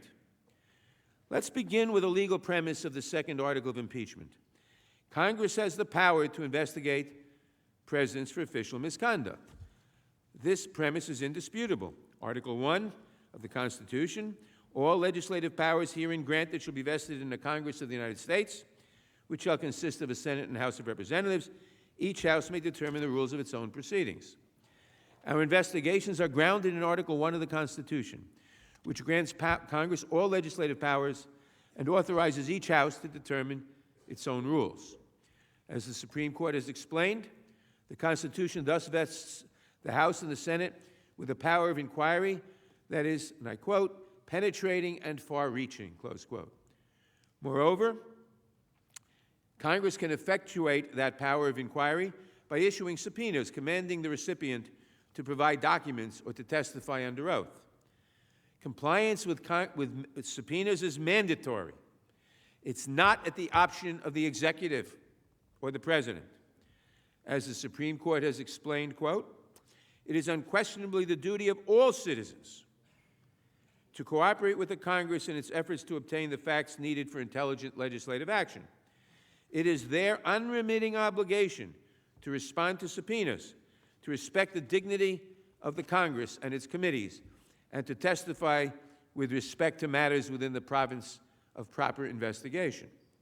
More recently, United States District Judge Ketanji Brown Jackson has elaborated, quote, blatant defiance of Congress' centuries-old power to compel the performance of witnesses is not an abstract injury, nor is it a mere banal insult to our democracy.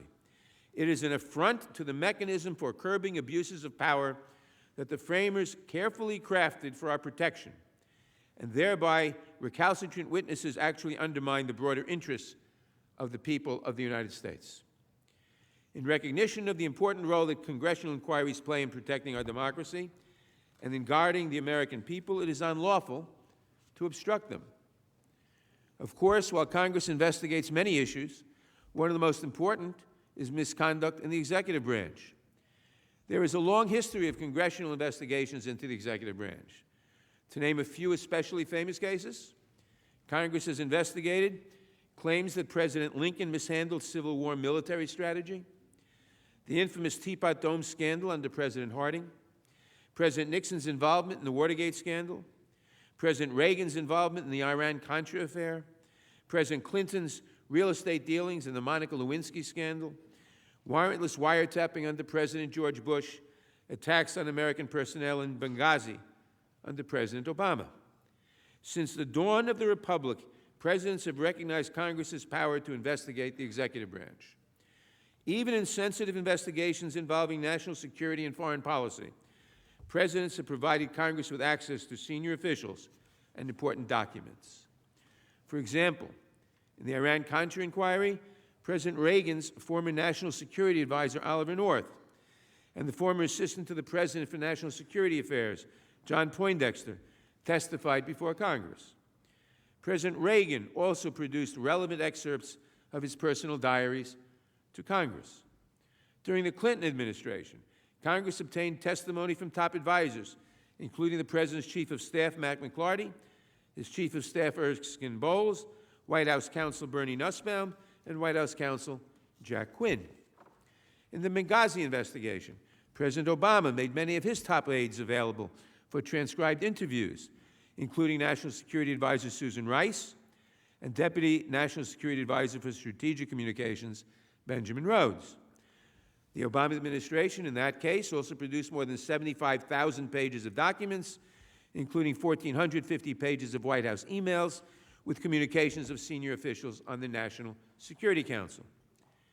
To be sure, certain House Republicans complained loudly that the Obama administration's response to the Benghazi investigation was insufficient. Just imagine how they would have reacted if President Obama had ordered total defiance of all subpoenas. There would have been outrage. Why? Because Congress unquestionably has the authority to investigate presidential conduct. Now, not only does Congress have the power to investigate the executive, but as we have discussed, Article 1 of the Constitution gives the House the sole power of impeachment. The framers intended this power to be an essential check on out-of-control presidents. But it does not work automatically. The House must investigate, question witnesses, and review documents. Only then can it decide whether to approve or not approve articles of impeachment. Therefore, when the House determines that the President may have committed high crimes and misdemeanors, it has the constitutional duty to investigate his conduct. In such cases, the House acts not only pursuant to its ordinary legislative authority, but also serves as a grand inquest of the nation. Because an impeachment inquiry wields one of the greatest powers in the Constitution, a power that exists specifically to constrain presidents, its subpoenas are backed with the full force of the impeachment clause. They cannot be thwarted by ordinary executive privileges or ordinary objections. It is therefore presumed, as President Polk conceded over 150 years ago, that, quote, all the archives and papers of the executive departments, public or private, would be subject to inspection, and, quote, every facility in the power of the executive would be afforded to enable the House to prosecute the investigation. What investigation? The impeachment investigation of President Polk. President Polk's statement, which we will return to, was no outlier. Presidents have long understood that they must comply with impeachment inquiries. Consistent with this understanding, in the history of the Republic, no president has ever claimed the unilateral prerogative to categorically defy a House impeachment inquiry. On the contrary, every president facing this issue has agreed that Congress possesses a broad and penetrating power of inquiry when investigating grounds for impeachment. This directly refutes President Trump's claim that he obstructed Congress to protect the office of the president. Every prior occupant of his office has disavowed the limitless power that he asserts. That matters. As the Supreme Court explained just a few years ago, and I quote, long settled and established practice is a consideration of great weight in a proper interpretation of constitutional provisions regulating the relationship between Congress and the President. So let's take a quick tour of the historical record. To begin at the beginning, a sweltering summer in Philadelphia, 1787, the framers discussed at length the balance between presidents and Congress. Remember, they had just fought a bloody war to rid themselves of a tyrant. And they were very conscious they didn't want another tyrant. When impeachment came up, they agreed it would limit the president's authority. But a strong majority of framers saw that as a virtue, not a vice. They wanted to empower the president, but also to keep his power from getting out of hand. Yet impeachment could not serve that role if the House were unable to investigate the president for suspected high crimes and misdemeanors. This was recognized early on, starting with our very first president. In 1796, the House requested that President Washington provide it with sensitive diplomatic materials relating to the hugely unpopular Jay Treaty with Great Britain. President Washington declined, since this request intruded upon his executive functions. But Washington agreed that impeachment would change his calculus. In the ensuing debates, it was noted on the House floor that Washington had admitted, quote, that where the House expresses an intention to impeach, the right to demand from the executive all papers and information in his possession belongs to it. All papers and information. This was only the first of many references to that point in our constitutional tradition. For example, less than 40 years later, in 1833, Justice Joseph Story remarked upon the dangers of presidential obstruction. He wrote, "The power of impeachment will generally be applied to persons holding high offices under the government, and it is of great consequence that the President should not have the power of preventing a thorough investigation of their own conduct." Consistent with this teaching, President Polk later offered his clear and insightful explanation of why presidents must honor all impeachment subpoenas. As I mentioned just a moment ago, he said, and I quote, "It may be alleged that the power of impeachment belongs to the House of Representatives, and that with a view to the exercise of this power, that House has the right to investigate the conduct of all public officers under the government." This is cheerfully admitted. Decades later, during our first presidential impeachment inquiry, President Andrew Johnson recognized Congress's power to thoroughly investigate him and his executive branch subordinates. In 1867, for example, the House Judiciary Committee obtained executive and presidential records. The committee interviewed cabinet officers and presidential aides about cabinet meetings and private conversations with the president by his top aides and cabinet officials. And multiple witnesses, moreover, answered questions about the opinions of the president, statements made by the president, and advice given to the president. There is no evidence that Johnson ever asserted any privilege to prevent disclosure of presidential conversations to the committee, or failed to comply with any of the committee's requests.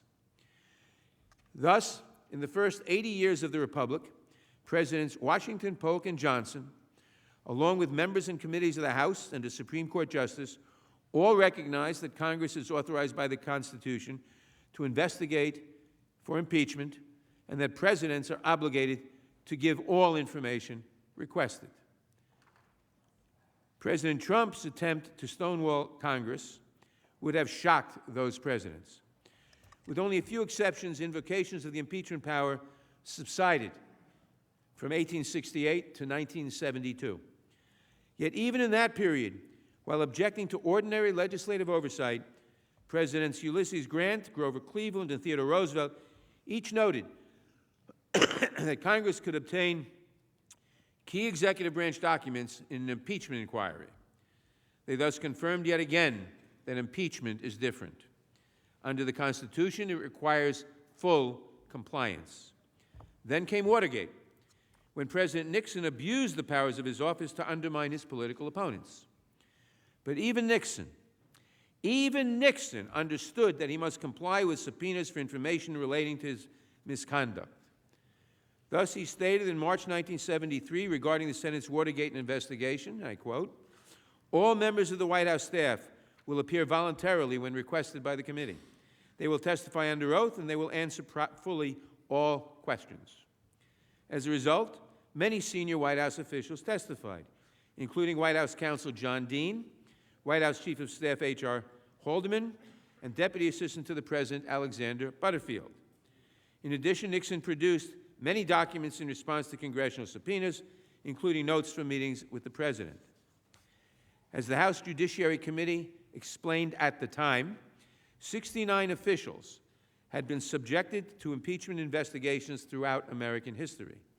Yet, and I quote, with the possible exception of one minor official who invoked the privilege against self-incrimination, not one of them challenged the power of the committee conducting the investigation to compel the production of evidence it deemed necessary. President Nixon's production of records was incomplete, however, in a very important respect. He did not produce tape recordings of key Oval Office conversations. In response, the House Judiciary Committee approved an article of impeachment against the President for obstruction of Congress. 24 years later, the House undertook impeachment proceedings against President Clinton. Consistent with President and entirely unlike President Trump, Clinton pledged to cooperate fully with the impeachment investigations.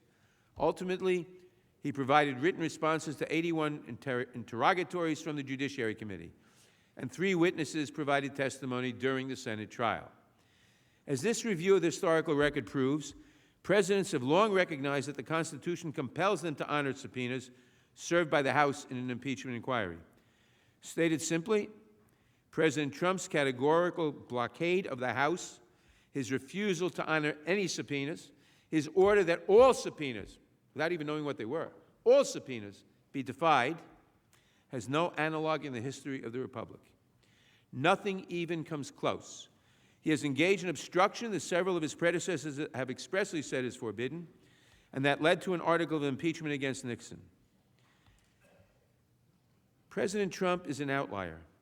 He is the first and only president ever to declare himself unaccountable and to ignore subpoenas backed by the Constitution's impeachment power.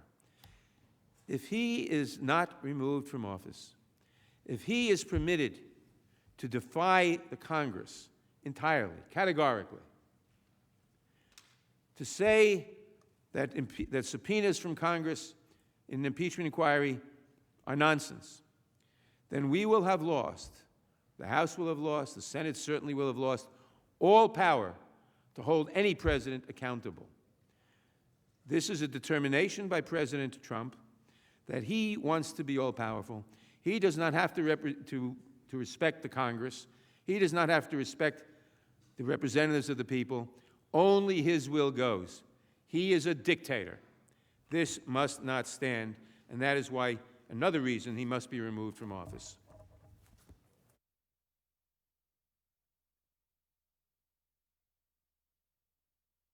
Mr. Chief Justice, Senators, we've now shown how the extreme measures President Trump took to conceal evidence and block witnesses defies the Constitution and centuries of historical practice. But there's more to this story, and it only further undermines President Trump's case. The position he's taken is not only baseless as a historical matter, it's also inconsistent with the Justice Department's stated reason for refusing to indict or prosecute presidents.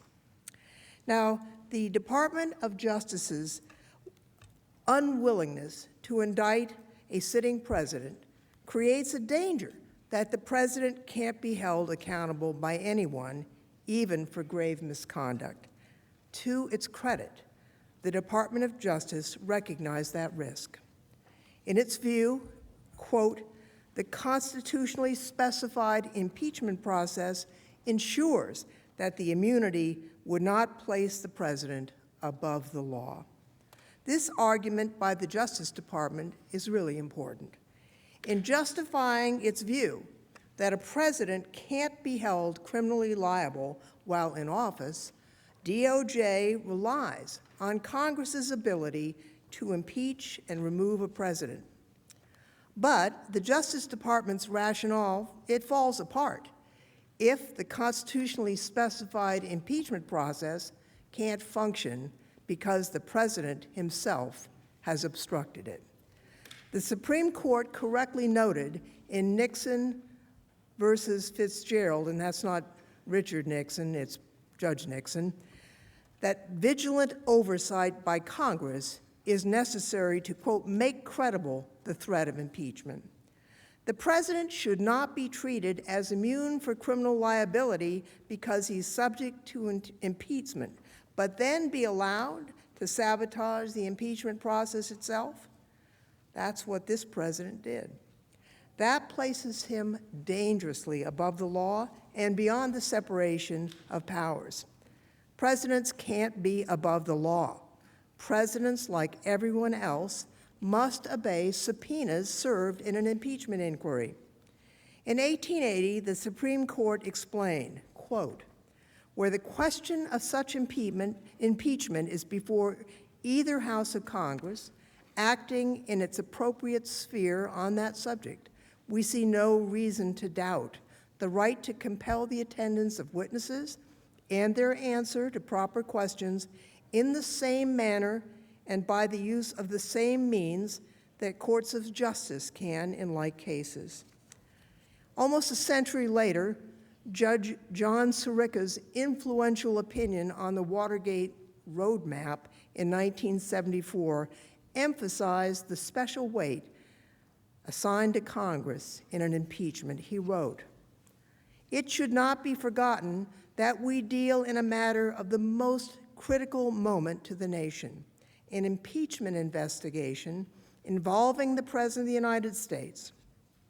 It would be difficult to conceive of a more compelling need than that of this country for an unswervingly fair inquiry based on all the pertinent information." That same year, the Supreme Court decided the famous case of Nixon versus the United States. That's President Nixon. I was standing just across the street from the court when the case was handed down. And I remember seeing the reporters running down those marble steps, clutching the court's unanimous decision. The decision forced the release of key Oval Office tapes that President Nixon had tried to cover up by invoking executive privilege. In short order, it led to the resignation of President Nixon. The plaintiff in that case was actually the special prosecutor, Leon Jaworski, who had been appointed to investigate the Watergate burglary and who had issued subpoenas for the Nixon tapes. The Supreme Court upheld these subpoenas against President Nixon's claim of executive privilege. It reasoned that his asserted interest in confidentiality could not overcome the constitutionally grounded interest in the fair administration of criminal justice.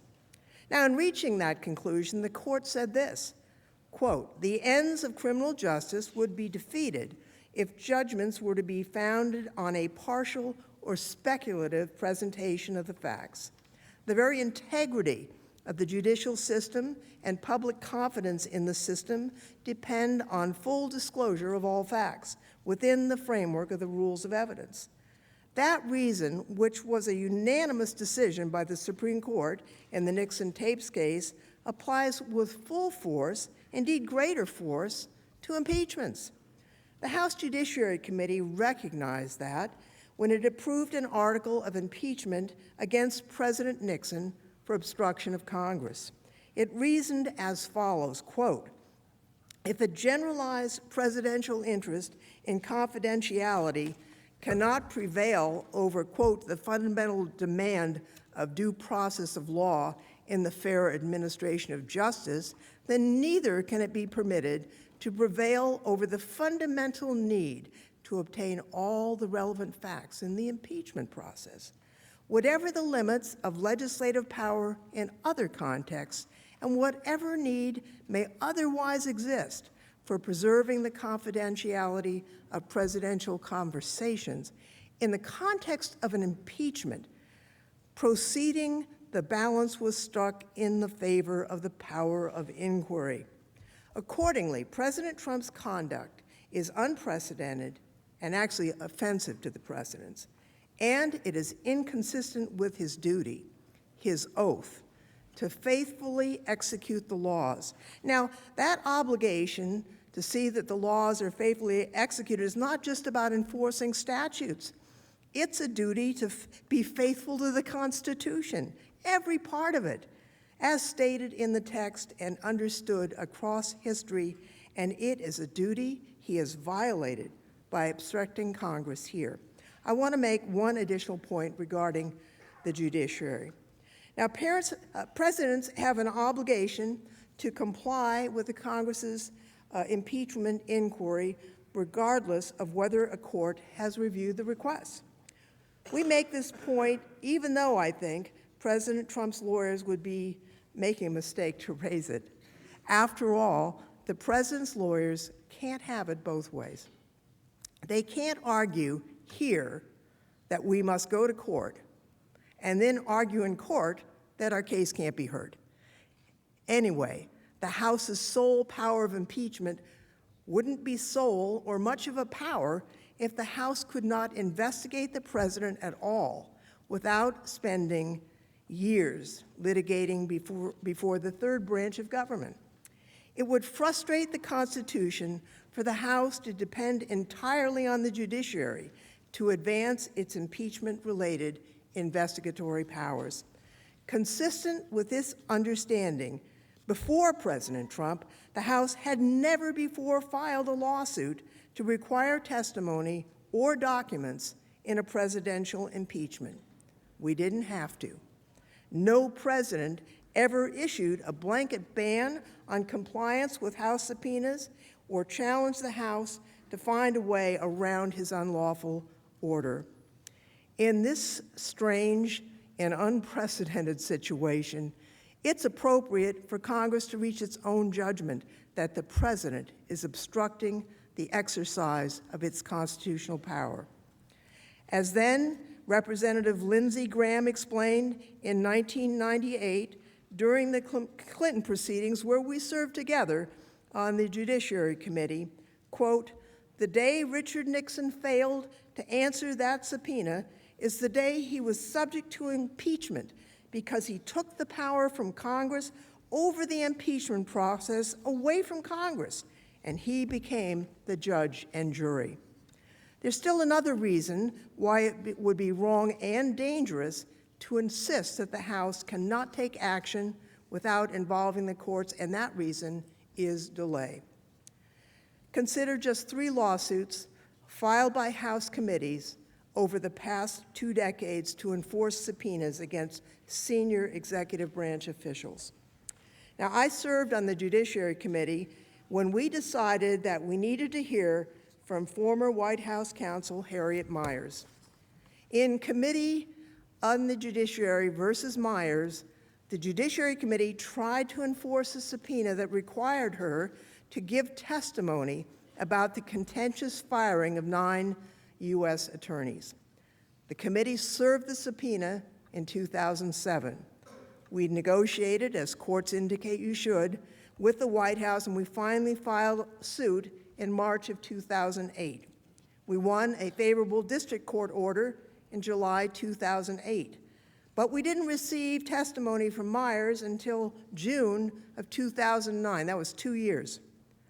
In Committee on Oversight and Reform versus Holder, the Committee on Oversight and Reform tried to force Attorney General Eric Holder to produce additional documents relating to the so-called Operation Fast and Furious. The committee served the subpoena on October 2011. They filed suit August 2012. They won a series of orders requiring productions of documents, but the first such order did not issue until August of 2014, nearly 3 years. In Committee on the Judiciary versus McGahn, the House Judiciary Committee sought to enforce a subpoena to require White House counsel Don McGahn to give testimony regarding matters relating to the special counsel's investigation. Now, we served that subpoena in April of last year. We filed suit in August of last year. We won a favorable district court order in November of last year. The Court of Appeals has stayed that ruling and didn't hear arguments until early this month, with an opinion and potentially unlikely Supreme Court application likely to follow. We will not have an answer likely this year. Sometimes courts move quickly, but here they haven't, not at all. Even when the House urges expedited action, it usually takes years, not months, to get evidence through judicial proceedings. Now, the president can't put off impeachment for years by ordering total defiance of the House and then insist the court go to court even as he argues that they can't go to court. That's especially true where the president doesn't just raise one or two objections to specific subpoenas, but orders a blanket, government-wide cover-up of all evidence. That kind of order makes this clear. The president sees himself completely immune from any accountability, above the law. It reveals his pretensions, really, to absolute power. It confirms he must be removed from office. Now, here's the key point. President Trump's obstruction of Congress is not merely unprecedented and wrong, it's also a high crime and misdemeanor, as the framers used and understood that phrase, warranting his immediate removal from office. To see why, let's return to first principles. As the framers deliberated in Philadelphia, George Mason posed a profound question. Shall any man be above justice? That question wasn't a hypothetical. The framers had just rebelled against England, where one man, the king, was in fact above justice. By authorizing Congress to remove presidents from egregious misconduct, the framers rejected that model. Unlike Britain's king, the president would answer to Congress and thus to the nation if he engaged in serious wrongdoing, because the impeachment power exists not to punish the president, but to check presidents. It can't function if presidents are free to ignore all congressional investigation and oversight. An impeachment scholar, Frank Bowman, said this: without the power to compel compliance with subpoenas and the concomitant right to impeach a president for refusal to comply, the impeachment power would be nullified. So the consequences of presidential obstruction go beyond any particular impeachment inquiry. They go to the heart of the impeachment power itself. They weaken our shield against a dangerous or corrupt president. Now, of course, presidents are still free to raise privacy, national security, or other concerns in the course of an impeachment inquiry. There's room for good faith negotiations over what evidence will be disclosed. Although there is a strong presumption in favor of full compliance with congressional subpoenas. But when a president abuses his office, abuses his power to completely defy House investigators in impeachment inquiry, when he does that without lawful cause or excuse, he attacks the Constitution itself. When he does that, he confirms that he sees himself as above the law. President Nixon's case is informative. As noted, President Nixon let his senior officials testify. He produced many documents. He did not direct anything like a blanket, indiscriminate block of the House's impeachment inquiry. He still did defy subpoenas seeking records and recordings of the Oval Office. Now, President Nixon claimed that his noncompliance was legally defensible. He invoked the doctrine of executive privilege. The Judiciary Committee rejected that excuse. The committee emphasized that, quote, the doctrine of separation of powers cannot justify the withholding of information from an impeachment inquiry. After all, the very purpose of such an inquiry is to permit the House acting on behalf of the people to curb the excesses of another branch, in this instance, the executive. Quote, whatever the limits of legislative power in other contexts, and whatever need may otherwise exist for preserving the confidentiality of presidential conversations in the context of an impeachment proceeding, the balance was struck in favor of the power of inquiry when the impeachment provision was written into the Constitution. Now, ultimately, the committee approved an article against Nixon because he sought to prevent the House from exercising its constitutional duty. Article 3 charged Nixon with abusing his power by interfering with the discharge of the Judiciary Committee's responsibility to investigate fully and completely whether he had committed high crimes and misdemeanors. President Nixon's third article of impeachment explained it this way, quote, in refusing to produce these papers and things, Richard M. Nixon, substituting his judgment as to what materials were necessary for the inquiry, interposed the powers of the presidency against the lawful subpoenas of the House of Representatives, thereby assuming to himself functions and judgments necessary to the exercise of the sole power of impeachment as vested by the Constitution in the House of Representatives.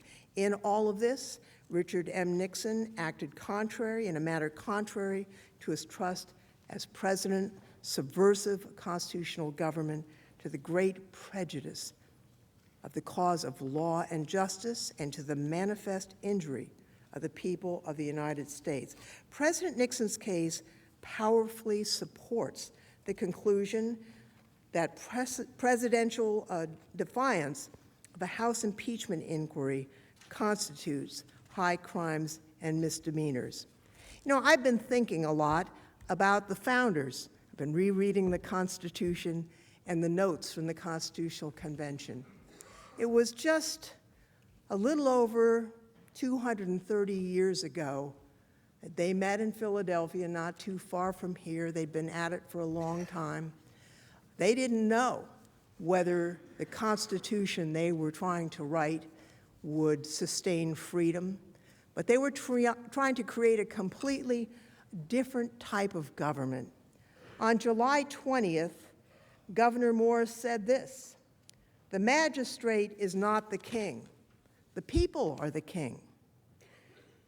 George Mason of Virginia on that same day said, "Shall any man be above justice? Above all, that man may be above it who can commit the most extensive injustice." And Eldridge Gerry argued that he hoped that the maxim that the chief magistrate could do no wrong would never be adopted here. Now, finally, on September 8th, they adopted the impeachment clause in the U.S. Constitution. But I hope that we will remember the admonition that we should never accept the fact that the magistrate, the president, can do no wrong. They crafted a Constitution to protect our liberty and the liberty of those who will follow us. Professor Noah Feldman talked about the Constitution in his testimony before the House. A president who says, as this president did say, "I will not cooperate in any way, shape, or form with your process," robs a coordinate branch of government. He robs the House of Representatives of its basic constitutional power of impeachment. You know, a president who does that also endangers the American people by stripping away the Constitution's final safeguard against presidents who abuse power and harm the nation. Such a president acts like a king, which the founders were fighting against. That's what they wrote out of the Constitution. A president cannot be immune from oversight, accountability, and even simple justice in the exercise of the powers entrusted to him. We can't let that stand in this case. The president must forfeit the powers that he's abused and be removed from office.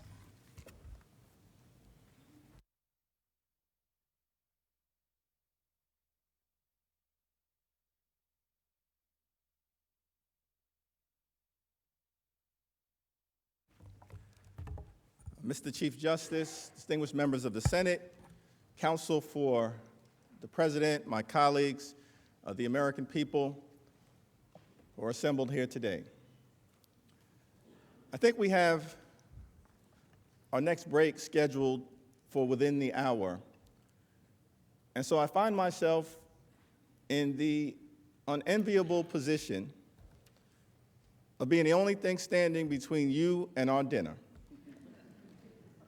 But be not discouraged, because I'm going to try to follow the advice of a former Sunday school teacher of mine, grew up in the Cornerstone Baptist Church in Brooklyn. She said, Jeffries, on the question of public presentations, be brief, be bright, and be gone. And so I'm going to try to do my best. Presidents are required to comply with impeachment subpoenas. This president has completely defied them. That conduct alone is a high crime and misdemeanor. The facts here are not really in dispute. President Trump's defense appears to be, I can do whatever I want to do. Only I can fix it. I am the chosen one. Then I have an Article 2 where I have the right to do whatever I want as president. Nobody knows the system better than me.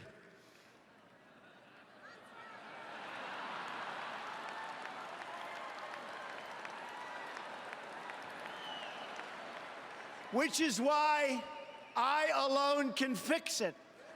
Somebody had to do it. I am the chosen one. Somebody had to do it. Is that who we are as a democracy? President Trump can't address the substance of our case. He therefore complains about process.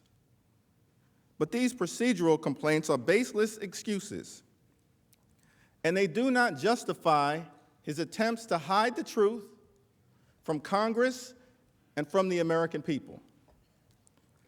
The president's arguments fail for 4 simple reasons. First, the House, not the president, has the sole power of impeachment and the sole power to determine the rules of its proceedings. That's Article 1, Section 2 of the Constitution. Second, President Trump's due process argument has no basis in law, no basis in fact, no basis in the Constitution. President Trump may not preemptively deny any and all cooperation to the House and then assert that the House's procedures are illegitimate because they lack his cooperation.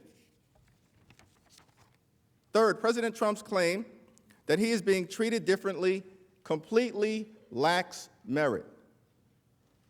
Despite what he contends, the House provided President Trump with greater protection than what was given to both President Nixon and President Clinton. The fact that President Trump failed to take advantage of these procedural protections does not mean they did not exist. President Trump is not the first president to complain about House procedures. He won't be the last. He's not the first one to challenge the motives of any investigation or certainly an impeachment inquiry. Such complaints are standard operating procedure from the Article 2 executive branch.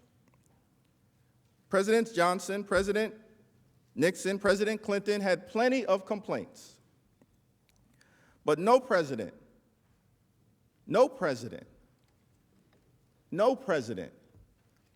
has treated such objections as a basis for withholding evidence, let alone categorically defying every single subpoena. None, except Donald John Trump. Finally, the obligation to comply with an impeachment subpoena is unyielding. It does not dissipate because the president believes House committees should invite different witnesses, give his defenders unfettered subpoena power, or involve his personal lawyers at the deposition stage of the process when that has never been done. And if a president can defy Congress on such fragile grounds, then it is difficult to imagine why any future president would ever comply with an impeachment or investigative subpoena again. Now, throughout our history, impeachments have been rare, and the Supreme Court has made clear that it's wary of intruding on matters of impeachment. This, of course, leaves room for inter-branch negotiation, but it does not allow the president to engage in blanket defiance. President Trump's objections are not genuinely rooted in the law. They are not good faith legal arguments. We know that because President Trump said early on he would fight all subpoenas. We know that because he declared the impeachment inquiry illegitimate before it even adopted any procedures. We know that because he has denounced every single effort to investigate him as a witch hunt. And we know that because he never even claimed executive privilege during the entire impeachment proceeding. President Trump's first excuse for obstructing Congress is his asserted belief that he did nothing wrong, that his July 25th call with President Zelensky was perfect. In the October 8th letter sent by his counsel, President Trump asserted the prerogative to defy all House subpoenas because he has declared his own innocence. As Mr. Cipollone put it, at President Trump's behest, the president did nothing wrong, and there is no basis for an impeachment inquiry. He had the White House counsel include this in a formal letter to the House, defying every single subpoena. As we have shown in our discussion of the first article of impeachment, these claims of innocence are baseless. They lack merit. We have provided overwhelming evidence of President Trump's guilt.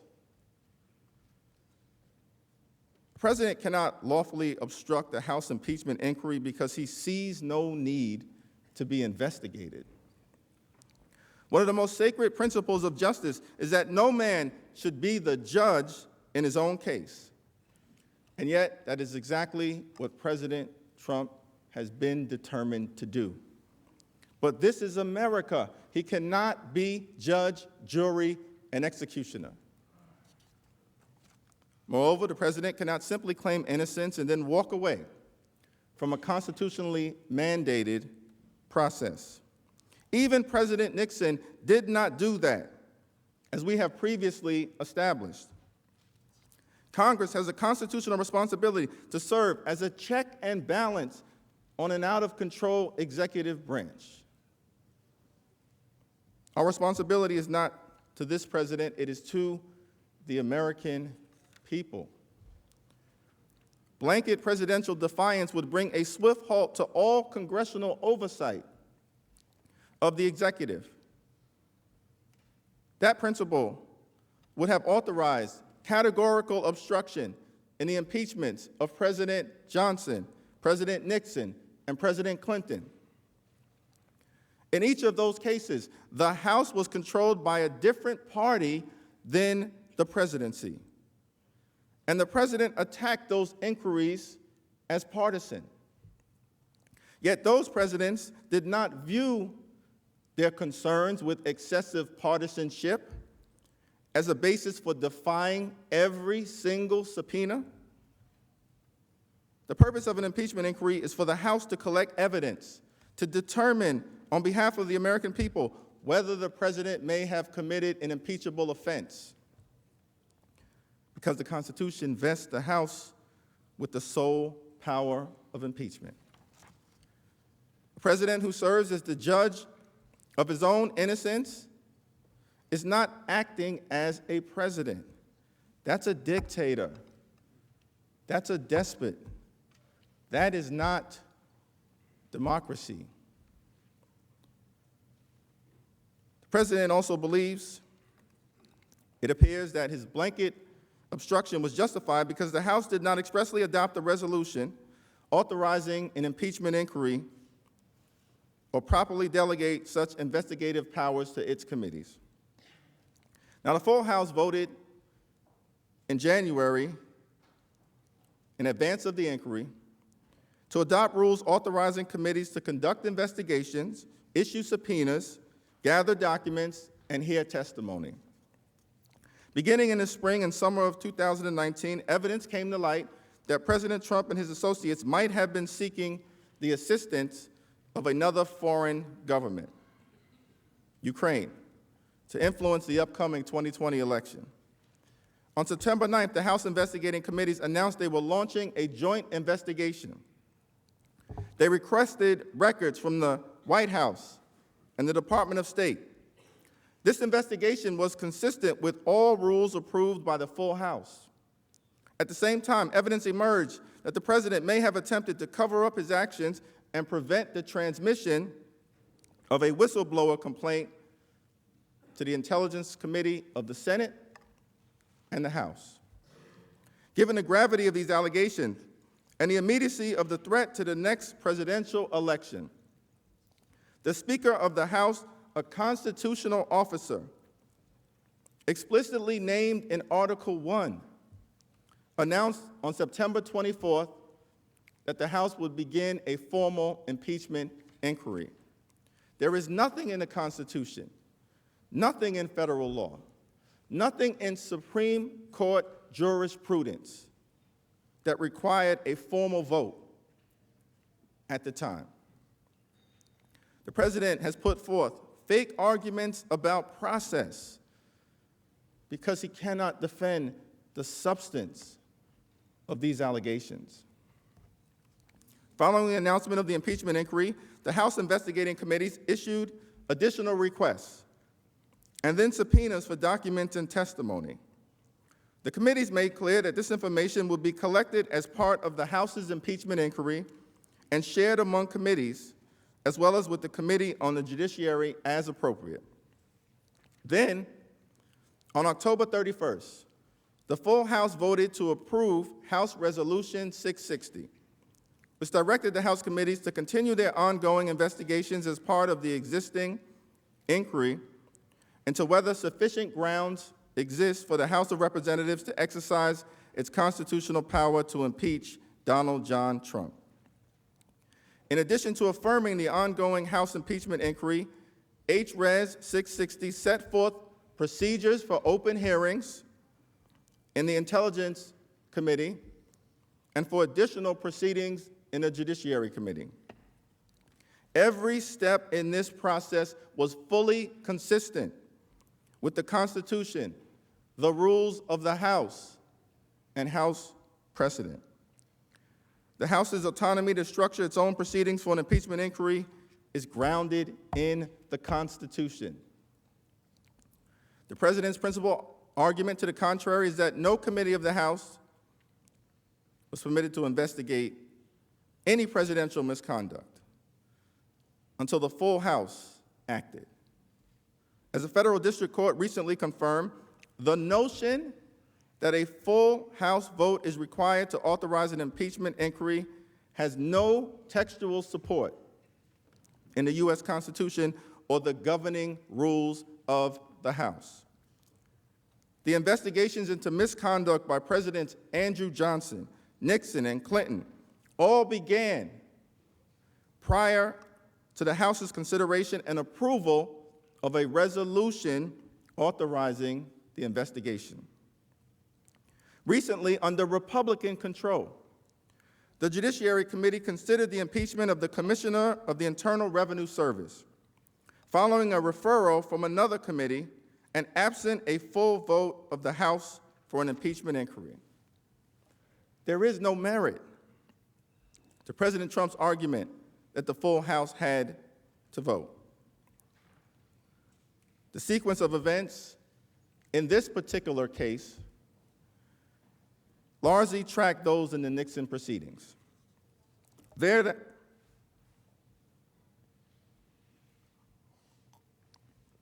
House Judiciary's proceedings began in October of 1973, when resolutions calling for President Nixon's impeachment were introduced in the House and referred to the Judiciary Committee. Over the next several months, the committee investigated the Watergate break-in and cover-up, among other matters, using its existing investigatory authority. The committee also hired a special counsel and other attorneys to assist in these efforts. Most importantly, all of this occurred before the House approved a resolution directing the Judiciary Committee to investigate whether grounds to impeach Richard Nixon existed. In this instance, the committees began the investigation with their existing powers, authorized by the full House. That course of events is entirely consistent with the Richard Nixon precedent. It is also common sense. After all, before voting to conduct an impeachment inquiry, the House must ascertain the nature and seriousness of the allegations and the scope of the inquiry that may follow thereafter. President Trump's second excuse also fails. Let's now address the president's so-called due process and fairness arguments. The president has phrased some of his complaints in the language of due process. He has complained that the procedures were not fair, even though they reflect prior practice and strike a reasonable balance between presidential involvement on the one hand and the House's obligation to find the truth on the other. Presidents come and presidents go. They have all sharply criticized House procedures, but no president has ever treated those objections as a basis for complete defiance. No president has ever done that. In the context of a House impeachment inquiry, it's fair to say that a president is a suspect who may have committed a high crime or misdemeanor. He cannot tell the detectives investigating the possible constitutional crime what they should do in the context of their investigation. In the president's October 8th letter, Mr. Cipollone complains that he was denied the most basic protections demanded by due process under the Constitution and by fundamental fairness, including the right to cross-examine witnesses, to call witnesses, to receive transcripts of testimony, to have access to evidence, and to have counsel present. It sounds terrible, but it's not accurate. The president appears to have mistaken the initial phases of the impeachment inquiry for a full-blown trial. The trial phase of the impeachment inquiry is taking place right now. Chairman Peter Rodino of the Judiciary Committee once observed, as it relates to the impeachment proceedings against President Nixon, it is not a right, but a privilege or a courtesy for the president to participate through counsel. An impeachment inquiry is not a trial. Rather, it entails a collection and evaluation of facts before the trial occurs. In that respect, the House acts like a grand jury or a prosecutor, investigating the evidence to determine whether charges are warranted or not. Federal grand juries and prosecutors do not allow targets of their investigation to coordinate witness testimony. The protections that the president label as due process do not apply here. Because those entitlements that he sought, many of which were actually afforded to him, but those entitlements that he sought would not necessarily be available to any American in a grand jury investigation. Moreover, it should be clear that the House, notwithstanding this framework, has typically provided a level of transparency in impeachment inquiries, particularly as it relates to presidents. In past impeachment inquiries, this has typically meant that the principal evidence relied upon by the House Judiciary Committee is disclosed to the president and to the public, though some evidence in past proceedings has actually remained confidential. The president has typically been given an opportunity to participate in the proceedings at a stage when evidence has been fully gathered and presented to the Judiciary Committee. President Trump was given the chance to do that in this case, but he declined. Presidents have been entitled to present evidence that is relevant to the inquiry and to request that relevant witnesses be called. President Trump was given the chance to do that in the House impeachment inquiry before the Judiciary Committee, but he declined. Under House Resolution 660, President Trump received procedural protections not just equal to, but in some instances greater than that afforded to Presidents Nixon and Clinton. So let's be clear. The privileges described in the October 8th letter were, in fact, offered to President Trump, as they had been in prior impeachment inquiries. The president was able to review all evidence relied on by the House investigating committees, including evidence that the minority's public report identified as favorable to President Trump. During the Judiciary Committee proceedings, the president had opportunities to present evidence, call witnesses, have counsel present to raise objections, cross-examine witnesses, and respond to the evidence raised against them. As the Rules Committee report accompanying House Resolution 660 noted, these privileges are commensurate with the inquiry process followed in the cases of Nixon and Clinton. President Trump simply chose not to avail himself of what had been offered. The fact that President Trump declined to take advantage of these protections does not excuse his blanket unconstitutional obstruction. Unlike the Nixon and Clinton impeachments, in this particular instance, the argument that the president has made, the argument that he has made as it relates to the investigative process is not analogous. In this case, the House conducted a significant portion of the factual investigation itself because no independent prosecutor was appointed to investigate the allegations of wrongdoing against President Trump. Attorney General William Barr refused to authorize a criminal investigation into the serious allegations of misconduct against the president. They tried to whitewash the whole sordid affair.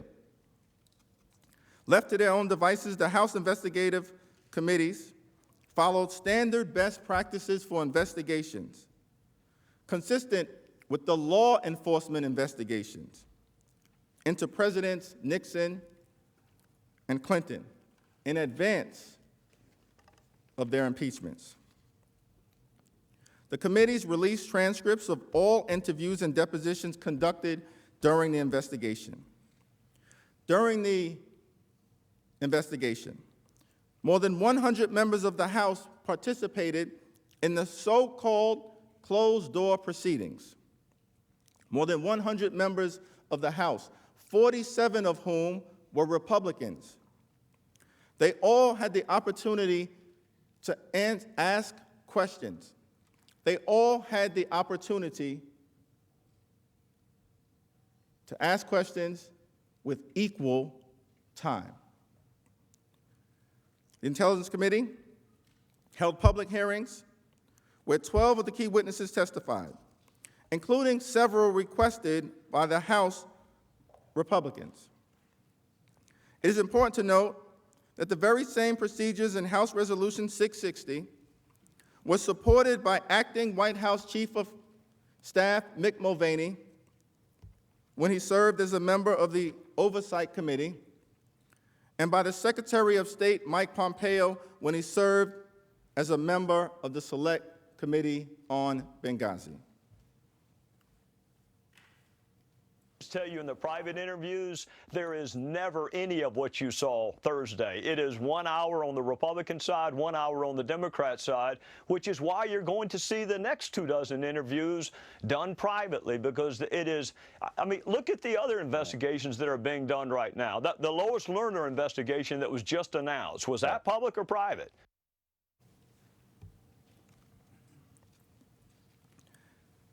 If this process was good enough for other presidents, why isn't it good enough for President Trump? Representative Gowdy finished that statement by saying, "The private ones have always produced the best results." The private ones, according to Trey Gowdy, have always produced the best results. President Trump complained that his counsel was not afforded the opportunity to participate during the Intel Committee's proceedings. But neither President Nixon nor President Clinton were permitted to have counsel participate in the initial fact-gathering stages when they were investigated by special counsel, independent counsel. President Nixon certainly had no attorney present when the prosecutors and grand juries began collecting evidence about Watergate and related matters. President Nixon did not have an attorney present in this distinguished body when the Senate Select Committee on Watergate began interviewing witnesses and holding public hearings. Nor did President Clinton have an attorney present when prosecutors from the Office of Independent Counsel Kenneth Starr deposed witnesses and elicited their testimony before a grand jury. President Trump's attorney could have cross-examined the Intel Committee's counsel during his presentation of evidence before the House Judiciary Committee. That would have functioned as the equivalent opportunity afforded to President Clinton to have his counsel cross-examine Kenneth Starr, which he did at length. President Trump was provided a level of transparency and the opportunity to participate consistent with the highest standards of due process and fairness given to other presidents who found themselves in the midst of an impeachment inquiry. The president, and I'm winding down, the president's next procedural complaint is that it was unconstitutional to exclude agency counsel from participating in congressional depositions. The basis for the rule excluding agency counsel is straightforward. It prevents agency officials who are directly implicated in the abuses Congress is investigating from trying to prevent their own employees from coming forward to tell Congress and the American people the truth. It's common sense. The rule protects the rights of witnesses by allowing them to be accompanied in depositions by personal counsel, a right that was afforded to all of the witnesses who appeared in this matter. Agency attorneys have been excluded from congressional depositions of executive branch officials for decades under both Republicans and Democrats, including Republican Chairman Dan Burton, Republican Chairman Darrell Issa, Republican Chairman Jason Chaffetz, Republican Chairman Trey Gowdy, Republican Chairman Kevin Brady, and Republican Chairman Jeb Hensarling, just to name a few. Again, the Constitution provides the House with the sole power of impeachment and the sole authority to determine the rules of its proceedings, which were fair to all involved. Given the Constitution's clarity on this point, the President's argument that he can engage in blanket obstruction is just dead wrong. President Trump also objects that the House minority lacks sufficient subpoena rights. But the subpoena rules that were applied in the Trump impeachment inquiry were put into place by my good friends and colleagues on the other side of the aisle, House Republicans, when they were in the majority. We are playing by the same rules devised by our Republican colleagues. President Nixon did not engage in blanket obstruction. President Clinton did not engage in blanket obstruction.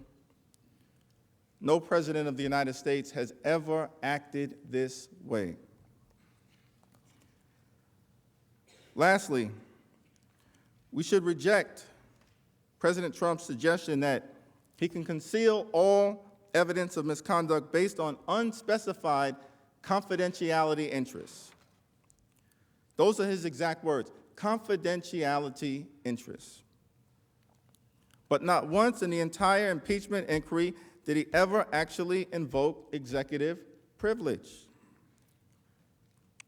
Perhaps that's because executive privilege cannot be invoked to conceal evidence of wrongdoing. Perhaps that's because executive privilege does not permit blanket obstruction that includes blocking documents and witnesses from the entire executive branch. Perhaps President Trump didn't invoke executive privilege because it has never been accepted as a sufficient basis for completely and totally defying all impeachment inquiries and subpoenas. Or perhaps President Trump didn't invoke executive privilege because when President Nixon did so, he lost decisively, unanimously, clearly before the Supreme Court. Whatever the explanation, President Trump never invoked executive privilege, so it is not a credible defense to his obstruction of Congress. President Trump has lastly suggested that his obstruction is justified because his top aides are absolutely immune from being compelled to testify before Congress. Every federal court to consider the so-called doctrine of absolute immunity has rejected it.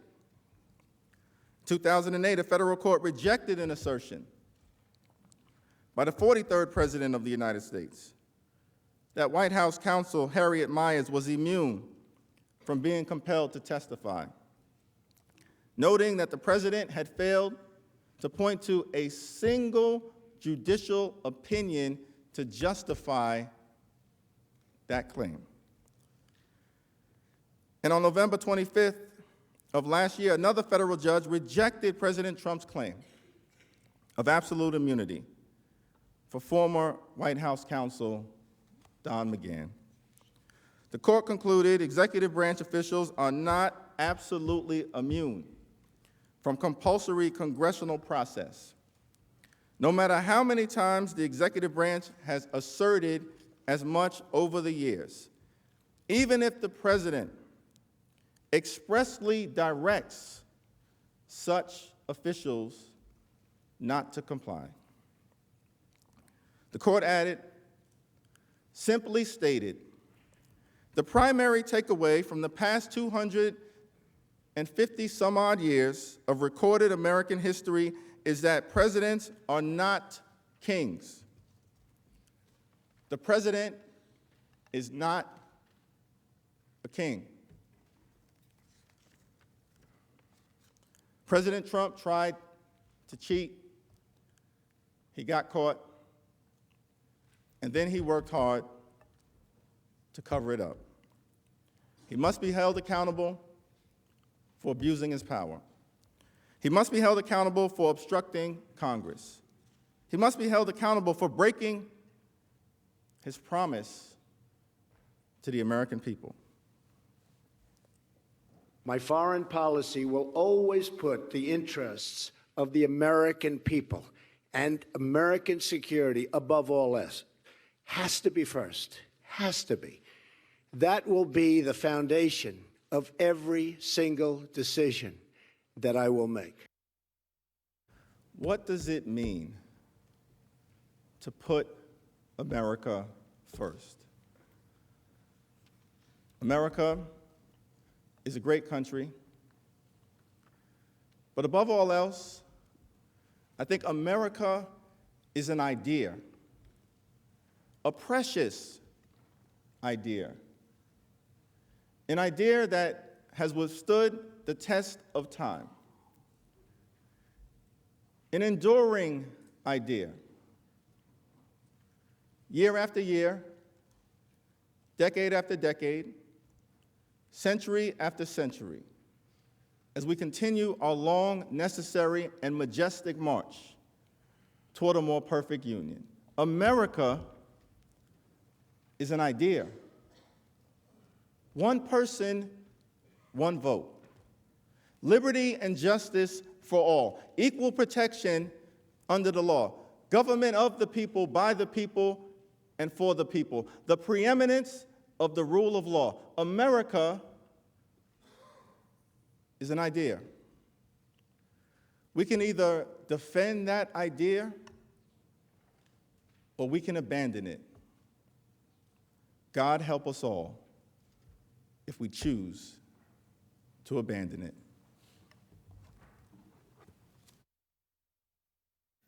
Majority Leader is recognized. Mr. Chief Justice, we'll take a 30-minute break for dinner. Without objection, so ordered.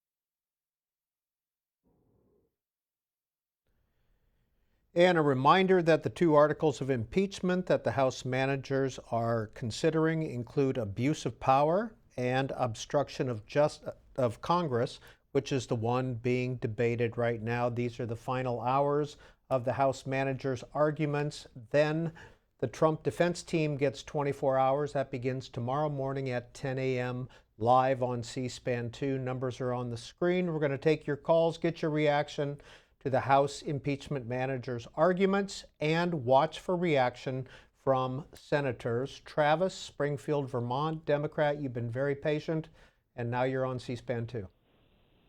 Thank you very much for taking my call, and it was my pleasure to hold. So gosh, where to begin? And So I'm gonna have to put you on hold here one more time, Travis. Just stick with us.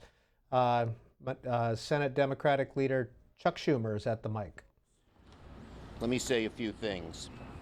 First, the president's lawyers will have their work cut out for them. The House managers did an amazing job and set a very, very high bar, which it will be difficult for the president's lawyers to overcome. The House presentation has been strong, detailed, comprehensive, and at many times compelling. Just drew you right into it. And they successfully, in advance, preempted just about all of the arguments that the president's lawyer will make. They anticipated what those arguments would be, and they answered them even before the president's lawyers got there, and they have to do that because they don't get another chance to rebut the way McConnell set out the rules. Let me pay Hakeem Jeffries an incredible compliment. Hakeem, my fellow Brooklynite, you were as good as Adam Schiff. And he did an amazingly great job. Now, we didn't hear too much about the Article 2 in the impeachment charges till this afternoon, but I believe it's the sleeper. The argument was incredible. It was strong. And it's become clear that President Trump demanded complete immunity, participated in a blanket obstruction, and had absolute defiance. President Trump, in saying he wanted immunity for everything, past, present, and future, said, I'm not a president, I'm a king. And no one can stop me. Nobody can oversee me. Nobody can put a check on me. That is not America. What President Trump has demanded and what justifies the House bringing these articles is totally out of sync with the Constitution, the Founding Fathers, and every other impeachment trial. Neither President Andrew Johnson, President Nixon, or President Clinton had the gall, the temerity, to come close to even asking what President Trump is asking for, which is total absolute. He says, I'm going to defy all subpoenas, past, present, and future. I'm not even going to, I don't even have to wait to see what the subpoena is. I'm not going to answer it. That is so against what the Founding Fathers set up in this country. It is so against what we've had as our tradition, and it is so against the Constitution. The president is, and the president even knows the weakness of his argument because he says he wants complete executive privilege, but he hasn't invoked it once, not once in this trial, in any of the cases. I'll take a few questions on this on the subjects I talked about first, but others too. So Schumer, you push back on the idea some Republicans have been talking about related to executive privilege concerns. Do you believe that the Article 2 presentation dovetails and kind of helps your points? The Article 2 presentation by the House managers decimates Trump and the Republicans' argument. If you have any fidelity to the truth, they just decimated it. And all of the arguments the Republicans cited, Hakeem Jeffries listed, that the president's counsel wasn't allowed to be inside. He listed 10 Republican congressmen who have conducted oversight in exactly the way that the House managers and the House committees did, the Democratic House committees. Senator Schumer, can we get your response to ABC's reporting earlier today of the recording with Trump saying, Yeah, take her out? have they verified the recording yet? I think they have, yeah. New York Times says they just gave it to House impeachment. Pardon? The New York Times says they just handed it over to House Democrats. Okay. Well, as long as it's verified, this is the kind of despicable conduct that the president engages in. The despicable kind of conduct. A lifelong public servant, a woman who dedicated her life to this country. And because she's standing for truth and won't let him break the law, he is vicious to her. No president should be like that. Regardless of anything having to do with impeachment, no president should be like that and treat people that way. But he has done it time and time again. Okay? Thank you, everybody.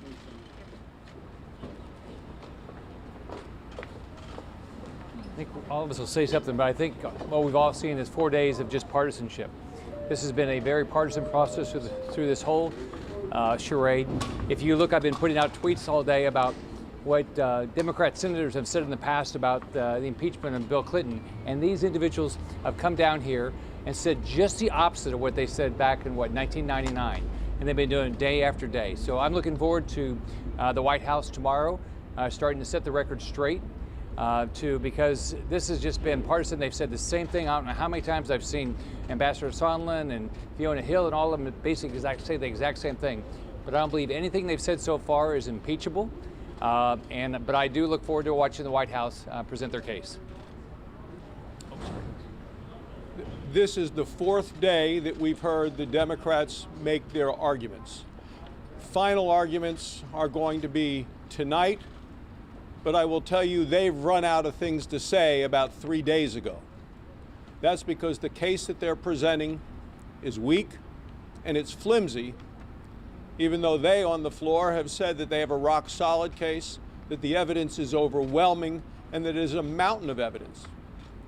Well, if they've already presented an overwhelming amount, a mountain of evidence, rock-solid evidence, then there should be no need for additional witnesses because they have made their case. Tomorrow, the White House is going to be able to make its case, and for the first time, the defense of the president will be made for the public to see.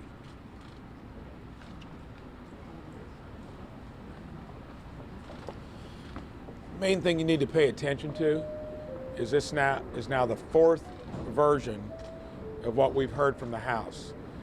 And I've watched the three before, behind closed doors, what was leaked out, public version, the four constitutional experts, and there is not one new thing other than exaggeration, using words like overwhelming, and the dynamic is going to change tomorrow because you're going to finally hear the counterpoint. When you do this in a vacuum and you keep repeating the same thing, you're not going to win this by time of possession. You got to start telling us what's different from what we've heard before. And you're going to finally hear that when we get our counterpoint starting tomorrow. Well, I am like Senator Barrasso. I'm waiting to hear that mountain of overwhelming evidence. And they have a little over 3 hours, I think, yet this evening where they can present that overwhelming evidence. I just can't wait to hear it. So basically true with everything that we've heard. It's been over and over and over again, repetition of the previous day's points, our previous points. But I want to go back because it was brought up, of course, again today, the fact that the president held on to funding for approximately 2 months for lethal aid to Ukraine. And the House managers keep centering on that. They keep going back to that point. But I would remind them that Russia invaded Ukraine in 2014. 2014 under the previous administration. That administration had every opportunity to present lethal aid to the Ukrainian people and allow them to push back on Russian invaders. And yet they did not do that. They did not do that for 2 years, folks. 2 years. And yet we're acting like this is something new, that Russia has invaded this vulnerable country. They keep going back to that, but not willing to recognize it was their own party, their own president that refused to take a stand against Russia and instead cozied up to them and decided not to take a stance to help our friends in Ukraine and allow Russia to invade and gain a foothold for 2 years. President Trump has done more for Ukraine in his short time in office than President Obama did when he had the opportunity to provide that aid to the Ukrainian people. Thousands of Ukrainian lives have been lost because President Obama didn't take that stand. President Trump has. I'll make a short statement. I see that Jay is also right behind us as well. I was a little frustrated with this morning because the previous 2 days they were going through content, but it was the same content over and over. Everybody released content. This morning's focus, or from 1 o'clock on, focus was really speculation. It was almost like conspiracy theories and speculation. We think this may be the secret motive behind it, kind of stuff without any facts or basis behind it. And so they spent much of the early hours going through that. And then when they shifted over to what they're calling their second article of impeachment, as they shifted over to that, it was basically trying to make the argument against what the White House team has already said was the reason for this October the 8th letter. I'm disappointed that the House has spent all their time saying, well, we want to go as fast as we possibly could, so we couldn't go to the courts like every other impeachment trial has done to be able to resolve any unresolved issue. They were saying we couldn't go to the courts, so the president said no immediately, we're not going to even try because we're going to hurry, then sit on it for a month, and then now send it over to the Senate and tell the Senate, no, you should go to the courts now. You should stretch all this out. You should go get additional witnesses. So it's a very odd process. The typical process, as has been in the past, if they have a problem with the White House, they go to the courts, they resolve it, and then actually have those witnesses actually come, have documents come. They just ignored it flat and said, if you can't go from 0 to 60 immediately, then we're just going to skip it and we're going to impeach you for that as well. That has not been typical. They kept saying that was typical of the past. Clearly that's not typical, and the timeline shows that to be fact-based. So do look forward to tomorrow and getting a chance to hear the rest of the story and the other side of this perspective. Senator Grasso, in terms of it being a flimsy case, what are the specific holes do you see? What are the specific facts that you think the Democrats have not proven? Like what is missing in the picture for you? Well, first, only 1 out of 3 Americans say that what the House did was a fair process. They said they had to rush this through to remove the president from office, and yet they held the articles for 33 days. This was all done as a political stunt. Their process was completely partisan, and it was rushed, and it was sloppy. And that's what we've seen presented. It took them 4 days to do it. But to me, they did not make the case that they claim they made. And as you know, Jerry Nadler said, oh, you can find him guilty in 3 minutes. Well, I haven't come to that same conclusion. Senator, you have concern. Talked a lot about Democrats talk a lot about the precedent being set today about the obstruction of Congress. If this was in reverse, if it was a Democratic president and Republicans were investigating them and they refused to turn over documents or witness testimony, how would that stand for you if this was in reverse? Go to the courts. They had plenty of time to do that, but as members of the House have said, no, we didn't want to take the time because the president might get reelected. He's being impeached because of the possibility that he might get reelected. Adam Schiff has called into question the 2016 election and the 2020 election, and we know the focus, and not just, and Chuck Schumer was just here, the focus is not just on the presidential election, it's on the Senate election as well. But the president's attorney is here, so we'll give it to him now. Thanks, Senator. Hey, everybody. So let me say a couple things. Number one, basically, you heard their case. But you know what it really comes down to? When I just listened to Manager Jeffries at the end there, I was really trying to remove the president from the ballot in 2020. We are, 10.5 months out from an election? And they don't trust the American people to make a decision. And there was such a state of urgency in moving this impeachment proceeding over that Nancy Pelosi sat on it for 33 days. You don't get it every way, and that's what they're trying to do. So look, tomorrow morning we start our case. And we're going to put on, I believe, without question, a compelling case. As I said, we have 2 goals. We're going to refute the allegations that they've made, and we're going to put on an affirmative case as well. All right, a few questions. Mano. Pat Cipollone at all going to detail his role in asking for the subpoenas not to be complied with, as well as any discussions that he may have had about Ukraine? No, look, I'm not going to get into. He's not a witness. He's the lawyer. So that's number one. Number two, and this is important, as we've said from the outset, there are serious constitutional issues. And to ask what the president lawyer's advice was to the president, I think even they would be hesitant. Although probably they would not be, because in the past they haven't been. But again, when you start talking attorney-client privilege or executive privilege at that level, I think you're running a very dangerous proceeding. Look, they put their case forward. It's our time next. Next. What do you think about Jerry Nadler calling the president acting like a dictator? I thought that whole he was admonished once already. I mean, so I don't get it. It's rhetoric. I'm going to assume it's Jerry Nadler rhetoric. The fact is, the Constitution of the United States governs these proceedings. Everybody wants to put that on the side. They've completed their phase of this case. They put their case forward. We will now do ours. Next. Are you going to dossier? You said you're going to bring this up. Well, how do you not? Well, I mean, How do you not bring up the Steele dossier? They talked about all this foreign interference as if this is the first of all, I'm going to bring up a couple of things tomorrow. I'm not going to. Tomorrow's really our sneak preview because we're only going for a couple of hours, obviously the way the schedule's set up. But I'm going to tell you something. Look for things. Look for things like the Foreign Intelligence Surveillance Court. You want to talk about foreign interference? See what the FISA court had to say about that in the last couple of weeks. What I'm saying, is that relevant to the charges that are brought to? Of course, they've incorporated. Yeah. No, there is no obstruction of justice. They said this, by the way, that was an interesting thing. This is worse than this one. This is worse than that one. Bill Clinton was there was a allegation of obstruction of justice. There's no obstruction of justice here. Abuse of power, obstruction of Congress for exercise. You don't get penalized for exercising constitutional rights. Next. Are you going to argue that there's nothing wrong with pressuring Ukraine or that he didn't do it? Well, look, I'm not going to tell you what I'm going to argue, but I would encourage you to look at what the President Zelensky said about that. Next. What's your reaction to this news of a tape of President Trump? I talked about that. I talked about that earlier. Look, it is. An ambassador serves at the pleasure of the president. You know who said that? The ambassador herself.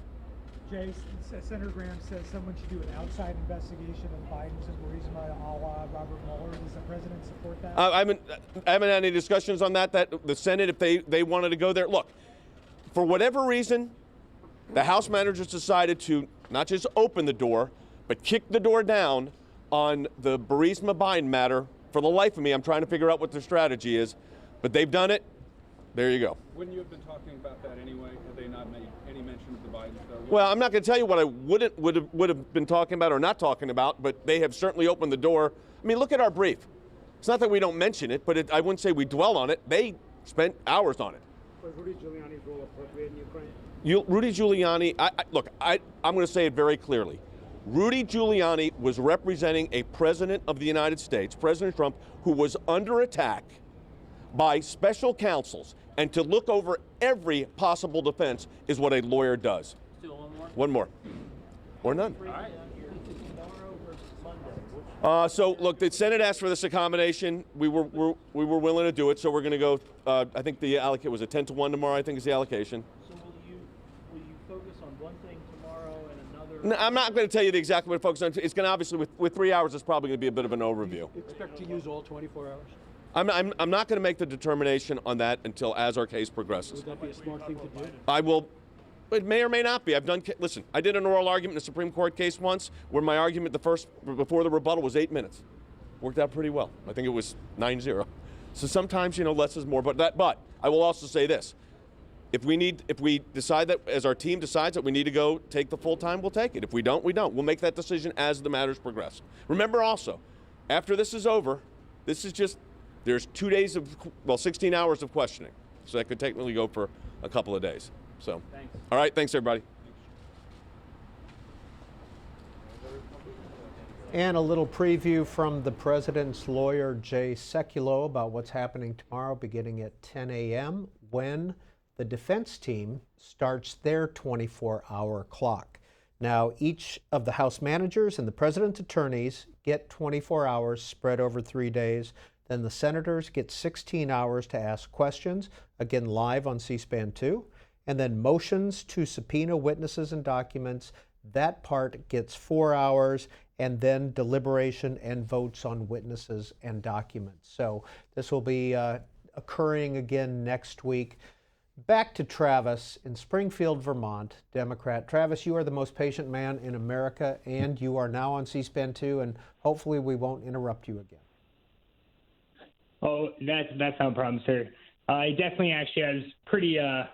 it was actually a good thing you did listening to some of those interviews. It was pretty interesting. It seems like, I've followed this pretty much from the whole entire thing since it basically began. And it was funny listening to the Republicans at the beginning complain about how fair it was, how unfair it was. And it seems like after listening to that older woman representative from Ohio, can't remember her name, but listening to her talk about how it's just basically hearing the same stuff over and over again, it seems like... You mean Senator Ernst of Iowa? Yes, sir. Yes, that's exactly what I mean. Like, I thought that the whole breakdown was the intelligence gathering, so obviously that's where they're getting this information, so that's why we were hearing that first level of stuff. And then it was the judiciary, and now it's the trial, so it seems like it'd be pretty obvious that we'd actually be hearing the same stuff. I mean, because they were gathering the information first, everybody heard it, and now it's the trial, so of course they're going over the same stuff again. But then just listening to Representative Hakeem, like, kind of break it down and just say how fair everything really was, and that everyone had their chance to speak and everything. Like, I find that really interesting. Travis, do you think that the Democrats or the House managers have made their case? Yeah, absolutely. I mean, I wasn't really convinced when everything first started, but listening to the Intelligence Committee, just listening to the interviews, I mean, that pretty much sold me on everything.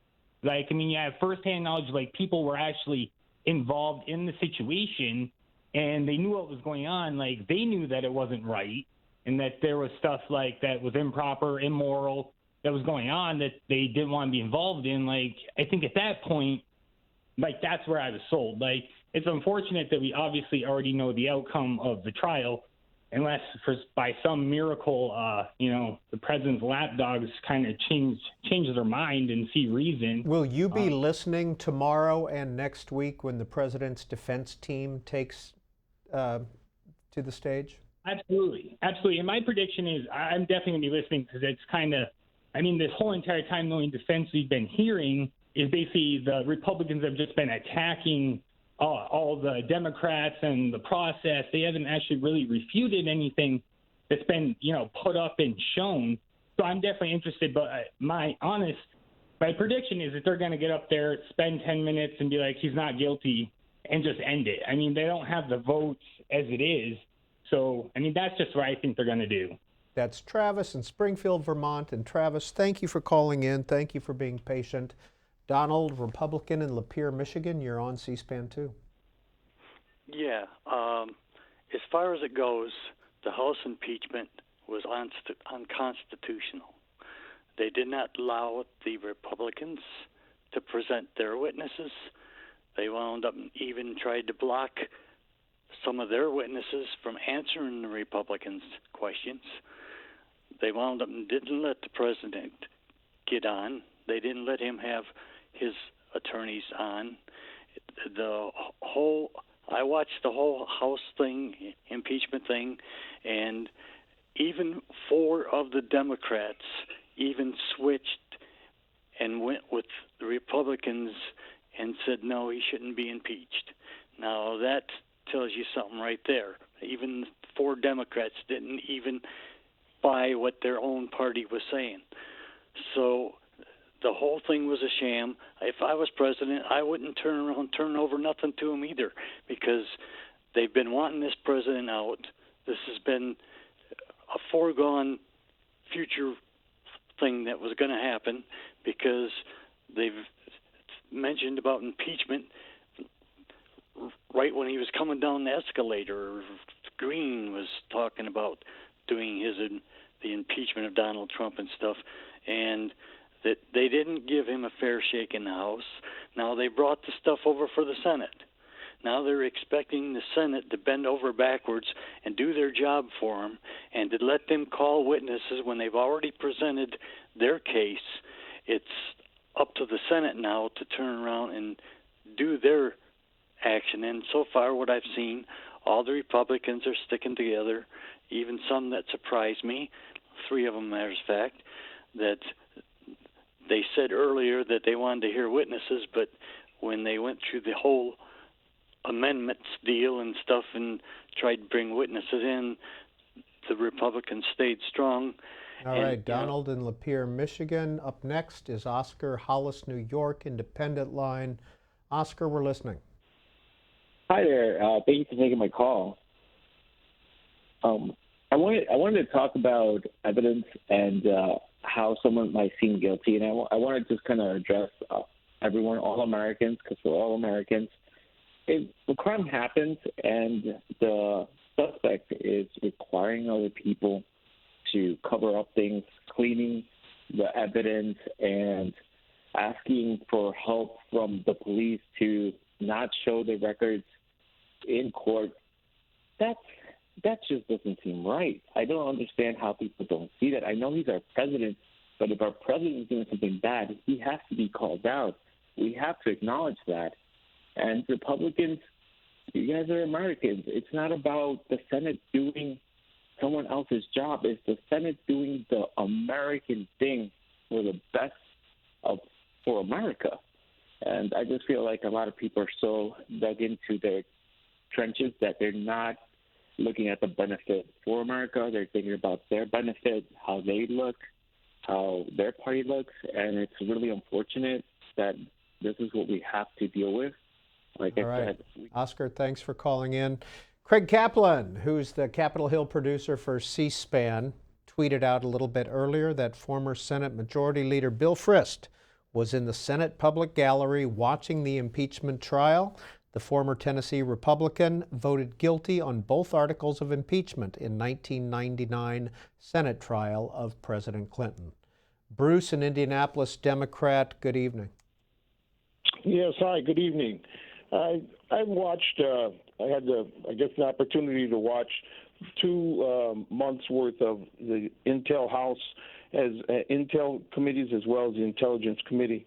And now with the impeachment going forward, my only observation is as a African American, it looks like based on the juror, Mr.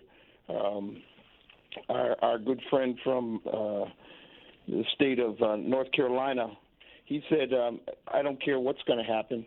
I'm going to cause it to be ended. And same with Mitch McConnell. And I feel that with a rigged system of jurors right now, they're not looking at the entire case whatsoever, especially when I listen to some of the Republican response, like the last one of the last persons who spoke. He talked about Joni Ernst bringing up issues of that aren't connected at all to the case. And the reality is that Donald Trump lied about his July 25th call, and then he tried to cover it up by blocking everybody who was on the call or near the call not to testify about what really was said. And I think the best thing that the House managers did, as well as the Intelligence Committee and the Judicial Committee, was to get all of the documents together by the people who were willing to be patriotic and come forward. And I think that's the biggest issue right now for our country. Can you imagine, like one of the last callers said, what happens if you're accused of something and you turn around and say, well, I'm not going to participate in any of the proceedings. And matter of fact, I want the police to help me out, and I'm going to take care of the judge, or I'm going to take care of the prosecutor by having him not participate in my trial. All right, Bruce, we're going to leave it there. Manu Raju of CNN tweets out, buckle in for another late evening. Senate taking a 30-minute break right now. I'm told to expect Dems to use their full time. They haven't said officially yet if they will use all their time, but that's the expectation at the moment. They have a couple more hours left in their 24-hour time clock, and a reminder that when the Senate comes back, we will join them immediately. So it might be a little bit abrupt, and we apologize in advance for that, but we want to make sure that we get every second of what's going on in the Senate. So we don't control the cameras, we don't control the time there. And James, Salem, Oregon, Republican. Hi, James. Hi. First off, I want to talk about the Democrats keep bringing up the Constitution, and then they bring up democracy. Our founding fathers discussed democracy, and they rejected democracy at all. And I don't know when or who brought forth the Democrats to call this a democracy. It's not a democracy. It's a republic with Republican rules of law. And Okay, that's one of my spiels. My Okay, next very spiel, quickly, one more spiel. Okay, the Democrats did not vote in the House to investigate Donald Trump, any actions against Donald Trump. So, consequently, Donald Trump says, no, you're not going to have these witnesses. So that's the point there. All right, James in Salem, Oregon. And next is Annie, an independent in St. Paul, Minnesota. Annie, have you learned anything over the last 4 days? Yeah, sure. I've learned lots. I've been watching this very closely for as long as it started. So what I have really learned is how thoroughly this is documented through texts of these patriots who come forward at great personal risk. Many people who lost and resigned their jobs because they knew that they would have retribution in this administration. Many people made great sacrifices to bring the truth out. And this is what I'm objecting to, the whole framing of this. This is not a sporting event with winners and losers. This is a search for truth. Now, I certainly have an idea of what truth I think is true, but I could be persuaded truly. I just want the truth. And producing the witnesses and the documents, Mr. Bolton talking, would open lots of eyes and close lots of questions. And for all those complaining Republicans that it's too long and it's repetitive, that would end it. So why don't they do that? Senator Dick Durbin. As House managers close their presentation today, the American people are watching. The House has made a compelling case, but it won't be a full and fair trial without access to all the key documents and relevant witnesses. The American people deserve the whole truth. Next call is Mikkel in Herndon, Virginia, Democrat. Go ahead, Mikkel. Hi, I just want to say, first off, thank you so much for your coverage. I've been able to follow it through both your site and the assistance of multiple streamers such as Sean Hutchinson and AKA Hutch, who's been doing a fantastic job in terms of making this more accessible to viewers with live fact-checking. So for my point, I just want to preface this by saying I'm a first-generation American, and 2016 was the first election I was able to vote in. So watching all of these proceedings from the beginning has been very enlightening and very key in terms of understanding where essentially we're at as a country. Because realistically, what we're looking at is a fight for whether or not we still think truth is important, whether or not we still think us as a nation value truth or value facts. Because when you have the opposition's points, who they repeat conspiracy theories, they repeat just like sound bites for their base, and they don't have any substantive defense for the actions, it sends a message to the people like me, whose my parents fought to get to this country because we believed that there was something here. We fought and we believed that there was something here that was beautiful, that was different. And historically, this is an ugly time. And right now, realistically, throughout all of this, I really just want to think about the historical context of what everyone's actions are saying. Because history is going to continue. Every single senator, every single rep on the floor is going to have this go down in history.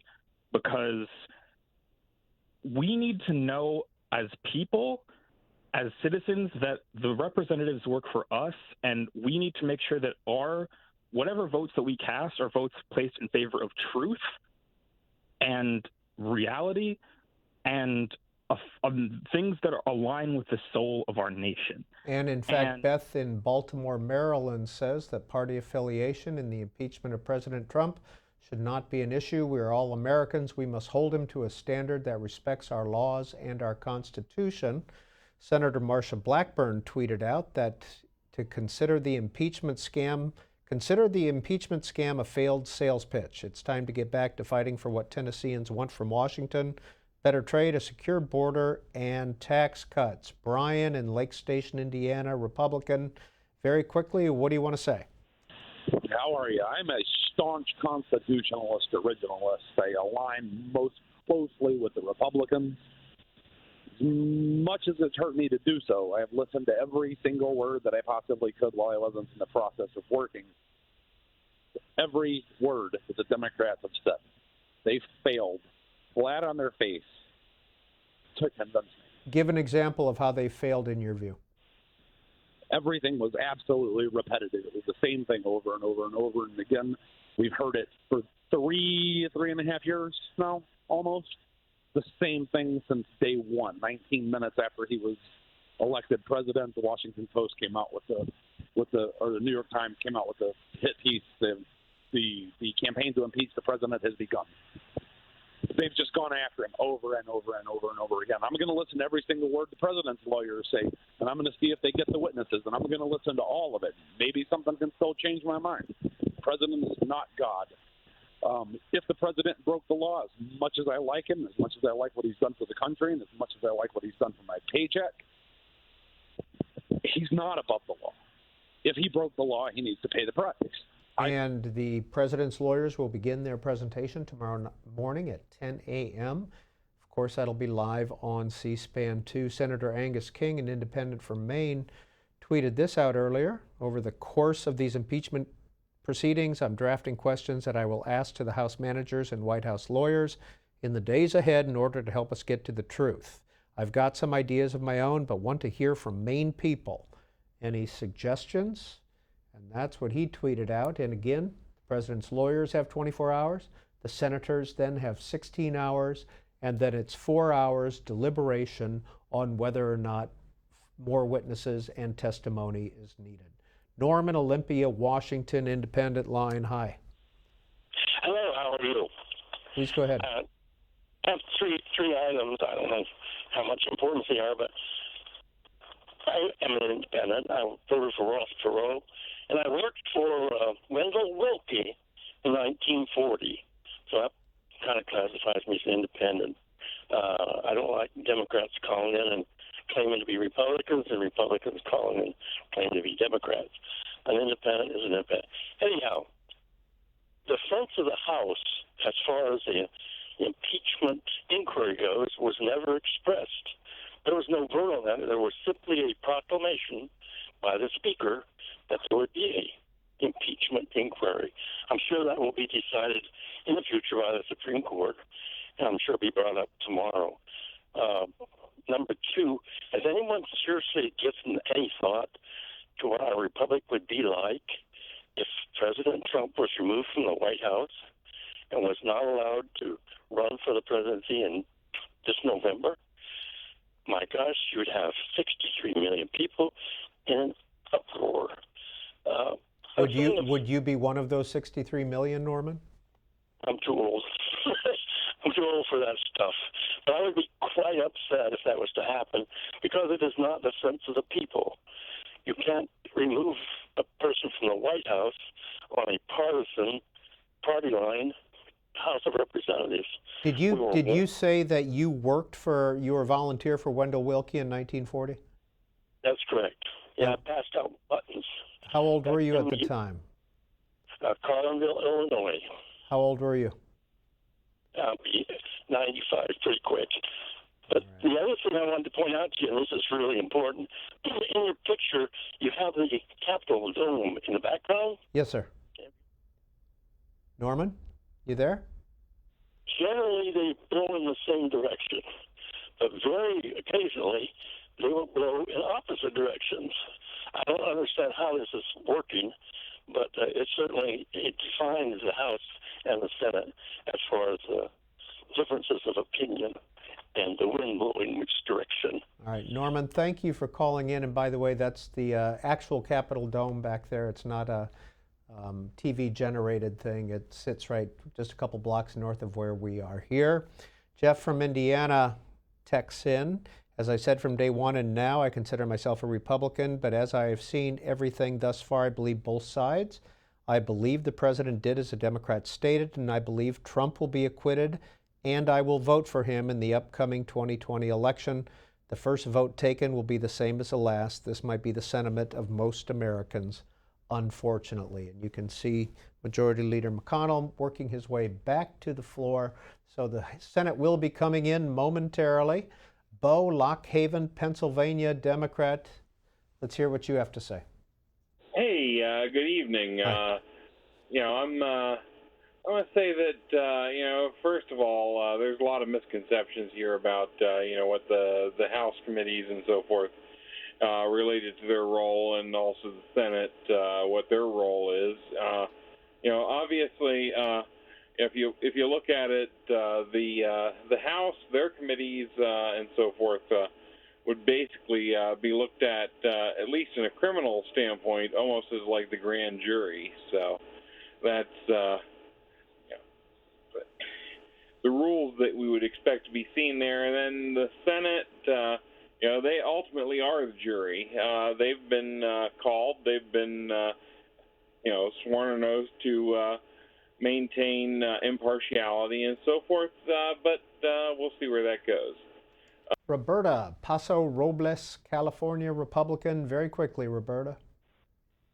Hi, I was just calling in to say I am just sad and scared for our country. I'm a Republican, but both sides to me are just disgraceful, both sides. We are a divided country straight down the middle. I don't believe that any Republicans are going to believe what the Democrats say. I don't believe the Democrats are going to say what the Republicans say.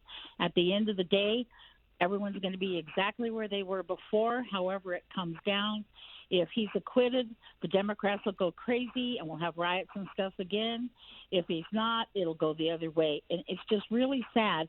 You can't see Congress coming together at all like they used to. I'm older too, but people used to get together. You could go across the aisle. You could get some stuff done. It just doesn't happen anymore. It's just everything's centered on, I want to keep my power in Congress. I am definitely for term limits because they get in there and they just want to keep the power. It doesn't matter either side what's happening. What's it really like to be a Republican in California? Pardon? What's it like to be a Republican in California these days? A lot of fun. No. Yeah, it's hard. It's very hard, and I'm a teacher too, so that's even harder. I'm in a little pocket where we're probably more conservative here than the rest of California. But, I just see it's really sad to see us so divided. We're just so divided.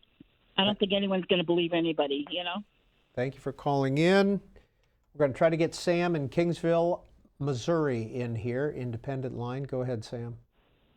Hi, and thank you for taking my call. I think that the biggest thing for me is I am just so tired of the hypocrisy that I am witnessing. For example, they're making such a big deal out of the foreign interference in our elections, which is a big deal, absolutely. But why then aren't we discussing the motor voter laws that are passed in California and New York, where foreigners here illegally are getting a voter registration card along with their driver's license? So what have you learned from this impeachment process, Sam? Well, I do not feel that they have proven their case. I think that it has been based on assumption and personal opinion, and that there has been no hard evidence. It has really opened my eyes to a lot of things. I feel like there is a big attack on our Constitution right now, not only in a partisan attempt to try to remove a president, but we have an attack on our gun laws. We have an attack on our freedom of speech, an attack on our elections. And unfortunately, these attacks all seem to be stemming from Democratic-run areas. Bob, Ventura, California, Democrat. Go ahead, Bob. Oh, yeah. I just wanted to thank you for taking my call, but I just wanted to point out that we're appealing. Unfortunately, the Republicans, regrettably, seem to be appealing to everyone's belief system. And that's a different set of axioms. It just matters of whether or not you truly believe something. It doesn't matter what that belief is. So you're appealing to a vast audience, whereas the Democratic arguments are based on logic and and trying to prove something in a logical fashion. And they've done an excellent job, but it's not going to play with somebody's dealing with a different axiomatic basis for their thoughts, and if your basis is what you believe, then it doesn't matter what's presented logically. So they're appealing to that outcome, I feel. Bob, we asked Denise from Paso Robles a few minutes ago what it was like to be a Republican in California. What's it like to be a Democrat in California these days?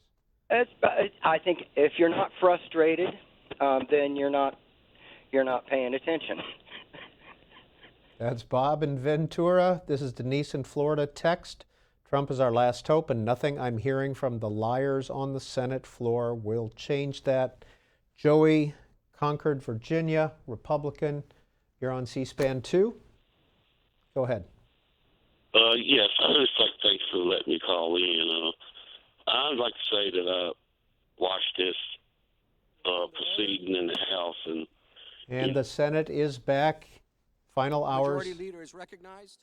I've spoken with Congressman Schiff and his team, and it looks like I've spoken with Congressman Schiff and his team. It looks like we've got a couple more hours. Okay.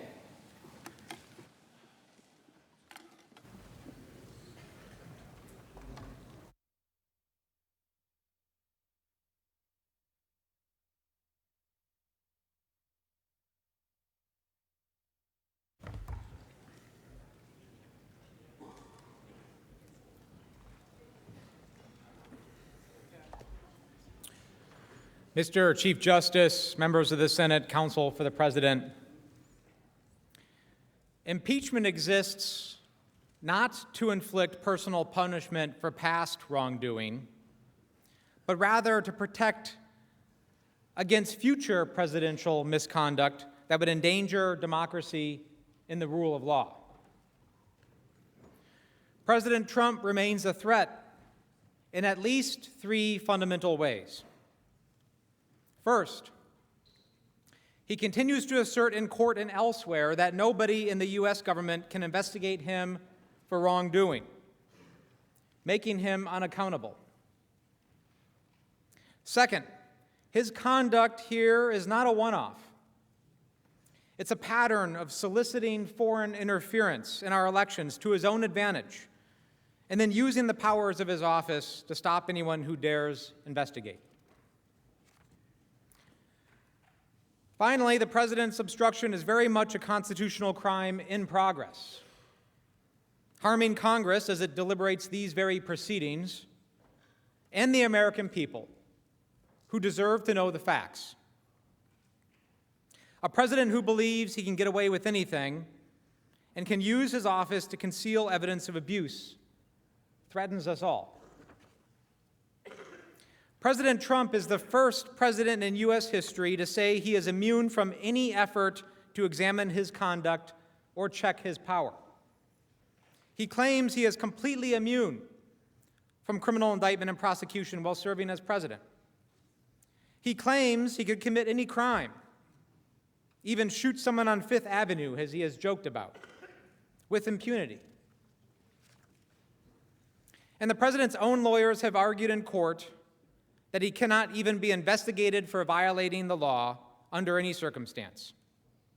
Now, no president of either party has ever made claims like this.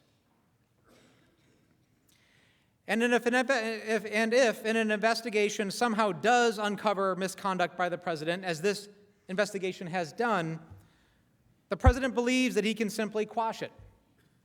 He claims the right to end federal law enforcement investigations for any reason or none at all, even when there is credible evidence of his own wrongdoing. Added together, the president's positions amount to a license to do anything he wants. No court has ever accepted this view, and for good reason. Our founders created a system in which all people, even presidents, are bound by the law and accountable for their actions. In addition to claiming that he is immune from criminal process, President Trump contends that he is not accountable to either Congress or the judiciary.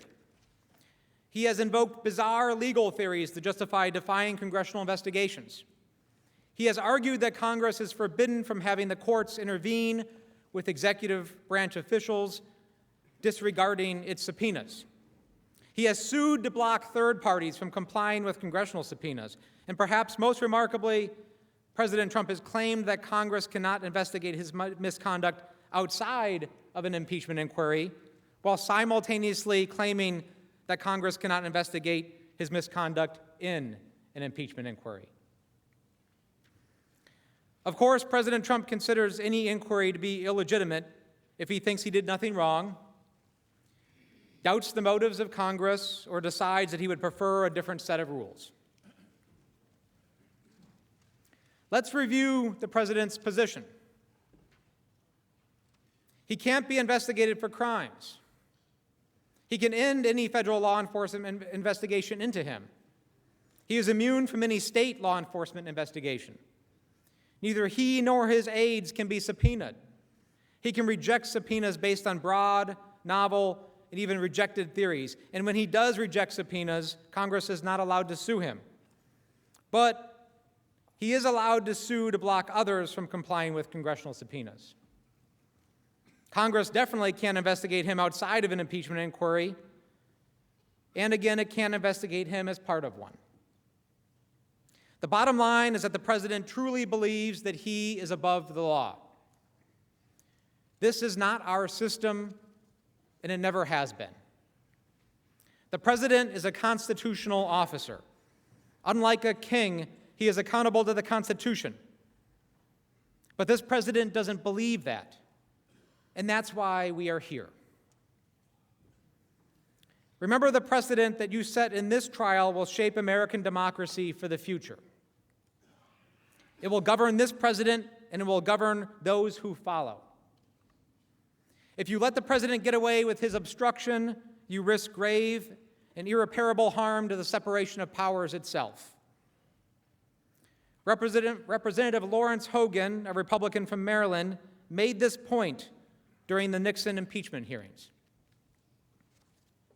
The historical precedent we're setting here is so great because in every future impeachment of a president, it is inconceivable that the evidence relating to that impeachment will not be in the hands of the executive branch, which is under his controls. So I agree with the gentleman from Ohio, Mr. Seiberling. If we do not pass this article today, the whole impeachment power becomes meaningless. This leads us to a second consideration: the president's pattern of obstructing. Article 2 describes President Trump's impeachable conduct in obstructing Congress. On its own, that warrants removal from office. Yet it must be noted that the president's obstruction fits a disturbing pattern. As stated in Article 2, President Trump's obstruction is, quote, consistent with his previous efforts to undermine United States government investigations into foreign interference in United States elections. Another example is President Trump's attempts to impede the special counsel's investigation into Russian interference with the 2016 election, as well as the president's sustained efforts to obstruct the special counsel after learning that he was under investigation for obstruction of justice. The special counsel's investigation addressed an issue of extraordinary importance to our national security and democracy: the integrity of our elections themselves. Rather than aid the special counsel's investigation, however, President Trump sought to thwart it and used the powers of his office to do it. After learning that he himself was under investigation, President Trump ordered the firing of the special counsel, sought to curtail the special counsel's investigation, instructed the White House counsel to create a false record and make false public statements, and tampered with at least 2 key witnesses in the investigation. The pattern is as unmistakable as it is unnerving. In one moment, President Trump welcomed and invited a foreign nation to interfere in an election to his advantage. In the next, he solicited and pressured a foreign nation to do so. In one moment, President Trump used the powers of his office to obstruct the special counsel. And the next, he used the powers of his office to obstruct the House impeachment inquiry. In one moment, the president stated that he remained free to invite foreign interference in our elections. And the next, he in fact invited additional foreign interference in our elections. And by the way, likewise, China should start an investigation into the Bidens. Indeed, President Trump placed his fateful July 25th call to President Zelensky just one day after the special counsel testified in Congress about his findings. As Professor Gerhardt testified before the Judiciary Committee, quote, "The power to impeach includes the power to investigate.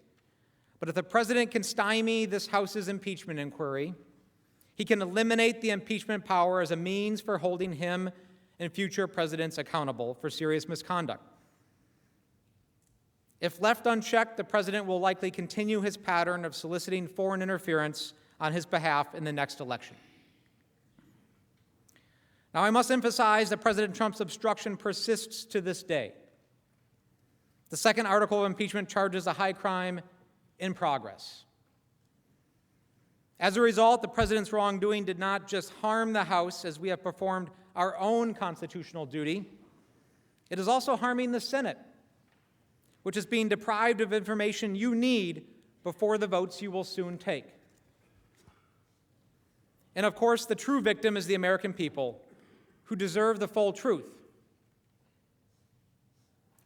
As we've discussed, the president's claims that all the evidence he is hiding and covering up would actually prove his innocence. To borrow a phrase from the late Justice Scalia, that claim, quote, taxes the credulity of the credulous. President Trump has used all the authority of his office to block the full truth from coming to light. He has defied subpoenas and ordered others to do so. He has publicly intimidated and threatened witnesses. He has attacked the House for daring to investigate him.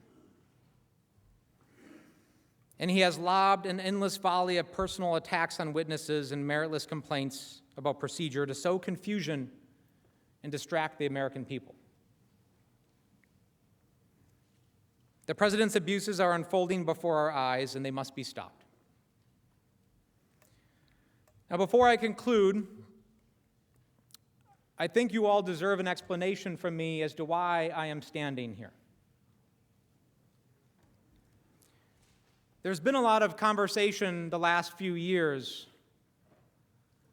about what makes America great.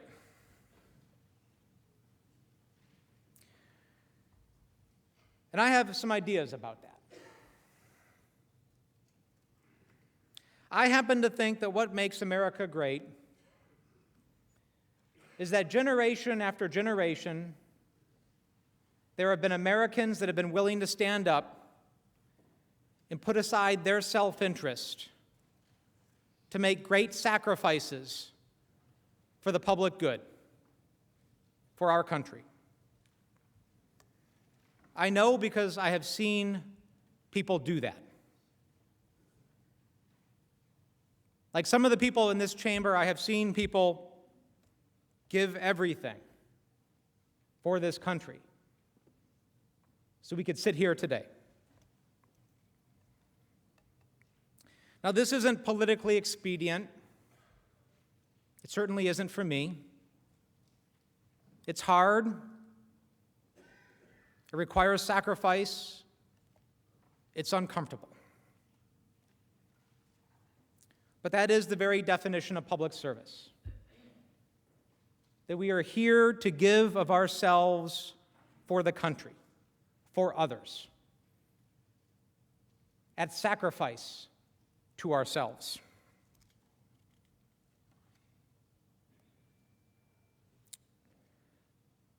Those who have given so much for this country deserve nothing less from us now than to try to honor those sacrifices.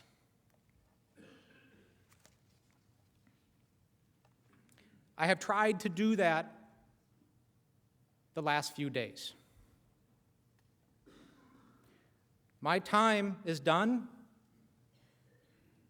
and it is now your turn.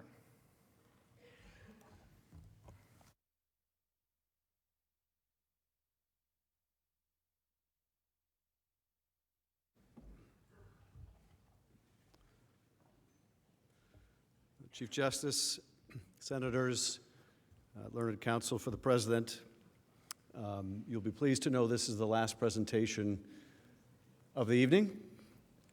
And as I started last night, I made reference to some good advice I got from an encouraging voice that said, keep it up but not too long. Tonight I got some equally good advice. To be immortal, you don't need to be eternal. And I will do my best not to be eternal. First point I'd like to make is I'm tired. I don't know about you, but I'm exhausted. And I can only imagine how you feel. But I'm also very deeply grateful for just how you have attended to these presentations and discussions over the last few days. I'm deeply grateful. I can tell how much consideration you have given to our point of view and the President's point of view, and that's all we can ask. At the end of the day, all we can ask is that you hear us out and make the best judgment that you can, consistent with your conscience and our Constitution. Now, I wanted to start out tonight with where we began when we first appeared before you about a week ago, and that is with the resolution itself, with what the President is charged with in the articles and how that holds up now that you have heard the evidence from the House. Donald Trump was impeached in Article 1 for abuse of power. And that article provides that in his conduct of the office of President of the United States and in violation of his constitutional oath faithfully to execute the office of President of the United States and to the best of his ability preserve, protect, and defend the Constitution of the United States and is in violation of his constitutional duty to take care that the laws be faithfully executed, Donald J. Trump has abused the powers of his presidency in that, using the powers of his high office, President Trump solicited the interference of a foreign government, Ukraine, in the 2020 United States presidential election. President Trump solicited the interference of a foreign government, Ukraine, in the 2020 election. That has been proved. He did so through a scheme or course of conduct that included soliciting the government of Ukraine to publicly announce investigations that would benefit his reelection, harm the election prospects of a political opponent, and influence the 2020 U.S. presidential election to his advantage. That has been proved. President Trump also sought to pressure the government of Ukraine to take these steps by conditioning official U.S. government acts of significant value to Ukraine on its public announcement of the investigations. That has been proved. President Trump engaged in the scheme or course of conduct for corrupt purposes in pursuit of personal political benefit. That has been proved. In doing so, President Trump used the power of the presidency in a manner that compromised the national security of the United States and undermined the integrity of the United States democratic process. That has been proved. He thus ignored and injured the interests of the nation. That has been proved. President Trump engaged in this scheme or course of conduct through the following means. President Trump, acting both directly and through his agents within and outside the United States government, corruptly solicited the government of Ukraine to publicly announce investigations into a political opponent, former Vice President Joseph R. Biden Jr. That has been proved. A discredited theory promoted by Russia alleging that Ukraine, rather than Russia, interfered in the 2016 United States presidential election. That has been proved. With the same corrupt motives, President Trump, acting both directly and through his agents within and outside the U.S. government, conditioned two official acts on the public announcements that he had requested: the release of $391 million of U.S. taxpayer funds that Congress had appropriated on a bipartisan basis for the purpose of providing vital military and security assistance to Ukraine to oppose Russian aggression, and which President Trump had ordered suspended. That has been proved. And B, a head of state meeting at the White House which the President of Ukraine sought to demonstrate continued United States support for the government of Ukraine in the face of Russian aggression. That has been proved.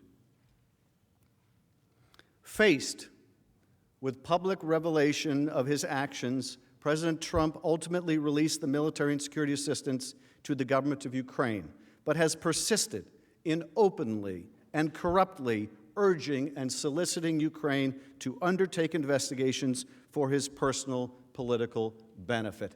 That has been proved. These actions were consistent with President Trump's previous invitations of foreign interference in U.S. elections. That has been proved. In all of this, President Trump abused the powers of the presidency by ignoring and injuring national security and other vital national interests to obtain an improper personal political benefit. That has been proved. He also betrayed the nation by abusing his high office to enlist a foreign power in corrupting democratic elections. That has been proved.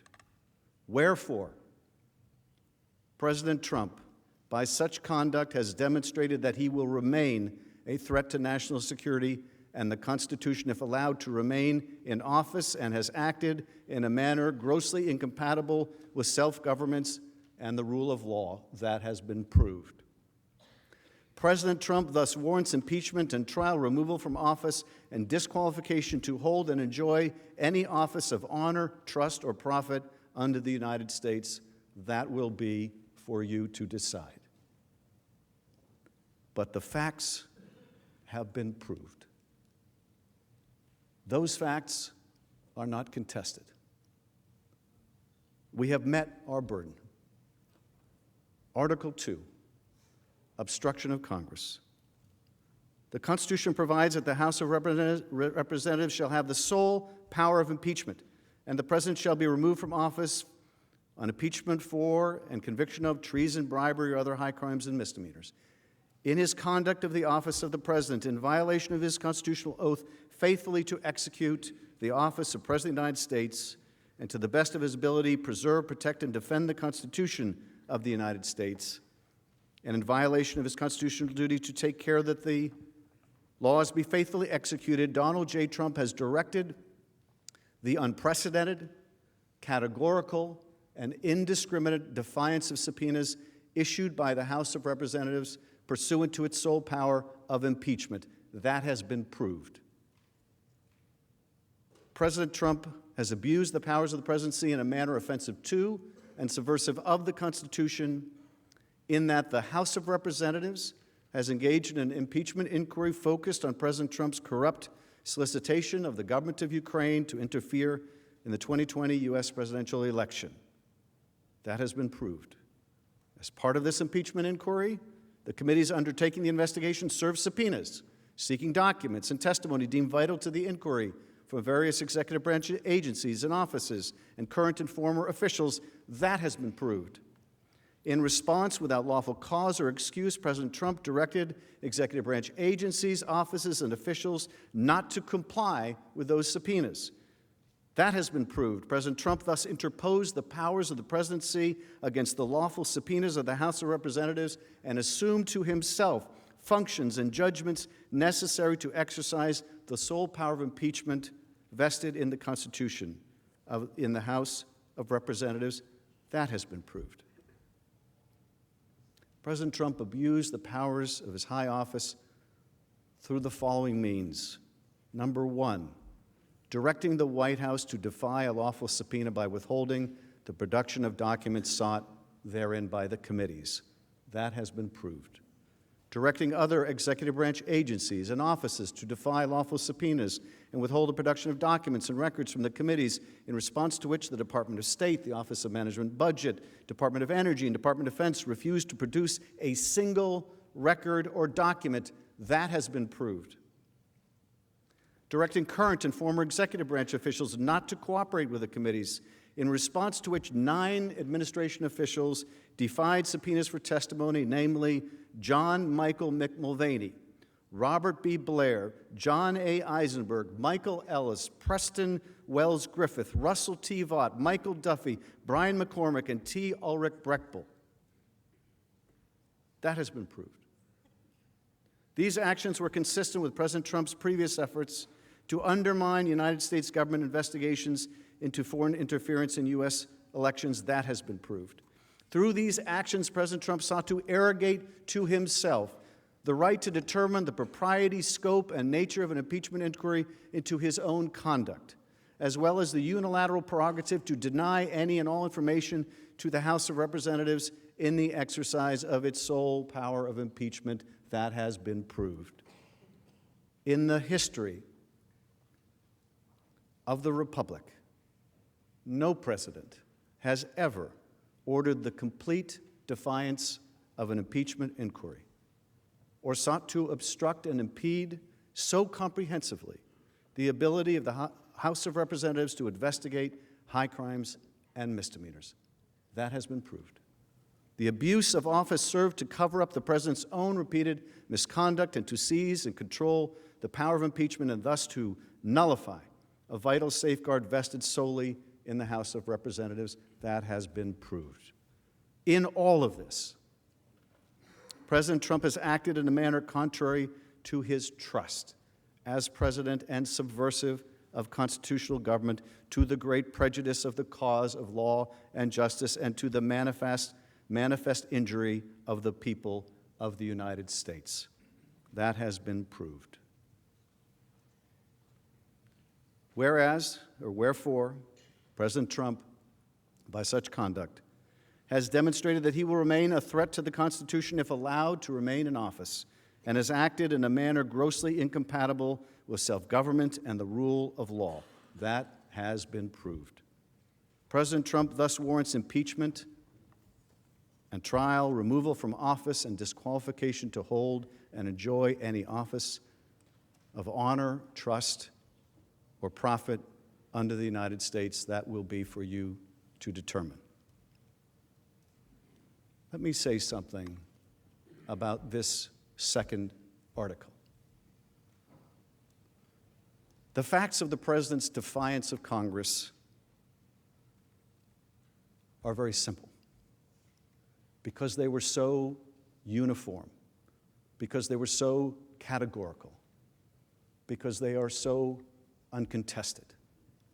But do not mistake for a moment the fact that it was simple and quick to present that course of conduct compared with a sophisticated campaign to coerce Ukraine into thinking that that second article is any less significant than the first. Do not believe that for a moment. If there is no Article 2, let me tell you something. There will never be an Article 1. If there's no Article 2, there will never, of any kind or shape or form, be an Article 1. And why is that? Because if you and we lack the power to investigate a president, there will never be an Article 1. Whether that Article 1 is abuse of power, or that Article 1 is treason, or that Article 1 is bribery, there will never be an Article 1 if the Congress can't investigate an impeachable offense. If the Congress cannot, because the president prevents it, investigate the president's own wrongdoing, there will never be an Article 1. Because there will be no more impeachment power. It will be gone. It will be gone. As I said before, our relationship with Ukraine will survive. God willing, our relationship with Ukraine will survive, and Ukraine will prosper, and we will get beyond this ugly chapter of our history. But if we are to decide here that a president of the United States can simply say, under Article 2, I can do whatever I want, and I don't have to treat a co-equal branch of government like it exists. I don't have to give it any more than the back of my hand. That will be an unending injury to this country. Ukraine will survive, and so will we, but that will be an unending injury to this country because the balance of power that our founders set out will never be the same. Will never be the same. If a president can simply say, I'm going to fight all subpoenas. And I'll tell you something else. Truism in the courts is just as true here in the Senate, where they say justice delayed is justice denied. You give this president or any other the unilateral power to delay as long as he or she likes, to litigate matters for years and years in the courts, and do not fool yourself into thinking it is anything less.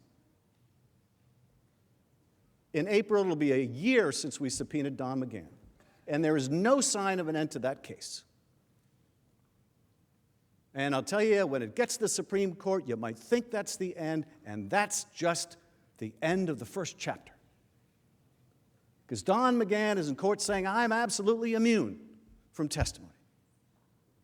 Now, that's been rejected by every court that's looked at it. But we'll see what the Court of Appeals says, and then we'll see if it goes to an en banc Court of Appeals, and then we'll see what the Supreme Court says. And when we prevail in the Supreme Court, you know what happens? That's not the end of the matter. It comes back to the trial court, and then, well, they can't claim absolute immunity anymore. They can't claim that we don't even have to bother showing up. So now we're going to turn to Plan B, executive privilege. We're going to say we can't and won't answer any of the questions that are really pertinent to your impeachment inquiry, and let's start out in district court, and then go to the Court of Appeals, and then go en banc, and then go to the Supreme Court. You can game the system for years. Justice delayed is justice denied, and so is true about presidential accountability. So, when you suggest, or I suggest, or anyone suggests, or the White House suggests, why doesn't the Congress, why didn't the House just exhaust their remedies? As if in the Constitution where it says the House shall have the sole power of impeachment, there's an asterisk that says, after exhausting all court remedies, and first seeking court in the district court, and then seeking relief in the Court of Appeals, and after that going to the Supreme Court. Let's not kid ourselves about what that really means. What that really means is you allow the president to control the timing of his own impeachment, or if it will ever be permitted to come before this body.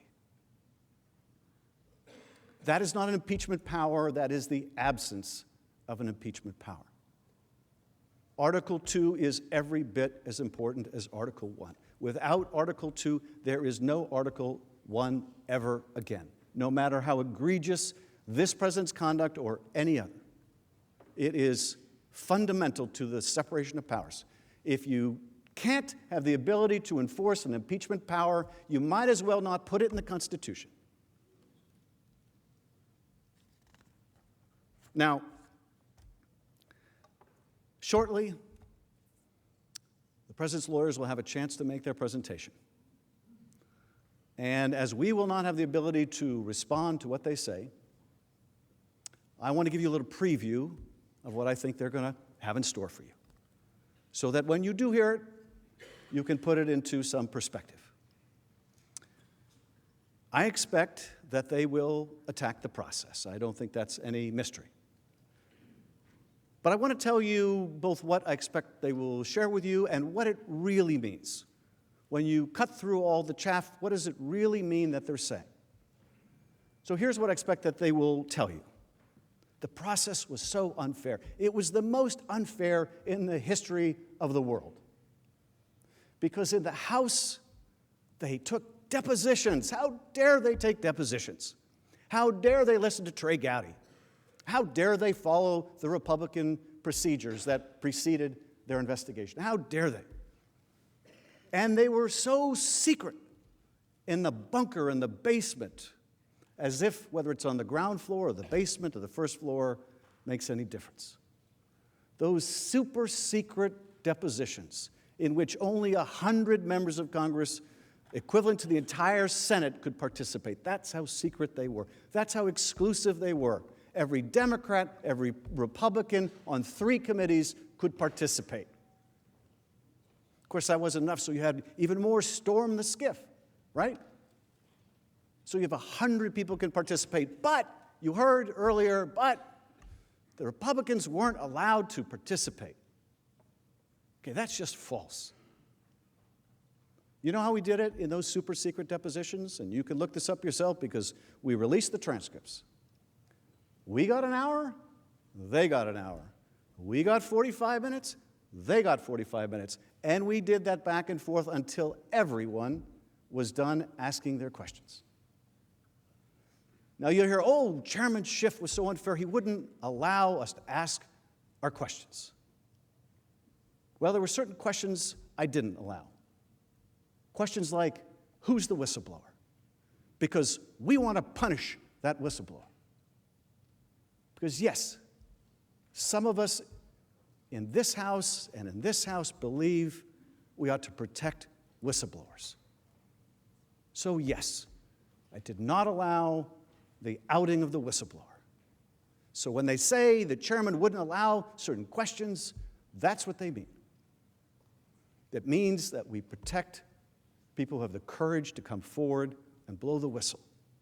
That we don't think, though the president might, that they're traitors and spies.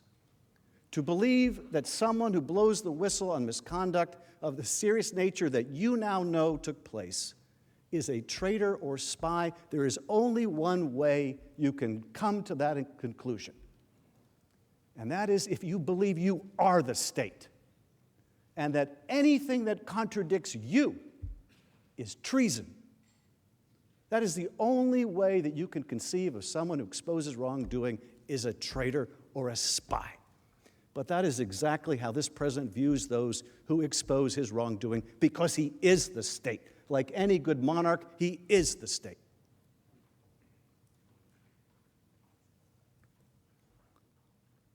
And you'll hear the president wasn't allowed to participate in the Judiciary Committee.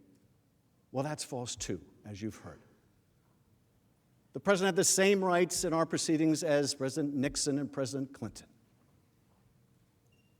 But nonetheless, you'll hear it was so unfair. And one other thing that was really unfair is all the subpoenas were invalid because the House didn't pass a resolution announcing its impeachment inquiry. Never mind that we actually did. The problem was, they said, well, we hadn't, and then we did, and then the problem was, well, you did. Now, of course, as you know, the Constitution says the House will have the sole power of impeachment. If we want to do it by House resolution, we can do it by House resolution. If we want to do it by committee, we can do it by committee.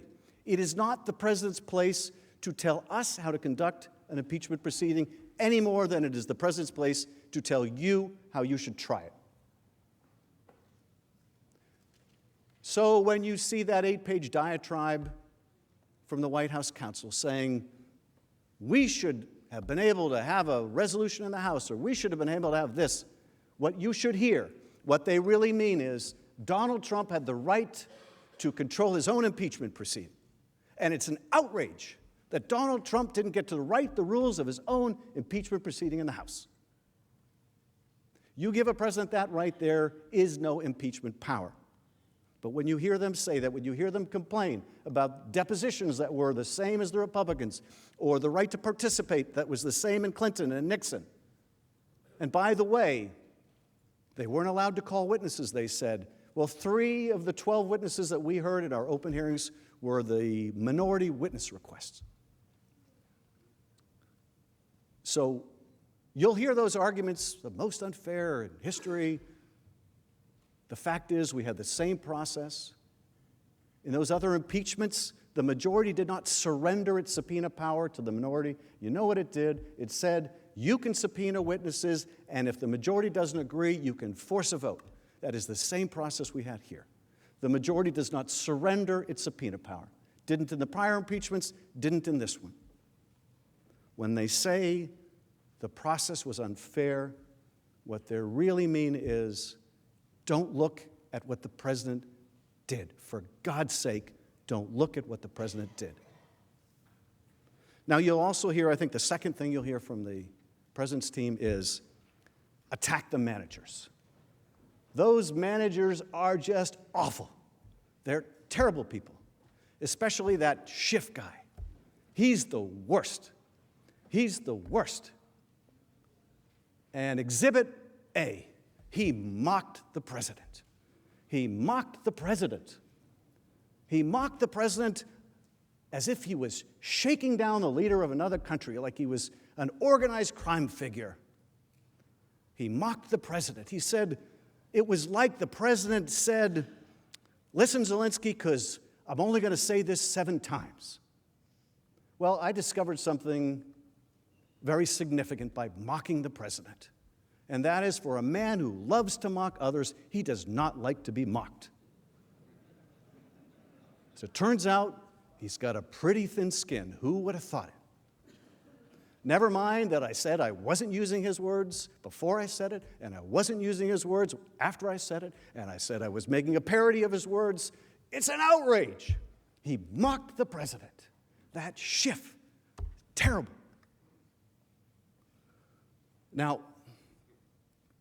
they will attack my other colleagues too for things said in the heat of debate here on the floor as we're reaching the wee hours of the morning. And they'll attack some of my colleagues who aren't even in this chamber. Maybe they'll attack the squad. That's a perennial favorite with the president. If they attack the squad, you should ask, what does that have to do with the price of beans? But you can expect attacks on all kinds of members of the House that have nothing to do with the issues before you.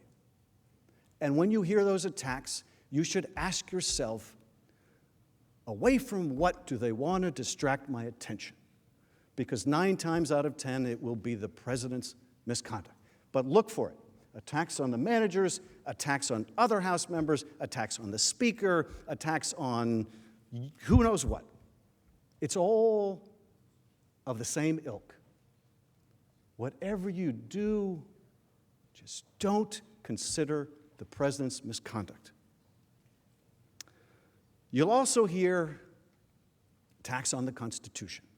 Of course, it won't be framed as an attack on the Constitution, but that's really what it represents. And that is, abuse of power doesn't violate the Constitution.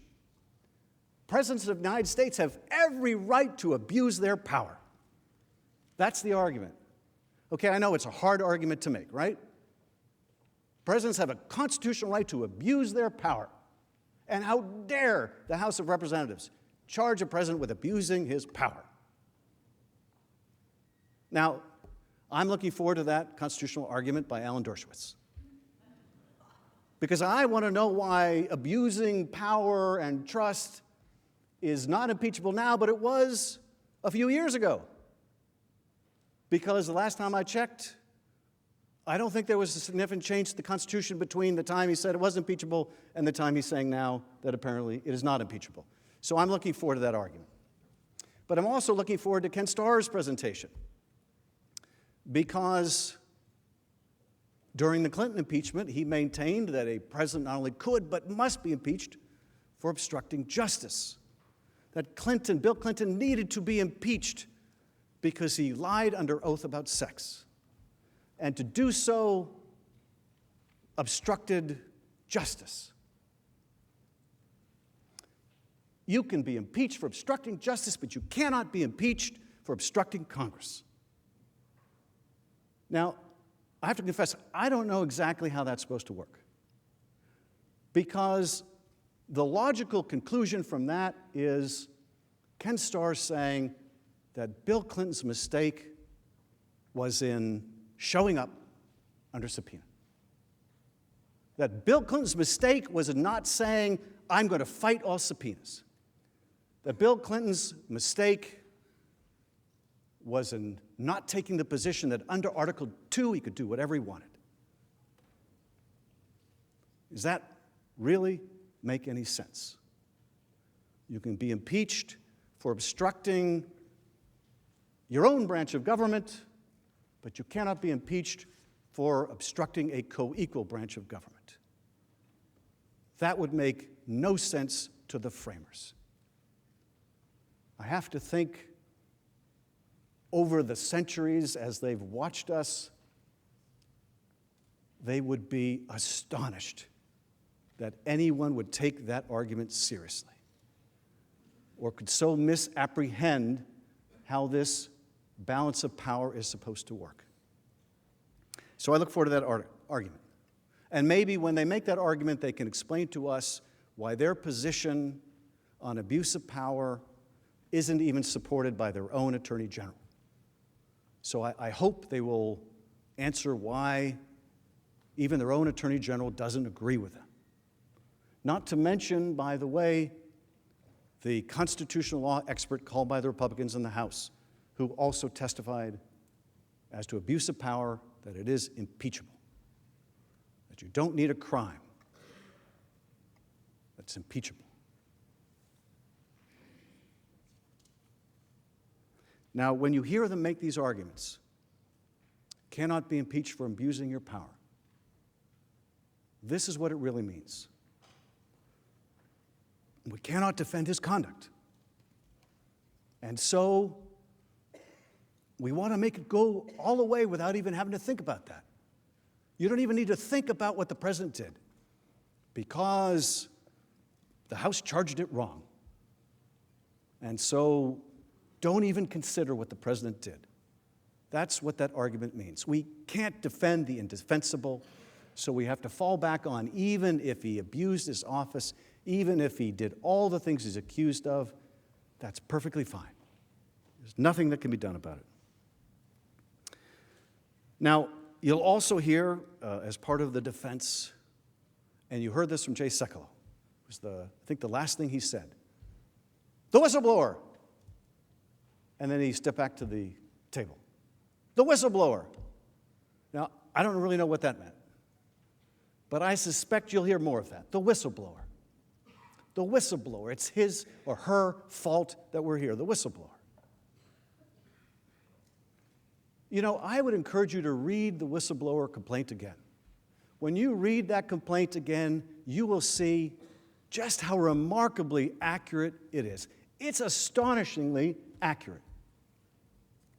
You know, for all the times the president is out there saying that the complaint was all wrong, you read it. Now that you have heard the evidence, you read it, and you will see how remarkably right the whistleblower got it. Now, when that complaint was filed, it was obviously before we had our depositions and had our hearings, all of which obviated the need for the whistleblower. In the beginning, we wanted the whistleblower to come and testify because all we knew about was the complaint. But then we were able to hear from firsthand witnesses about what happened. And then something else happened. The president and his allies began threatening the whistleblower. And the life of the whistleblower was at risk. And what was the point in exposing that whistleblower to the risk of his or her life when we had the evidence we needed? What was the point? Except retribution. Retribution, and the president wants it still. You know why the president is mad at the whistleblower? Because but for the whistleblower, he wouldn't have been caught. And that is an unforgivable sin. He is the state. And but for the whistleblower, the president wouldn't have been caught. For that, he's a spy and he's guilty of treason. Now, what does he add to this? Nothing but retribution, a pound of flesh. You'll also hear the president's defense. They hate the president.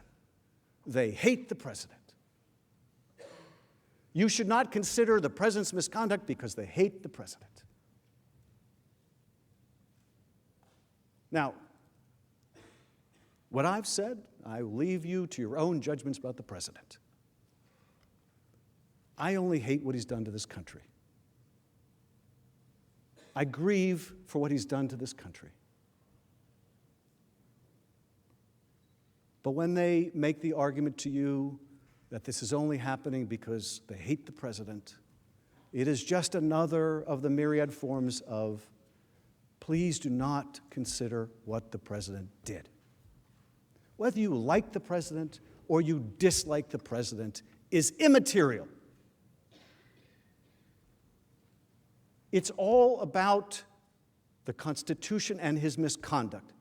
If it meets the standard of impeachable conduct as we have proved, it doesn't matter whether you like him. It doesn't matter whether you dislike him. What matters is whether he is a danger to the country, because he will do it again. And none of us can have confidence based on his record that he will not do it again, because he is telling us every day that he will. Now, you'll hear the further defense that Biden is corrupt, that Joe Biden is corrupt, that Hunter Biden is corrupt. This is their defense. This will be another defense, because what they hope to achieve in the Senate trial is what they couldn't achieve through their scheme. If they couldn't get Ukraine to smear the Bidens, they want to use this trial to do it instead. So let's call Hunter Biden. Let's smear the Bidens. Let's succeed in the trial with what we couldn't do with this scheme. That's the goal. Now, I don't know whether Rudy Giuliani, who said he was going to present his report to some of the senators, has presented his report. Maybe he has. Maybe you'll get to see what's in Rudy Giuliani's report. Maybe you'll get to see some documents smearing the Bidens produced by who knows. Maybe the same Russian corrupt former prosecutors. But make no mistake about what that's about. It's about completing the object of the scheme through other means, through the means of this trial. You may hear the argument that what the president is doing when he is obstructing Congress is protecting the office for future presidents. Because there is nothing more important to Donald Trump than protecting the office of the presidency for future presidents. And I suppose when he withheld military aid from Ukraine, he was trying to protect future presidents. And when he sought to coerce a foreign power to intervene in our election, he was doing it on behalf of future presidents, because future presidents might likewise wish to cheat in a further election. I don't think that argument goes very far. But I expect you'll hear it. I expect you'll hear it. You may hear an argument that the president was really concerned about corruption, and he was concerned about burden sharing. I won't spend much time on that because you've heard the evidence on that. There is no indication that this had anything to do with corruption, and every bit of evidence that it had nothing to do with fighting corruption or burden sharing. Indeed, nothing about the burden changed between the time he froze the aid and the time he released the aid. There was no new effort to get others to contribute more, and Europe contributes a great deal as it is. This is an after-the-fact rationalization. You probably saw the public reporting that there was an exhaustive effort after the fact to come up with a post hoc rationalization for this scheme. I would like to show you the product of that investigation, but I'll need your help, because it is among the documents they refuse to turn over.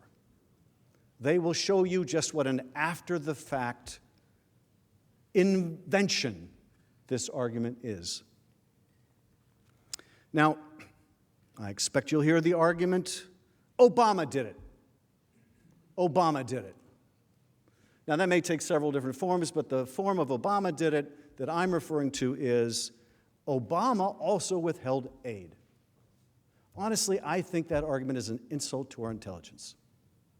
Because the argument is Obama withheld aid from Egypt, and he made a condition with it. Obama withheld aid from Egypt after they had a revolution. And circumstances changed. And you know something? He didn't hide it from Congress. In fact, Congress supported it. And yes, there are times when we withhold aid for a good policy reason, not a corrupt effort to get help in your election. The American people know the difference between right and wrong. They can recognize the difference between aid that is withheld for a malicious purpose and aid that is held in the best interests of our national security. But you'll hear the Obama did it argument. You will hear the call was perfect. You'll hear the call was perfect. Now, I suspect the reason they will make the argument the call was perfect is because the president insists that they do. I don't think they really want to have to make that argument. You wouldn't either. But they have a client to represent, and so they will make the argument the call was perfect.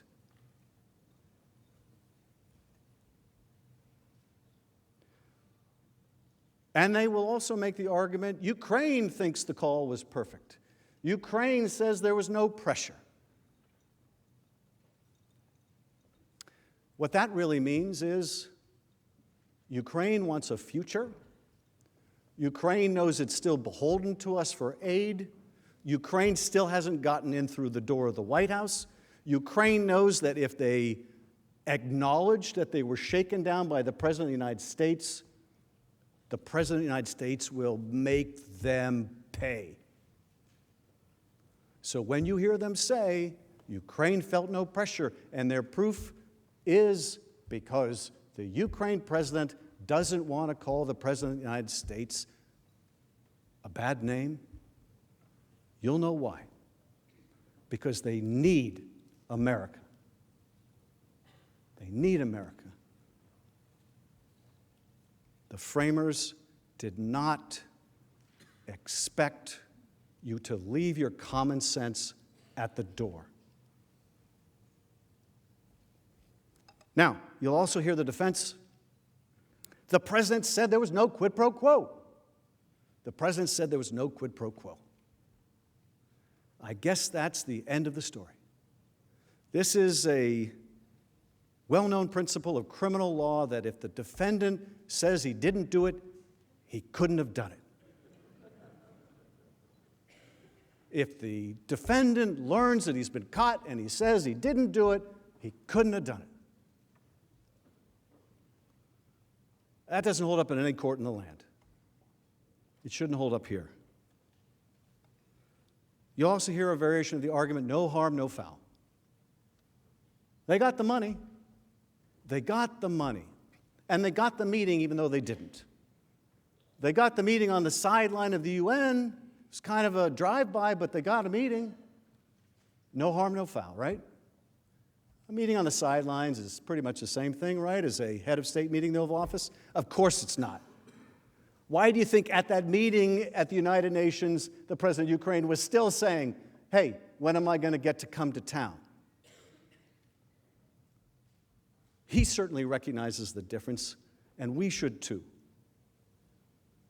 What's more, there's every bit of harm and every bit of foul in withholding aid from an ally at war and releasing it only when you're caught.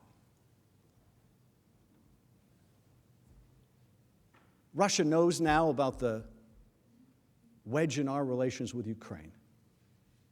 The moment Russia found out about this, and I have to imagine, given how good their intel services are, they did not have to wait for Politico to break the story any more than Ukraine did.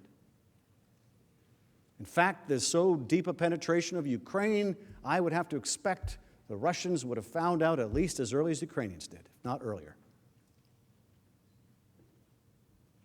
The moment Ukraine learned and Russia learned, there was harm because Ukraine knew they couldn't trust us. Russia knew they could take advantage of us. There was immediate harm. And because someone is caught, because a scheme is thwarted, doesn't make that scheme any less criminal and corrupt. You get no pass when you get caught.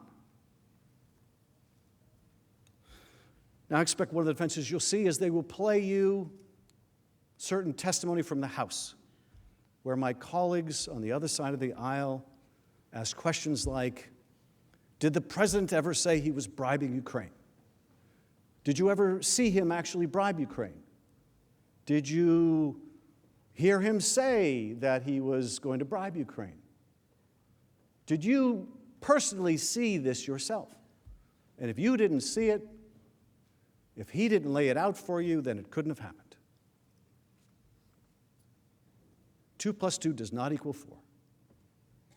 You are not allowed to consider anything except for a televised confession by the president. And even then, don't consider it.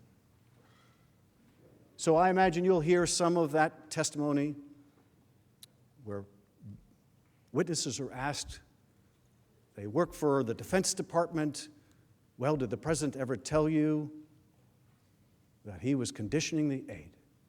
Never mind that these are people who don't necessarily even talk to the president. But I expect you'll see some of that.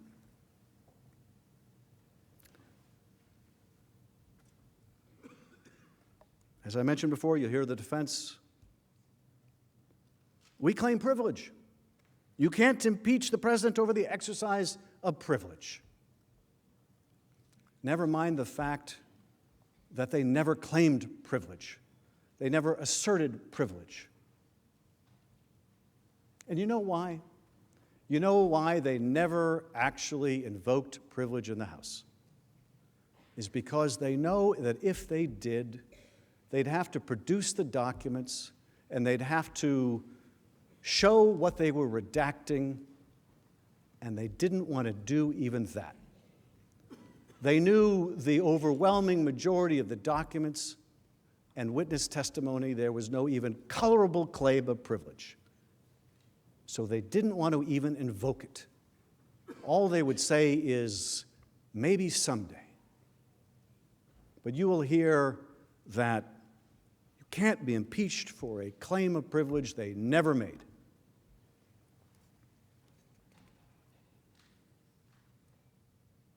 So what do all these defenses mean?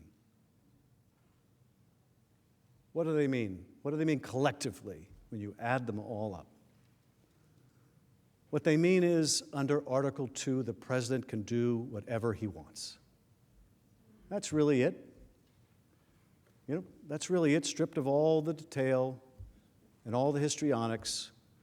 What they want us to believe is the president can do whatever he wants under Article 2, and there is nothing that you or the House can do about it.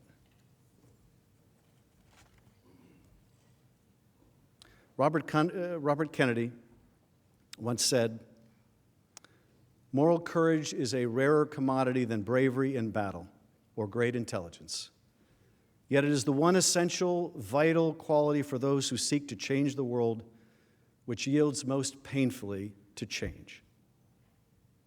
Moral courage is a rarer commodity than bravery in battle.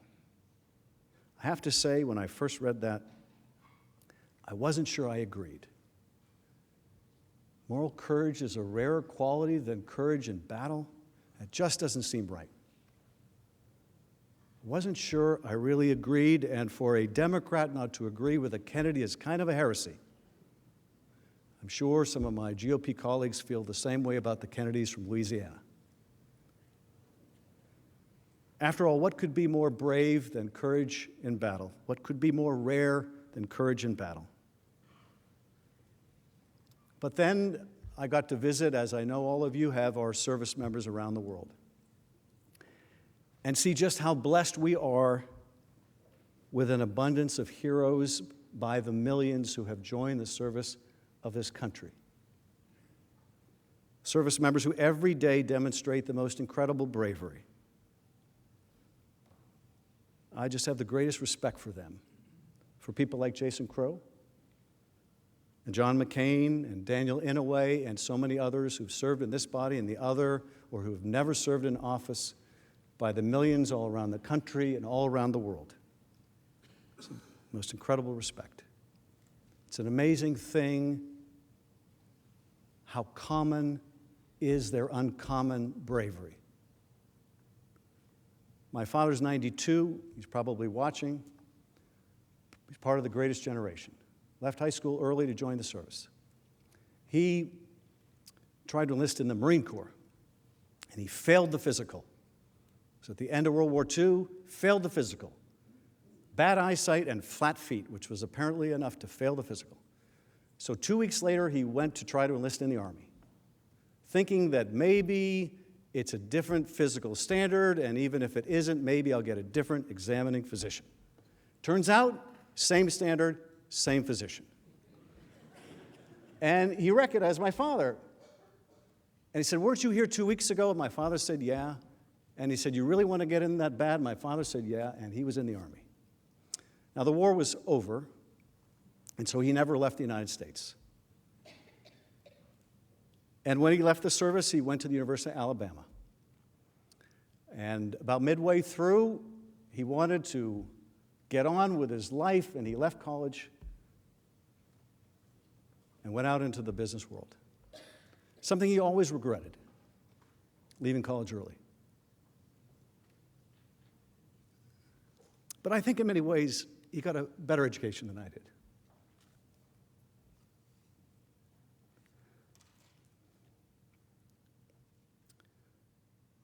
I think that I was lucky to get a good education. But I think those like Jason and others who served in the military and also went to school got the best education. Because I think there's some things you can only learn by being in the military. Certainly, you can't really learn, I think, about war without going to war. And maybe there are things you just can't learn about life without going to war. So those of you that have served have the most complete education I think there is. But even so, is moral courage really more rare than that on the battlefield? And then I saw what Robert Kennedy meant by moral courage. Few, he said, are willing to brave the disapproval of their fellows, the censure of their colleagues, and the wrath of their society. And then I understood by that measure just how rare moral courage is. How many of us are willing to brave the disapproval of our fellows, the censure of our colleagues, and the wrath of our society? Just as those who have served in uniform can't fully understand, those who have not served in uniform can't fully understand what military service means, so too there is a different kind of fraternity or sorority among those who have served in office. I always tell my constituents there are two kinds of jobs in Congress. And it's not Democrats and Republicans. It's those from a safe seat and those from an unsafe seat. And I'm sure the same is true of those from a safe state and an unsafe state. It's why I think there's a certain chemistry between members who represent those swing districts and states, because they can step into each other's shoes. And one of the things that we in this fellowship of office holders understand that most people don't is that real political courage doesn't come from disagreeing with our opponents, but from disagreeing with our friends and with our own party.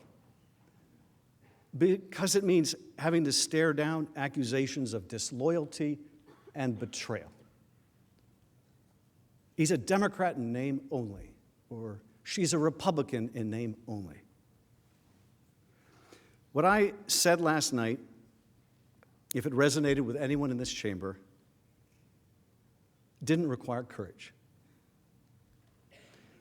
My views, as heartfelt as they are, reflect the views of my constituents. But what happens when our heartfelt views of right and wrong are in conflict with the popular opinion of our constituents? What happens when our devotion to our oaths, to our values, to our love of country, depart from the momentary passion of a large number of people back home? Those are the times that try our souls. CBS News reported last night that a Trump confidant said that GOP senators were warned, vote against your president, vote against the president, and your head will be on a pike. Now, I don't know if that's true. Vote against the president and your head will be on a pike. I have to say, when I read that, and again, I don't know if that's true, but when I read that, I was struck by the irony. By the irony. I hope it's not true. I hope it's not true. But I was struck by the irony of the idea when we're talking about a president who would make himself a monarch, that whoever that was would use the terminology of a penalty that was imposed by a monarch, a head on a pike. Just this week, America lost a hero, Thomas Railsback. He passed away on Monday, the day before this trial began. Some of you may have known or even served with Congressman Thomas Railsback. He was a Republican from Illinois, and the second-ranking member on the House Judiciary Committee when that committee was conducting its impeachment inquiry into President Nixon. In July of 1974, as the inquiry was coming to a close, Congressman Railsback began meeting with a bipartisan group of members of the House, 3 other Republicans and 3 Democrats. Here in the Senate, they might have called them the Gang of 7. They gathered and they talked and they labored over language and ultimately helped develop a bipartisan support for the articles that led a group of Republican senators, including Barry Goldwater and Howard Baker, to tell President Nixon that he must resign. Some say that the Nixon impeachment might not have moved forward were it not for those 4 courageous Republicans led by Congressman Railsback. And it pained the congressman because he credited Nixon with giving him his seat, with getting him elected. He did it because, he said, because seeing all the evidence, it was something we had to do because the evidence was there. One of his aides, Ray LaHood, eulogized him, saying he felt an obligation to the Constitution to do what is right. Now soon, members of this body will face the most momentous of decisions. Not, as I said at the outset, between guilt and innocence, but a far more foundational issue. Should there be a fair trial? Shall the House be able to present its case with witnesses and documents through the use of subpoenas, as has been the case in every impeachment trial in history? Now, the president's lawyers have been making their case outside of this chamber, threatening to stall these proceedings with the assertion of false claims of privilege. Having persuaded this body to postpone consideration of the witnesses and documents, they now appear to be preparing the ground to say it will be too late to consider them next week. But consider this. Of the hundreds of documents that we have subpoenaed, there is no colorable claim and none has been asserted. To the degree that you could even make a claim, that claim has been waived. To the degree that even superficially a claim would attach, it does not conceal misconduct. And what's more, to to the degree that there were a dispute over whether a privilege applied, we have a perfectly good judge sitting behind me, empowered by the rules of this body to resolve those disputes. And when the Chief Justice decides where a narrow application of privilege ought to apply, you will still have the power to overrule him. How often do you get the chance to overrule a Chief Justice of the Supreme Court? You have to admit it's every legislator's dream. So let us not be fooled by the argument that it will take too long, or persuaded that the trial must be over before the State of the Union. This is no parking ticket we are contesting, no shoplifting case we are prosecuting. It is a matter of high crimes and misdemeanors. How long is too long to have a fair trial, fair to the president and fair to the American people? The American people do not agree on much, but they will not forgive being deprived of the truth, and certainly not because it took a back seat to expediency. In his pamphlet of 1777, The American Crisis, Thomas Paine wrote, "Those who expect to reap the blessings of freedom must undergo the fatigue of supporting it." Is it too much fatigue to call witnesses and have a fair trial? Are the blessings of freedom so meager that we will not endure the fatigue of a real trial with witnesses and documents? President Lincoln, in his closing message to Congress in December 1862, said this: "Fellow citizens, we cannot escape history. We of this Congress and this administration will be remembered in spite of ourselves. No personal significance or insignificance can spare one or another of us. The fiery trial through which we pass will light us down in honor or dishonor to the latest generation." I think he was the most interesting president in history. He may be the most interesting person in our history. This man who started out dirt poor, like hundreds of thousands of other people at the time. He had nothing. No money, no education. He educated himself. But he had a brain in that head, a brilliance in that mind, that made him one of the most incredible, not just presidents, but people in history. I think he's the most interesting character in our history. Out of the hundreds and hundreds of thousands of other Americans at the time, why him? Why him? I think a lot about history, as I know you do. Sometimes I think about how unforgiving history can be of our conduct. We can do a lifetime's work, draft the most wonderful legislation, help our constituents, and yet we may be remembered for none of that. But for a single decision, we may be remembered, affecting the course of our country. I believe this may be one of those moments, a moment we never thought we would see, a moment when our democracy was gravely threatened, and not from without, but from within. Russia, too, has a constitution. It's not a bad constitution. It's just a meaningless one. In Russia, they have trial by telephone. They have the same ostensible rights we do to a trial. They hear evidence and witnesses, but before the verdict is rendered, the judge picks up the telephone and calls the right person to find out how it's supposed to turn out. Trial by telephone.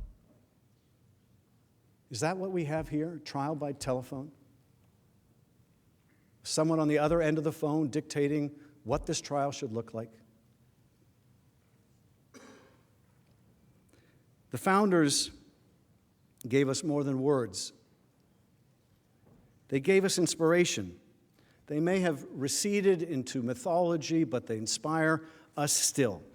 And more than us, they inspire the rest of the world. They inspire the rest of the world. From their prison cells in Turkey, journalists look to us.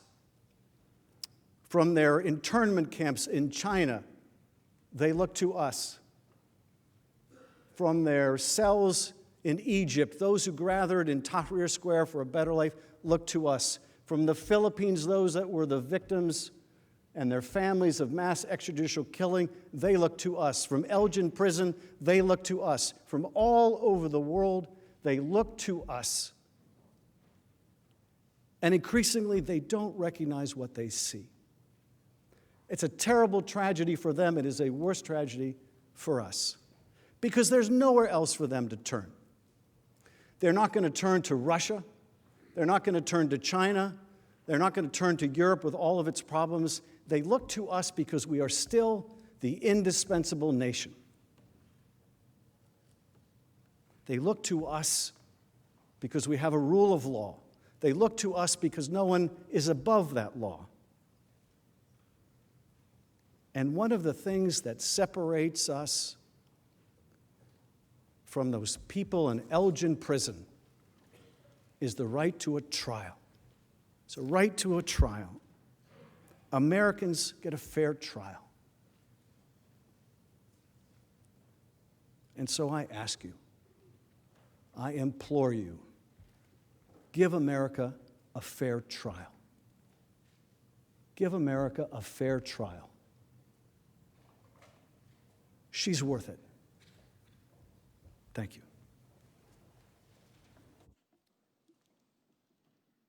The majority leader is recognized.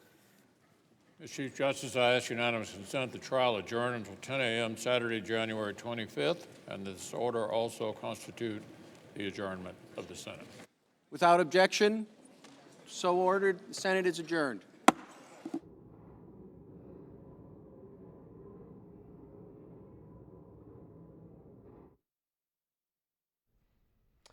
Have the Democrats made their case? That wraps up their half, and the Republicans, or the Trump defense team, will begin at 10 a.m. tomorrow morning. But have the Democrats made their case? 202 is the area code, 748-8920 for Democrats, 748-8921 for Republicans, 748-8922 for everybody else. And if you can't get through on the phone lines and want to text, 202-748-8003. We'll be waiting for reaction from the senators tonight as well, and we will go to that live. But the president just sent out a tweet, a really big show tonight on Sean Hannity, 9 p.m. Eastern Time, heavy emphasis on the impeachment hoax. The radical left, do-nothing Democrats have gone crazy. They know it's a con, but just can't sell it. Public strongly against impeachment. That's from the president. Jimmy, New York City, Independent, have the Democrats made their case? Yeah, so I mean, I believe a few things here. I believe that Trump called Zelensky. I believe that he asked for disparaging comments about a political rival in exchange for aid that Ukraine relies on to combat what we see as an aggressive foreign power. And to me, that's an abuse of power, and I don't really understand how this is a partisan issue. Why do we not want to subpoena these higher-ups in the government, hear what John Bolton, what Mick Mulvaney has to say? Mick Mulvaney said in a press conference, as we all know, that there was a quid pro quo. So I would like to hear what he has to say about all this. Do we want to know the truth surrounding all this? Because it seems to me like there's one side that is really in favor of finding out the truth, and there's another side that just kind of isn't, and that's kind of their whole thing. When I hear Republicans talk, I hear this whole thing is a sham. It's actually just not a big deal to hold aid hostage. And, the Ukrainians, a point that I heard that I found really compelling was that Ukraine gave up their nuclear weapons at the dissolution of the USSR so that they could throw their lot in with us. And, I bet they feel real foolish right now watching this because we are making absolute fools of them. Are you going to be watching the President's Defense Team beginning tomorrow at 10 a.m.? Yeah, I'm interested in what they have to say. But I believe Congressman Schiff when he says that this is going to be about process. It's going to be about, it's actually not a big deal. It's going to be about how the Democrats have handled this.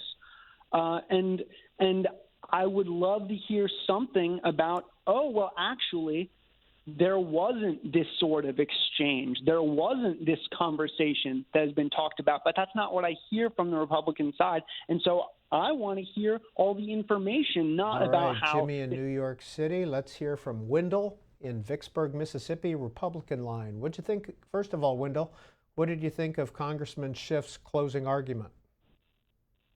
Sir, I think it's a little overdone. I mean, he's been well known not to tell the truth, so I don't know why the Democrats made him the manager over this, because pretty much everything he said has been untruthful.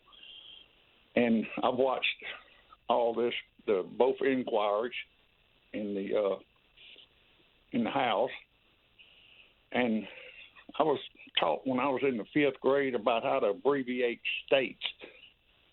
U.S. is abbreviation for United States. So when the President Trump asked his president over Ukraine to do him a favor, he said, "We like for you to do us a favor." And I just can't figure out myself why these Democrats, I've heard it many a time, fishing. All right, Wendell in Vicksburg, and now Patrick in Easton, PA, Democrat. You're on, Patrick.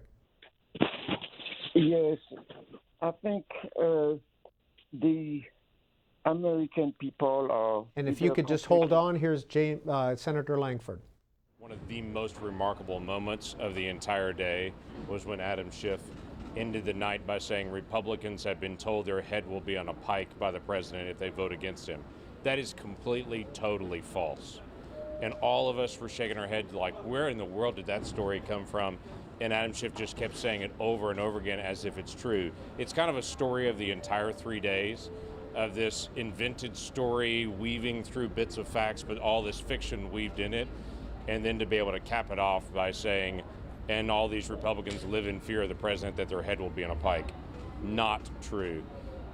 None of us have been told that by the president. There's no implication on that at all. You think visibly upset? I was visibly upset with it. The whole room was visibly upset on our side of it, to say that's insulting and demeaning to everyone, to say that we somehow live in fear and that the president has threatened all of us to put our head on the pike. I don't understand where he even comes off on that, but it was just another one of these false, weird motives and motivations that they've weaved through the last 3 days. It was just the apex of all of it. And Senator, he spoke for more than an hour. This was one thing that he said. That was actually one of the shortest times that he's spoken on the last 3 days, right. when he spoke for just over an hour. On a public report. Well, he just kept saying it like this is what he hears, and all of us are like, what in the world are you talking about? But are senators discounting these entire arguments based on these? No, we're not going to discount based on that. It was just a cap off of being insulting to everybody, on top of doing the rest of it. So that was the hard part about it. Is just, nothing like going through 3 days of frustration and then cap it with an insult on everybody. Do you think it could have turned off? Quick question, Senator. Based on breaking news, apparently the House Intelligence Committee just received a video file showing Trump saying... I can't comment on anything that's breaking because I haven't seen it, so I'm not going to comment on anything I haven't seen. But I'm not going to talk about something I haven't seen, so I've got to be able to see it, not comment on somebody else. Do you think any of the Republicans might have been open to witnesses or documents? You'd have to ask everybody else. Obviously, we've got to hear... comments? No, I don't think we're going to be that petty on it. I just think it's unbelievable that he would do that on that. But what we're going to try to do is listen for the next 3 days then to the White House arguments, and then we'll make decisions from there. We've got 16 hours of questions at the end of that. So thanks, y'all.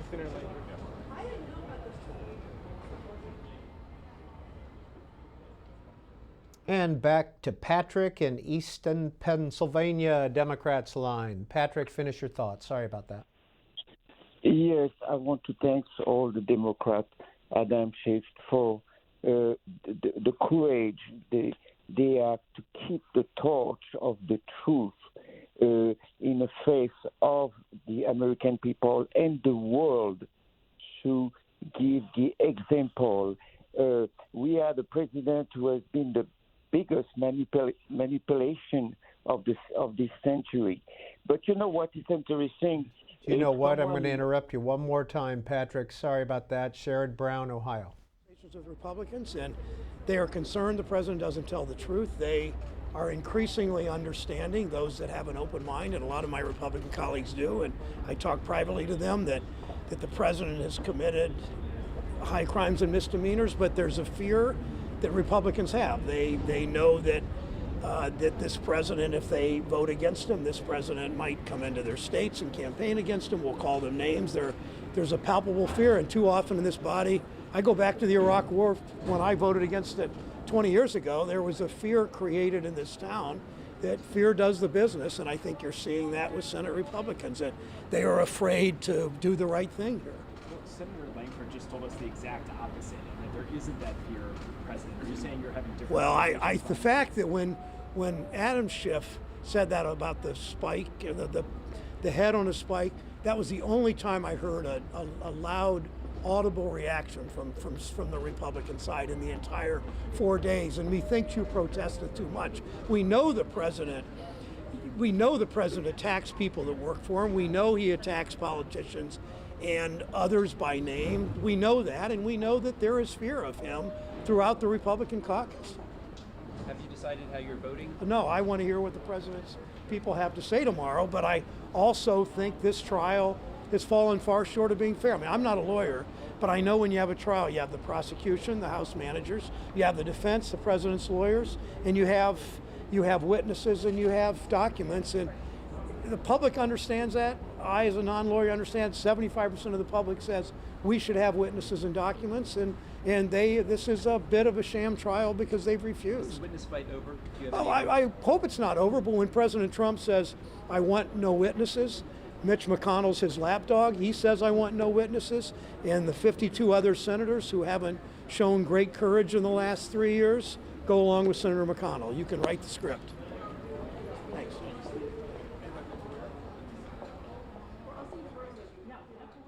And now Billy in Pahrump, Nevada, independent line. You're on. What did you think of Adam Schiff's closing argument? I thought it was